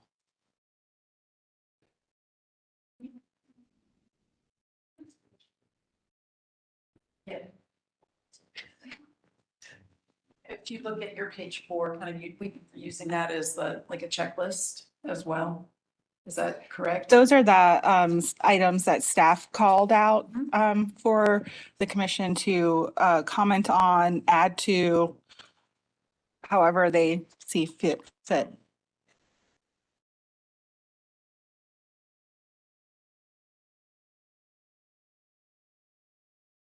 Okay, any other commissioners have comments? Commissioner Lineberger?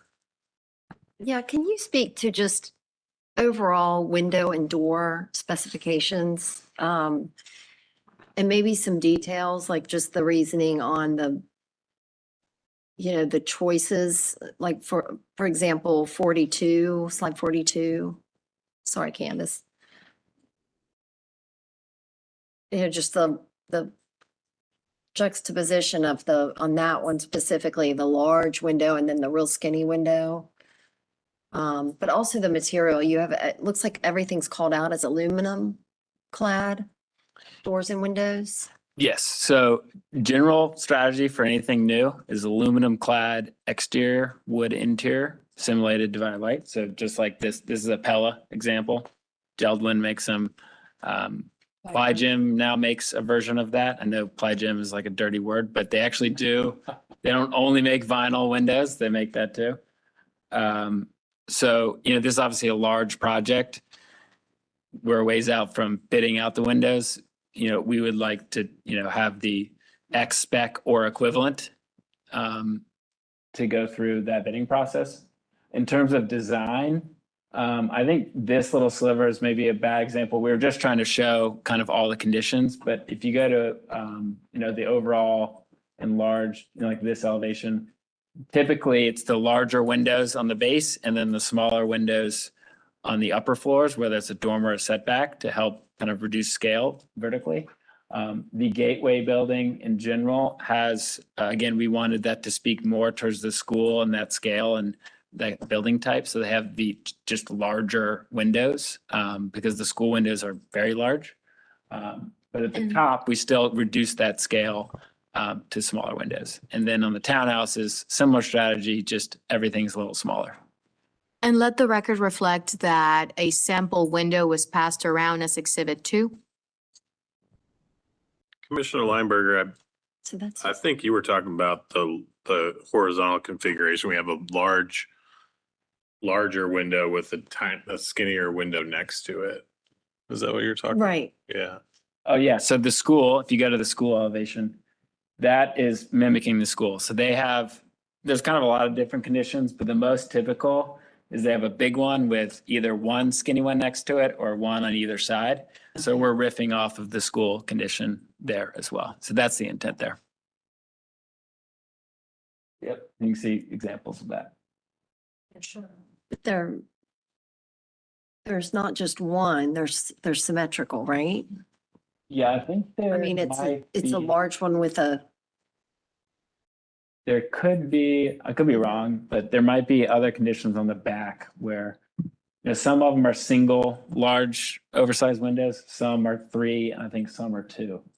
yeah, so I think I'm speaking to just the asymmetry of that versus Okay, understood. I was just questioning that, why that choice versus. Yeah, I think part of it is an interior plan exercise. We don't have single rooms that are large enough to really have like the exact same massive scale horizontally. So we're kind of trying to borrow that language, but reduce the width overall so it actually worked in plan with a living room or a bedroom, something like that. I understand, but I don't think we would see that. I think that's why I'm struggling with how it reads. Okay. I mean, in this instance, either we could revert to a single window or everything just gets narrower and it has that symmetry about it. So the center one would be wider and then the two beside it would be narrower.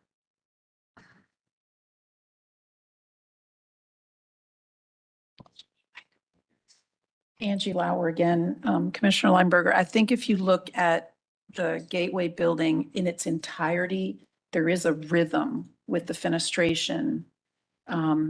If we can look at the entire elevation, and this was something that I think was discussed early on. It just had a rhythm that balanced with the school, but not mimic the school exactly. There's some examples where we do have this symmetry on some.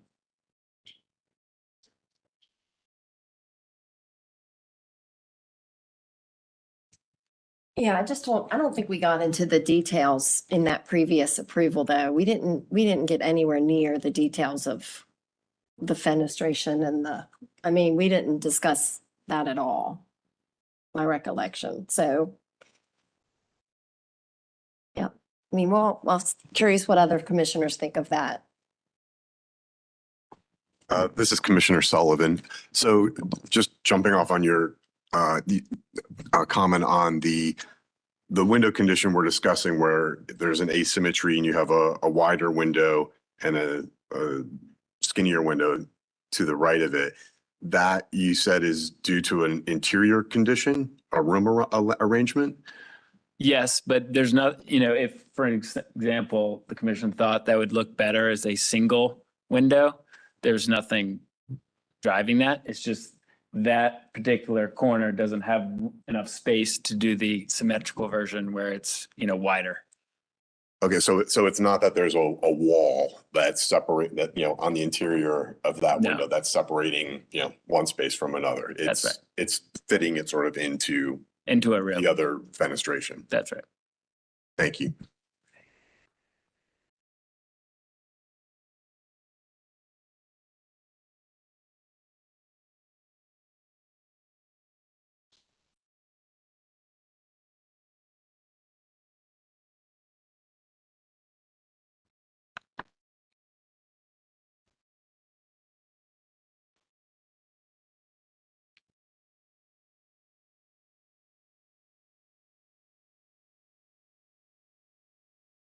Okay.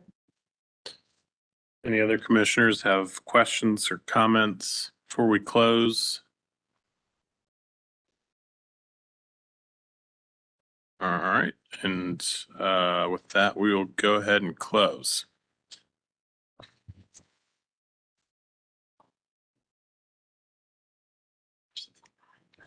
Candace, I know we did this on the building or the project down the street, but that was because they were using an odd, EFIS material.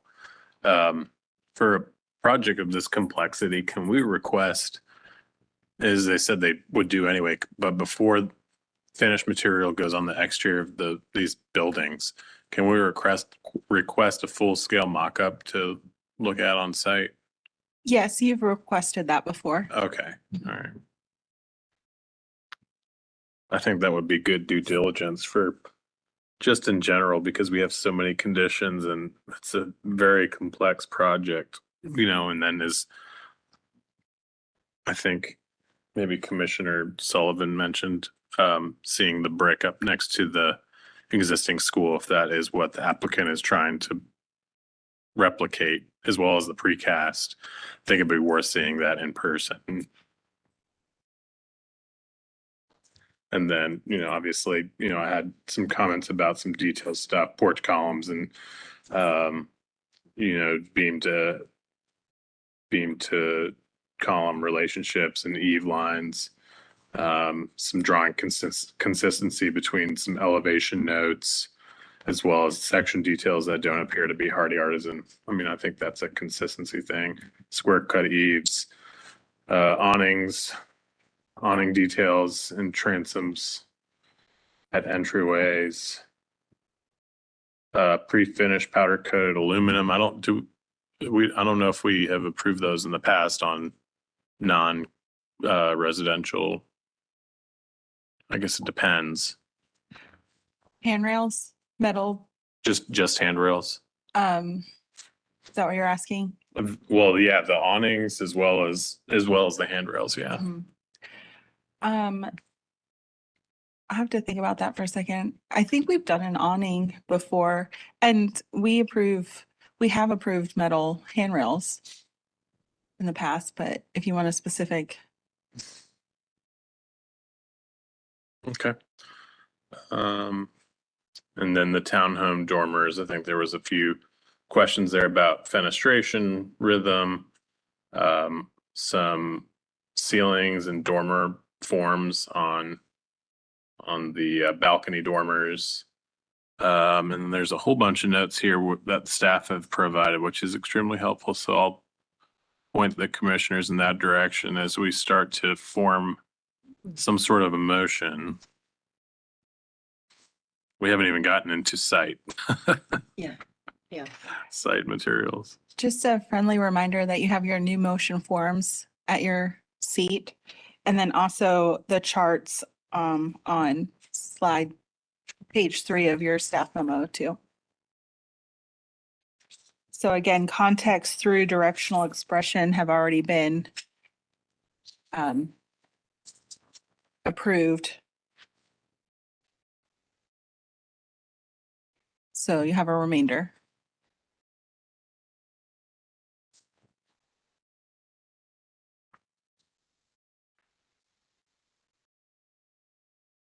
So just as one commissioner, as this project as it stands as a composition of building materials, I don't think is, I think it's fairly well thought out. I love the precast elements that they've decided to integrate. We have projects nearby this one that have utilized things like that that are fairly successful. So I'm excited to see more about that. I think we do need more information. I have some concerns about, when we start to get more into the residential pieces of the project, as far as details, materials, let's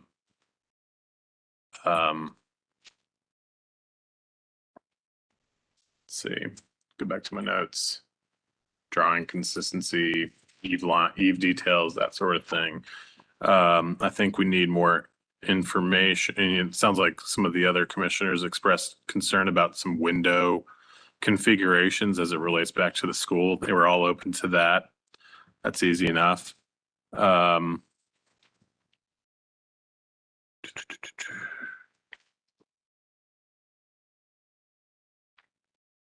sounds like we just need some more information on this.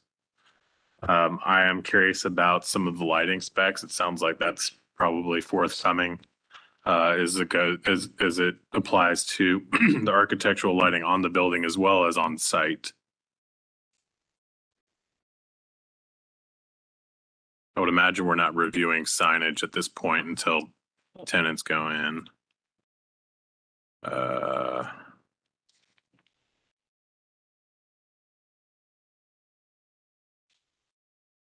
We need more information about site features, walls, fencing, dumpster enclosures,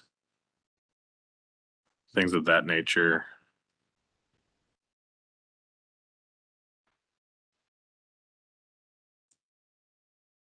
All right, that's what I have. Anybody else have something they care to add?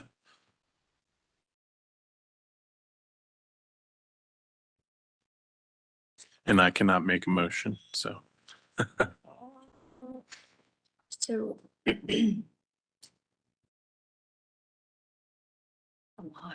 Yeah, so, this is Commissioner Wojcik.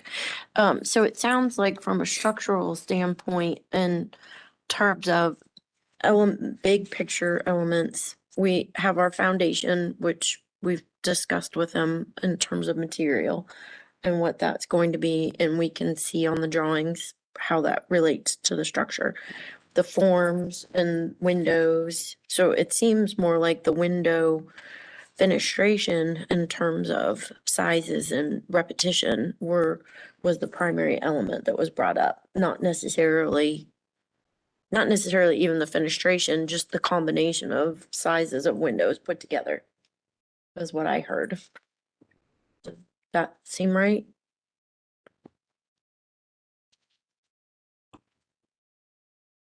which is more of, it's not even necessarily the rhythm of the windows as it is the proportion of the window sizes, I feel like.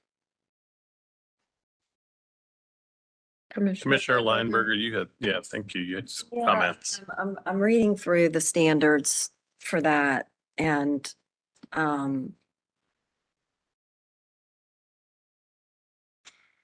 I honestly think that if they flipped some of the windows and put the smaller ones opposite, they could actually play off of the facade to make it look more like the school configuration than it does and still keep a smaller window and a bigger window.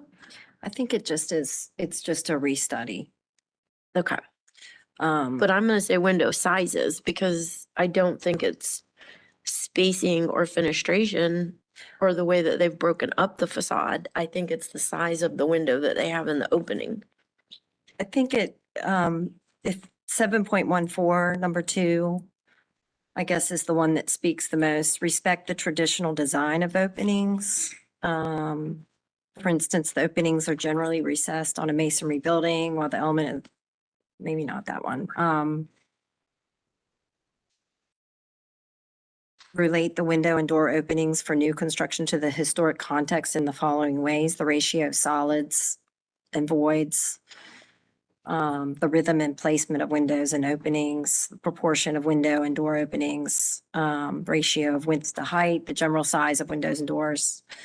I guess for me, I don't think that you would see that condition. You're talking about the large window with Right. the Right, non-symmetrical flanking smaller window. right. I just don't think you would.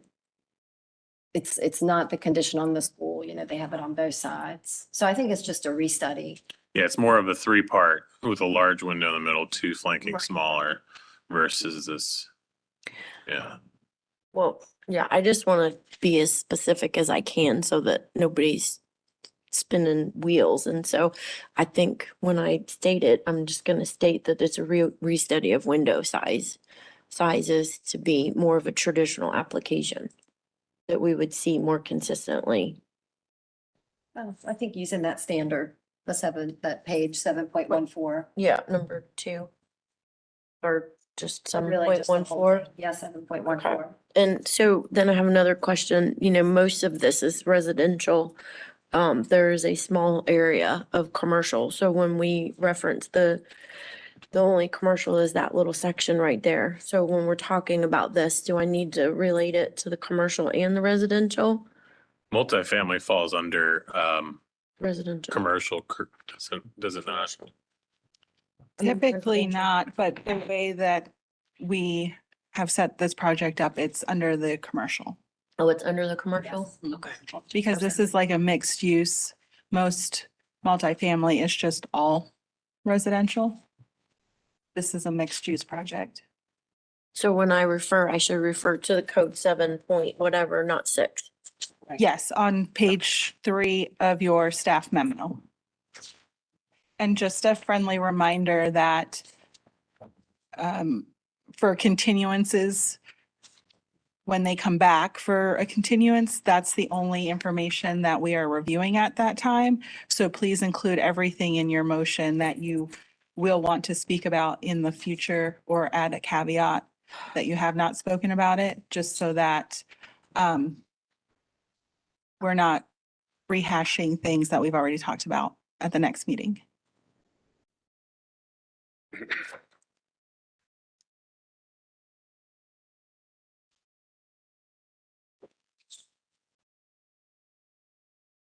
I'm sorry, I'm trying to get to. So does anyone have a problem with us stopping at, where's the list? Commissioner Wojcik, just because you asked, it looks like we have done chapter 6 and 7 for mixed use before. Okay. All right, so.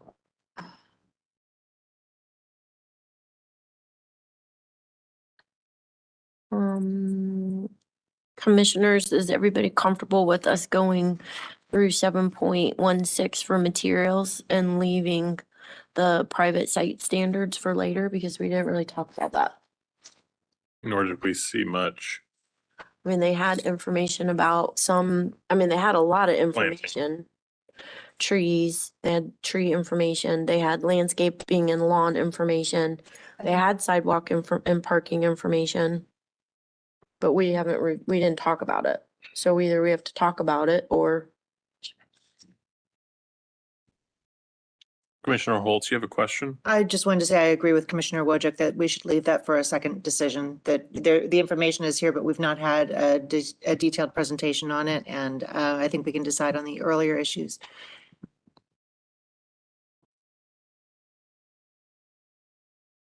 Okay.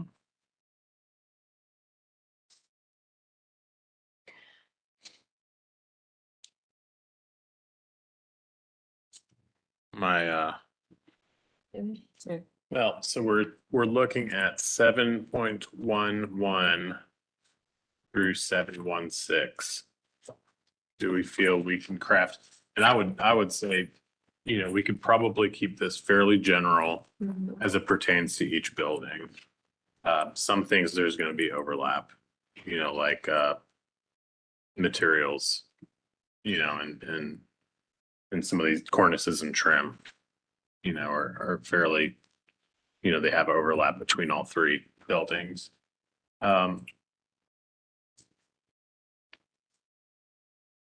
You have a motion, Commissioner Wojcik? I don't know, I'll try. Okay, so overall, we have reviewed this application for our standards foundation 7.1 through material 7.16.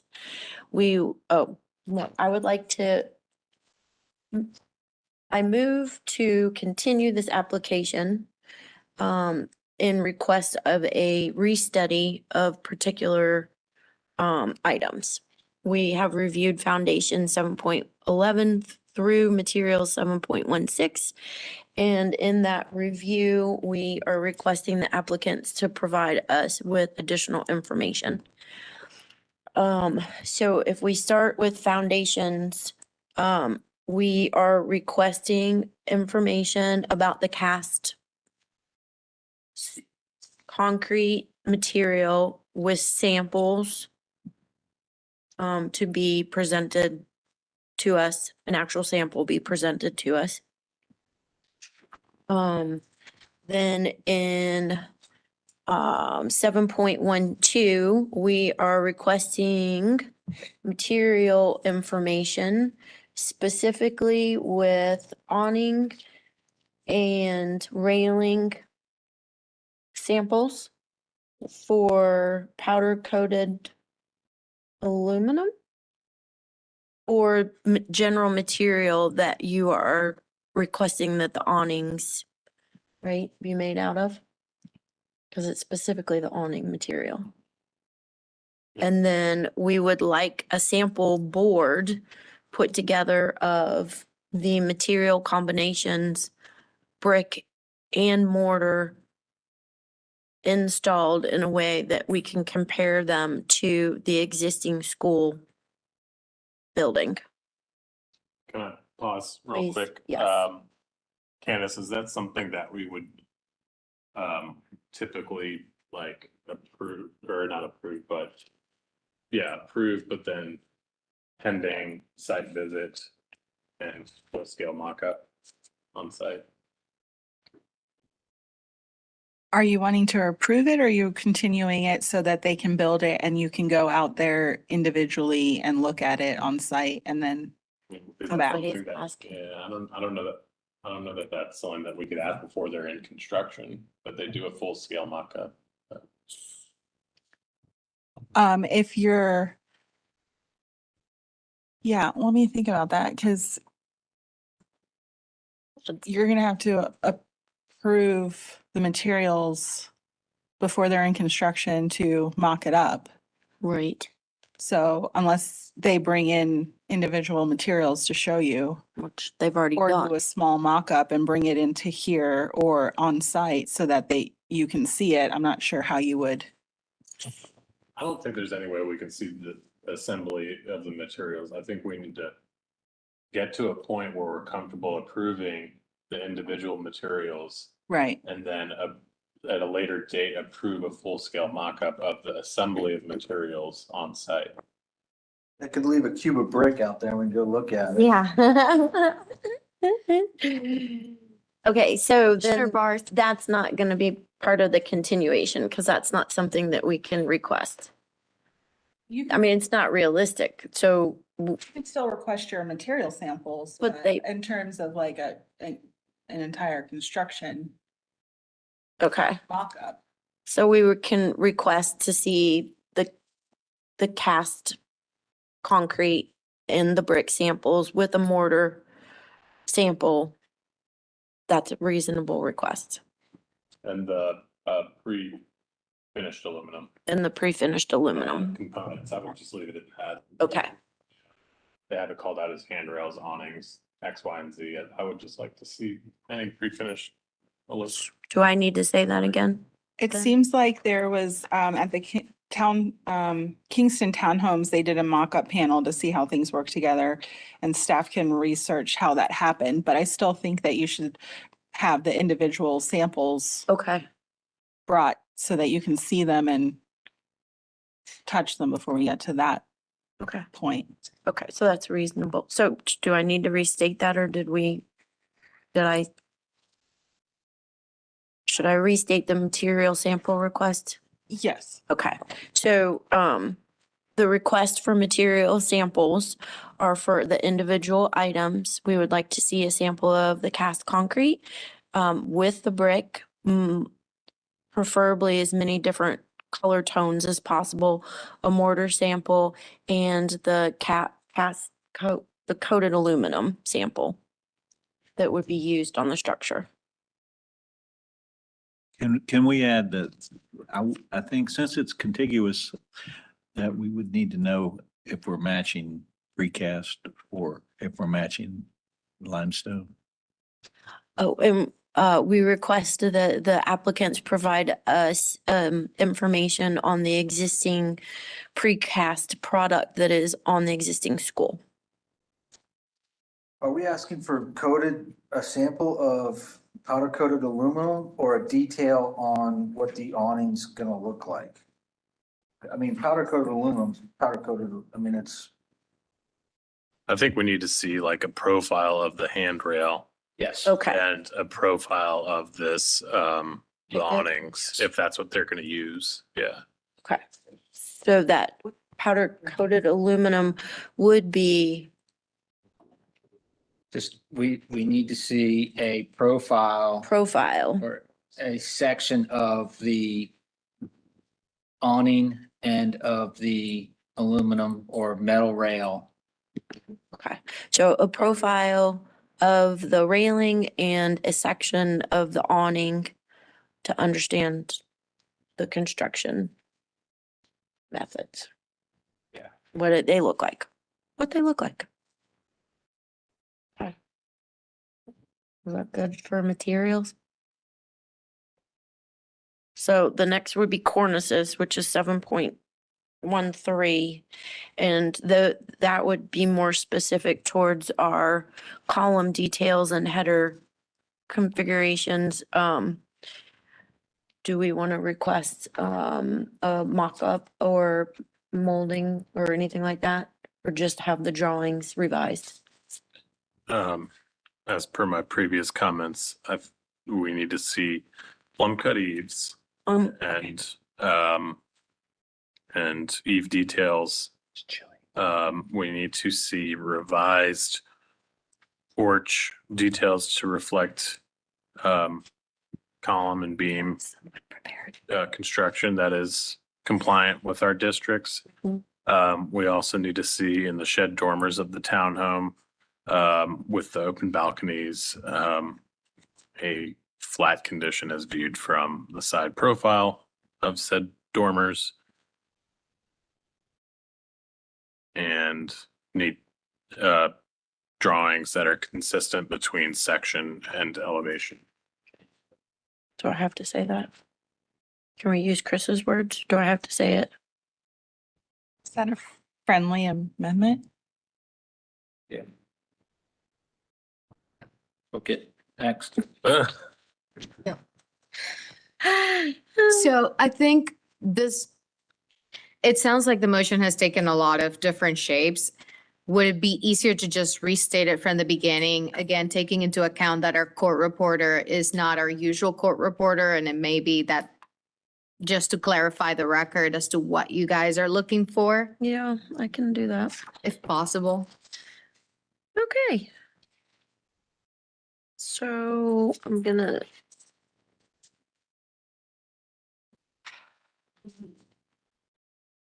I move to continue this application because we're requesting more information to make sure that they follow our standards. We are reviewing this project for 7.11 foundations through 7.16 for materials. We're requesting a sample of the foundation material, which should be a cast concrete product or standard 7.12 materials in general. We're requesting a sample of the brick to be used with a mortar, a sample of the cast aluminum with the profiles of the railings, handrail, and awning.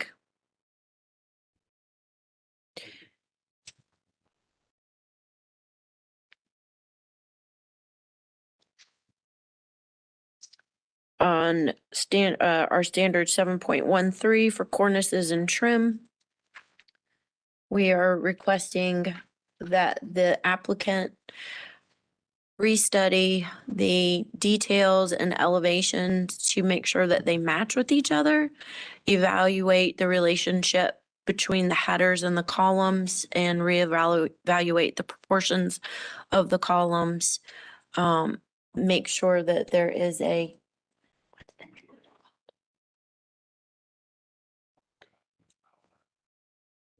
plumb cut. Make sure that the soffits, the roof rafters, the fascia boards have a plumb cut condition.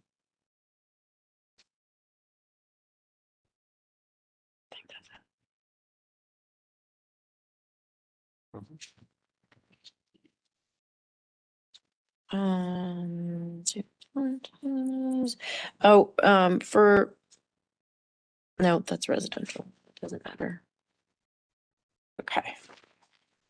7.14, doors and windows. We'd like the applicant to please restudy the window size configurations that they have chosen and present more of a consistent traditional relationship of window sizes. And then storefronts, is that more for the awning? Awning and transit window. Okay, and then storefronts 1.15, please provide the specific information requested about the awning construction and the transom window size relationship, preferably relating back to the school in proportion if possible.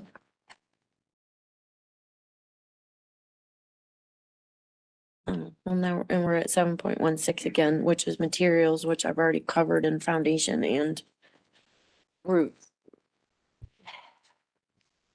Should we add? I talked about materials under roof forms and materials. That was supposed to be roof materials, but I talked about all the materials. Is that okay? Should I state it again? I think you should state it under 7.16 Okay. for general materials because, yeah, 7.12 is roof form. and Yeah, roof sorry materials. about that. Okay, so, sorry, general materials, 7.16, I'm just gonna state the request for the cast concrete sample, the brick sample with the mortar sample, and the powder coated aluminum for the awning and the railings, specifically towards profiles and cross sections, general construction. We are not addressing Chapter 8 for private site standards at this time.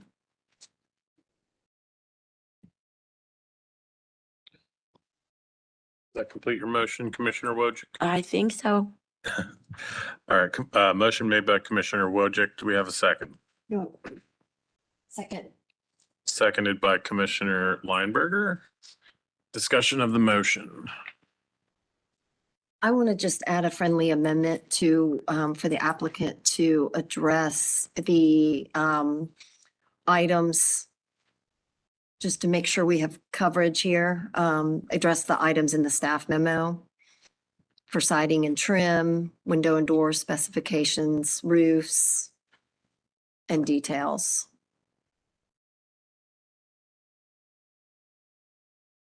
I accept. Accepted by Commissioner Wojcik. Commissioner Lineberger, do you accept your own amendment? Accept my amendment.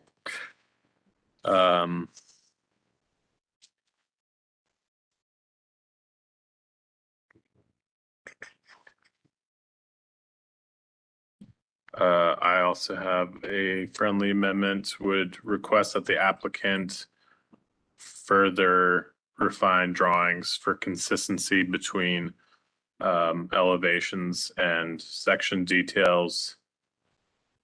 And I'm just going to state this just in case Commissioner Wojcik didn't. The townhome dormers, the shed side, the shed dormers with the open balconies, requesting that the applicant reconfigure that view of the shed dormer to have a flat ceiling and be more in keeping with our district's dormers and balconies. Windows would ask the applicant to look at the larger window with the narrower adjoining window to be more in keeping with the historic school structure, being symmetrical in design with either one single window by itself or a larger window with two flanking windows. Sorry, I don't know if you mentioned that. Would also ask the applicant to provide additional details on lighting, excuse me, that is attached to the building only. We are not reviewing site lighting at this time. Commissioner Wojcik, do you accept my amendment? I do. Commissioner Lineberger? Yes. Okay. Any additional discussion?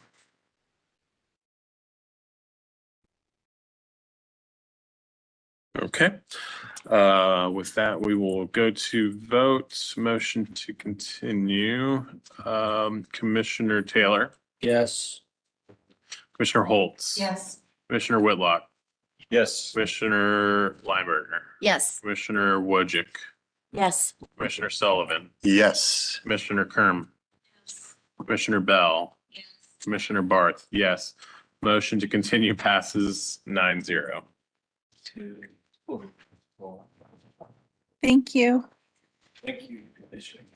Thank you. Yes. Thank you for everybody's help. Yes. Thank you, everyone. That completes the October 9th agenda. Commissioner Barth, if you could close out the meeting. We don't have any minutes, right? Okay, perfect. That concludes the presentation of evidence. The commission will now begin, or excuse me, sorry. We have reached the end of the agenda. If there is no further business to discuss, the meeting is adjourned at 6:19. Thank you. Thank you, everyone.